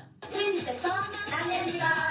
time in the video, there were yet another 3 unannounced new members. Furthermore, fans noted that not only was Soji and Tabo absent from the video, this time Ji-yoon was missing as well. In usual DR Music fashion, they waited over a week before announcing that these 3 members had indeed left the group. How do they still have fans? And the 3 new unannounced members were Sunghyun, Larissa, and Youngkin, who was an ex-member of Stellar. But by the time the Romania performance itself rolled around just 2 weeks later, yet another member change had occurred. This time, Namfon was noticeably absent. So where was she? According to DR Music, Namfon was experiencing, quote, visa issues. However, the only issue with the visa was that, well, it didn't exist. And no, I'm not talking about the visa to go to Romania. I'm talking about the visa that Namfon requires to even live and work as an idol in Korea. Red flag! So they ain't even sponsor her visa? She was living that illegally? Oh no. Oh no. In the first place. Okay, this part is pretty complicated, so I'm going to try and explain it the best that I can, but just bear with me. So let's backtrack to 2018, before Namfon even debuted. If you recall, Namfon is actually a Thai person and would therefore require a visa to live and work in Korea. Yeah. More specifically, for foreign workers such as Namfon, you would typically expect them to be on what's called a work visa. Correct. And this is usually supplied to them and paid for by the employer. Correct. However, in Namfon's case, DR Music allegedly never provided her with a visa throughout her entire career with Rania. They don't want to make a visa for us. So basically she worked for free, y'all. She ain't getting that money back. Oh, she was illegal. Damn. Yikes. Nurse, because they have to pay a tax. Did they deported her ass? I think they deported her. Since Namfon didn't have a visa, she was essentially in Korea as a tourist. Obviously, being a tourist comes with a lot of restrictions. For example, you're typically not allowed to engage in any paid work in the country. And now that I think about it, I don't even know if what DR Music was doing here was even legal. It's not. Furthermore, as a tourist, you can usually only stay in Korea for a maximum of 90 days at a time. And if you want to stay longer than that, you either have to get a visa, or you can fly out of Korea and then come back in again as a tourist and stay for another 90 days before flying out again and basically repeating that cycle over and over. And essentially, that's what Namfon had to do throughout her entire career with Rania. As a Thai people, I got 90 days to be in South Korea, and I have to come back again and rest for like 5 days, and then go back to South Korea. And from the beginning until the end, how come some countries, Korea, I think Americans also only get 90 days. Canadians, we get 6 months. Yeah, I don't know how that happened, yo. do that all the time, buy my own money. That's right, guys. DR Music apparently didn't even pay for Namfon's flight tickets. Did you ever talk to the company about this? Like, ask them to sponsor your flight tickets? Yes, I have asked like a couple of times, like why don't you like sponsor me a little bit about my ticket to fly back to my hometown? They say, oh, it's Thailand, it takes like 5 hours. Red flag. Cheap, you know, you don't need our help, something like that. But actually, the currency of Korea and Thailand, you know, is very different, and it's kind of expensive for me too, because I have to rely on my parents' money at that time. And if this wasn't bad enough, DR Music didn't even help Namfon keep track of her visa trips. Actually, the company should be the person who planned the schedule for us. But in this company, I have to be the one who counting my visa, that when I have to buy a ticket and when I have to come back, and it's feel like it's She basically worked for free, y'all. They're not gonna pay her that money back. So even if she sued them and try to recuperate the money, all they're gonna say is she was illegal. So she worked for free and had her parents paying her ticket. It was 2 years and I was sick and tired of it. While this lack of scheduling was no doubt inconvenient for Namfon, it actually wasn't beneficial for DR Music. When Fatu come in, okay, this is the end. Okay, we're almost done, y'all. I'm I'm ready to wrap this up. Anderson Paak story still got my head swirling. When Namfon had to make her visa trips, and as a result, they would often end up scheduling important events Where's that would take Fatu? place when Namfon happened to be on one of her trips back to Thailand. So to bring this all back to the Romanian performance, that was exactly what happened. Namfon had already planned and paid for her trip. Sis, back to I hope Thailand there's no when the part Romanian 3. performance took Okay, place, good. And therefore Okay, she was Fatu's unable to go coming. to Romania. But of course, missing events such as the Romanian performance was just one out of the many ways in which this so-called visa issue affected Namfon. As you can imagine, throughout the span of the 2 years that Namfon was in the group, she had racked up significant expenses from all the flight tickets, They're not gonna which pay actually her. sent her parents into debt. Furthermore, the stress of just having to constantly keep track of her visa schedule was really starting to take a toll on her mental health. And so in January of 2020, Namfon finally called it quits. And the way that she left the group has to be one of the craziest stories I've ever heard. So how did you leave? I honestly just leave. Yeah, I didn't do the company. Oh, what? Actually, I have a schedule that How is that crazy? Sis, a ploopy. You don't leave your companies like that. No call, no show. I did that once. Hell, I had to, man. It was one of those telemarketing places. I got in at 8 o'clock in the morning. By lunchtime, I was out. So how did you leave? That's not that crazy. Leave. Yeah, I didn't do the company. Oh, what? Actually, I have a schedule that I have to fly back to Thailand for my visa, right? And then I have a very bad mental state at that time, so I went through go to the therapist with the doctor. Right. Yeah, and she said, "Oh, you need to take a break." And then I decided, okay, I'm not gonna come back. So I just packed some of myself and just stay here and join the university. Oh, right. It was That's easy smart. for you as well because you were overseas already. So and then you're not even paying for your ticket back. So Yeah, because I pay myself back and go anyway, so I can't cancel my ticket. Yeah, they can't even force you to pay. So Namfon, you owe your parents. They really invested in your ass. And then look at that. With that scamming ass company, I'd have been so tight. Point, you're probably wondering how DR Music responded to Namfon's disappearance. I mean, surely they must have been freaking out when they realized she went missing, right? And then what? Did they even try to contact you? Like they they just accepted that you just left. Yeah, because it's not what the F. They know what they're doing. They're just hoping somebody has enough dignity and pride to leave. They're like, oh shit, she actually, sometimes when you're a demon to somebody, you actually want to sit there and be like, oh shit, she actually had a backbone. I'm impressed. I think that's what happened. They're like, okay, well, we're not gonna pay you anyway, so bye. Good luck in Thailand. But I guess DR Music had other members to worry about, because shortly after Namfon's departure, Sunghyun also left the group, which meant that between the months of August 2019 and January 2020, 5 members had left and 3 new members had joined, resulting in a grand total of 8 member changes in just 5 months. In June, it was announced that BP Rania would be rebranding as Black Swan. As expected, there was yet another lineup change with the addition of Y'all, new this members was all in 2 years. Originally, Black Swan was supposed to debut at the start of 2020. However, due to the disease I cannot mention, plans had to be pushed back. 1년 6개월을 계속 연습을 해왔는데 코로나 사건이 터지고 this is my 밀리고 그냥 맥없이 연습만 하고 있는 상황인데. But months later, there was finally some good news with this group. Oh, sorry, Because on the 2015. 16th of October, Black Swan made their debut with the song Tonight.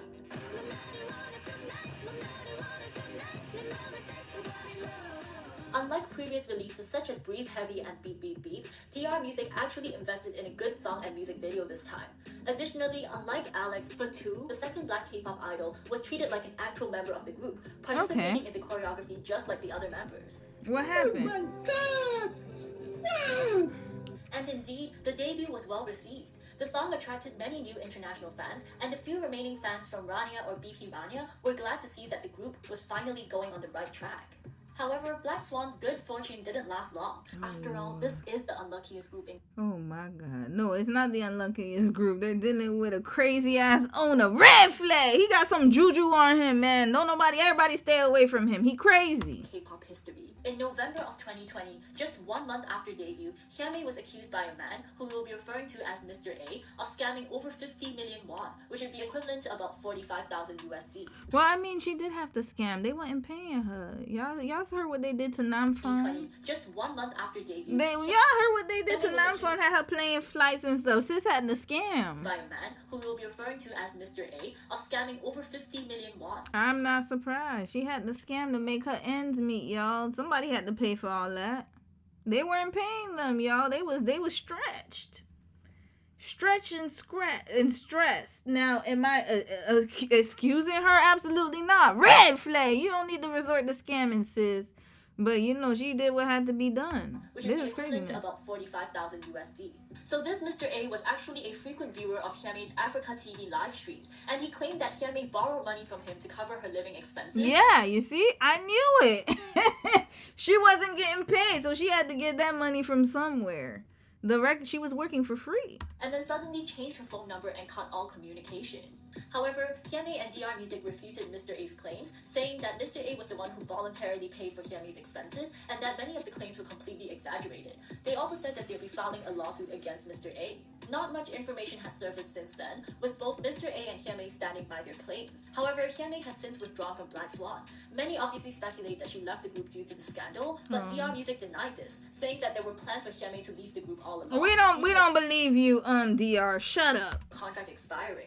Which, if that is the case, then I'm kind of speechless, because DR Music has had a decade to figure out that member changes do not work. So why the heck would they still debut a group if they know that some members are already planning to leave? Because, sis, I'm going to explain it to you, okay? I know that it's surprising to you. Maybe you're not used to this type of realm, but like I said, I've grown up with a lot of scammers in my family, I can tell you. Especially growing up in the church, you know scamming. If you grew up in the church, you know what a scammer is. You learned it at a young age. Let me school you a little bit. We wrapping this right up. Perfect timing. And then we gonna finish this. What they would do is they would do the crowdfunding. But guess what? Every time they debut a new group, they give you the hope. So then the fans would keep watching, keep buying, keep entertaining the thought that maybe this time, they held on to a little morsel of potential. That's what happened. That's why it's the equivalent of a woman who spends years with a man because she's hoping that he'll turn into something. They had a whole bunch of Delulu fans who thought they were going to be something. So they're like, eventually we going to get it. We going to get it. And they're supporting. And so every time they would have a lineup change, money. Every time they would get money, they get paid. And then they would do the crowdfunding. So they have multiple sources of getting money from people, all because of hope. Hope kept them alive, y'all. So this is what's going on, sis. It was a scam. And even though to you it makes no logical sense, to a scammer, it's another money grab. So the lineup change wasn't going to do nothing because, hell, y'all been riding. The fans were riding with them since 2015 with the 50-11 million lineup changes. So what's one more to the docket? This is basically Rania repeating itself all over again. Yeah, and it's going to keep coming out. They're going to come out in a few years. Rania 3.0. After the scandal, the remaining 4 members of Black Swan abruptly stopped promotions for their debut track Tonight. On December 9th, the two mentioned that Black Swan was currently preparing for a comeback. And Younghyun also said that there would be more updates regarding the comeback in spring. And that brings us to present day, whereby pretty much nothing has changed. The members are still active on Instagram. Sasing C is still going on her rampage. And believe it or not, there have been no member changes since. Fingers crossed. Oh, so that was a mess. Am I right? That was it, sis. That was 4 years ago. Okay, good luck, Yumi. BP Rania, where they at today? Let's figure that out, y'all. We wrapping them right up. Their last video started a fire. Oh no, Black Swan. My bad. Wrong one. Their last video was a year ago. Okay, they're still around, y'all. They got another line. Wait, are those the same people? I don't even want to press the video. Y'all let me know in the comments. I don't care anymore. Are they the same people? Yes or no? Fatu is still there, so that's okay. It looks like the lineup changed once again. Black Swan. Let's figure this out. Black Swan members. Where are they now? For 2. Soraya, Leia, Gabby, Navi. Okay, here. Members since 2022. Young Hun, former okay, so 2 left. 3 left. Judy, Jaime, and Young Hun left. Navi, Gabby. Oh, Leah left too in 2023. Red flag. Wrap this group right up. So now the only members are for 2, Soraya, Gabby, and Navi. So it's a 4-member group. Let me see. Hold on. Is that what I saw on YouTube?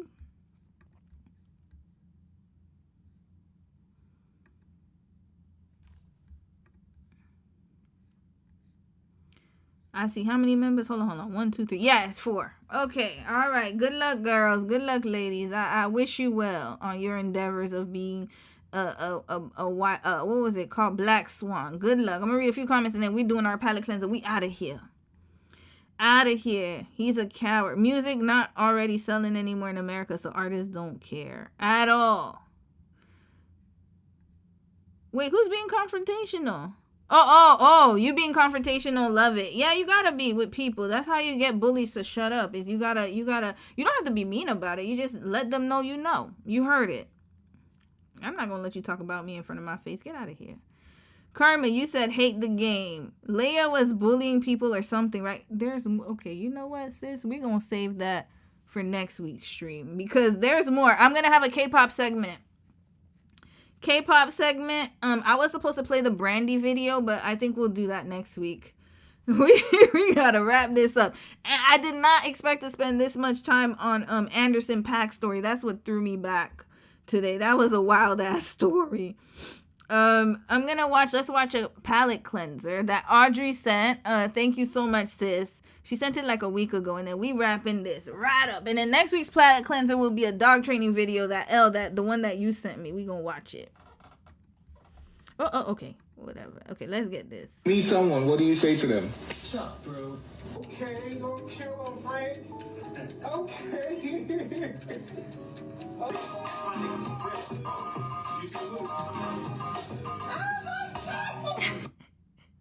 You know what?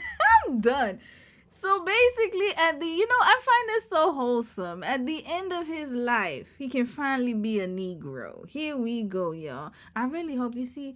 This is why I cannot like these stories. And shout out to you, Audrey. Thank you for sending it to me. But I'm not the type of person you got to send these to. Because I'm going to think to myself, like, was he always on? Which side were you on when MLK roamed the earth?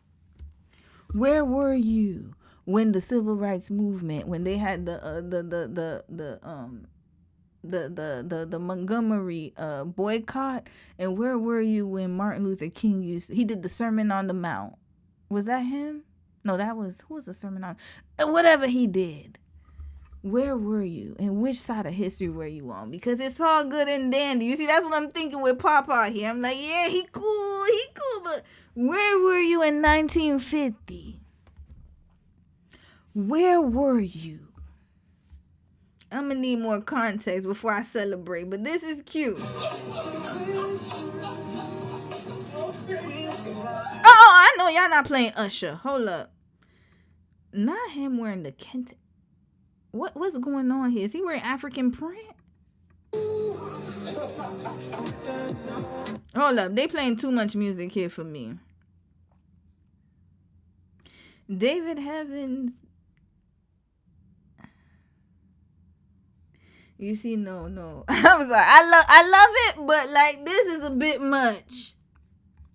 Like I said again, don't. For me, this is where I gotta figure out where was he in 19? I know some people like you too serious. No, I got to be. Okay, but this cute though. They got matching sweaters and all. Look at him swaggy. He's swagging. Got him with the flowers. Okay, Papa, but yeah, I can't get into it that much, but very wholesome. I love this. Okay, great news. You know what? At least he's gonna pass away and he's gonna remember this time in his life. They got him wearing Pirates of the Caribbean, Jack Sparrow outfit. That dog's like, what the hell is going on? Even the dog could peep. Wearing the Buckingham Palace suit. Who's buying all these suits? Mr. David Heavens. Let's read the caption. They say at your age, but you've never been this age before. Don't let anyone tell you how to act based on a number. Life is meant to be lived. Laugh through and share. Thank you for giving me this platform to remind us to let our inner child out. See life through a different lens. And love one another. Be kind to one another. Listen, that's all fine and dandy. But again, where was he in 1950? Where were you, sir? No. That's all wholesome. Where were you? And once you answer that question, then I could give you the accolades and be like, okay, this is so cute. All right, we might have to rip it. No, we're going to do one more palate cleanser because this one was, I didn't expect all that. That's a lot right there. That was a lot. Who, Lord, that, not the cat boxing her. Okay, this is good. Okay, we're going to watch this. The cat is boxing her ass. Okay, this is a good one, and we out. But ow, what?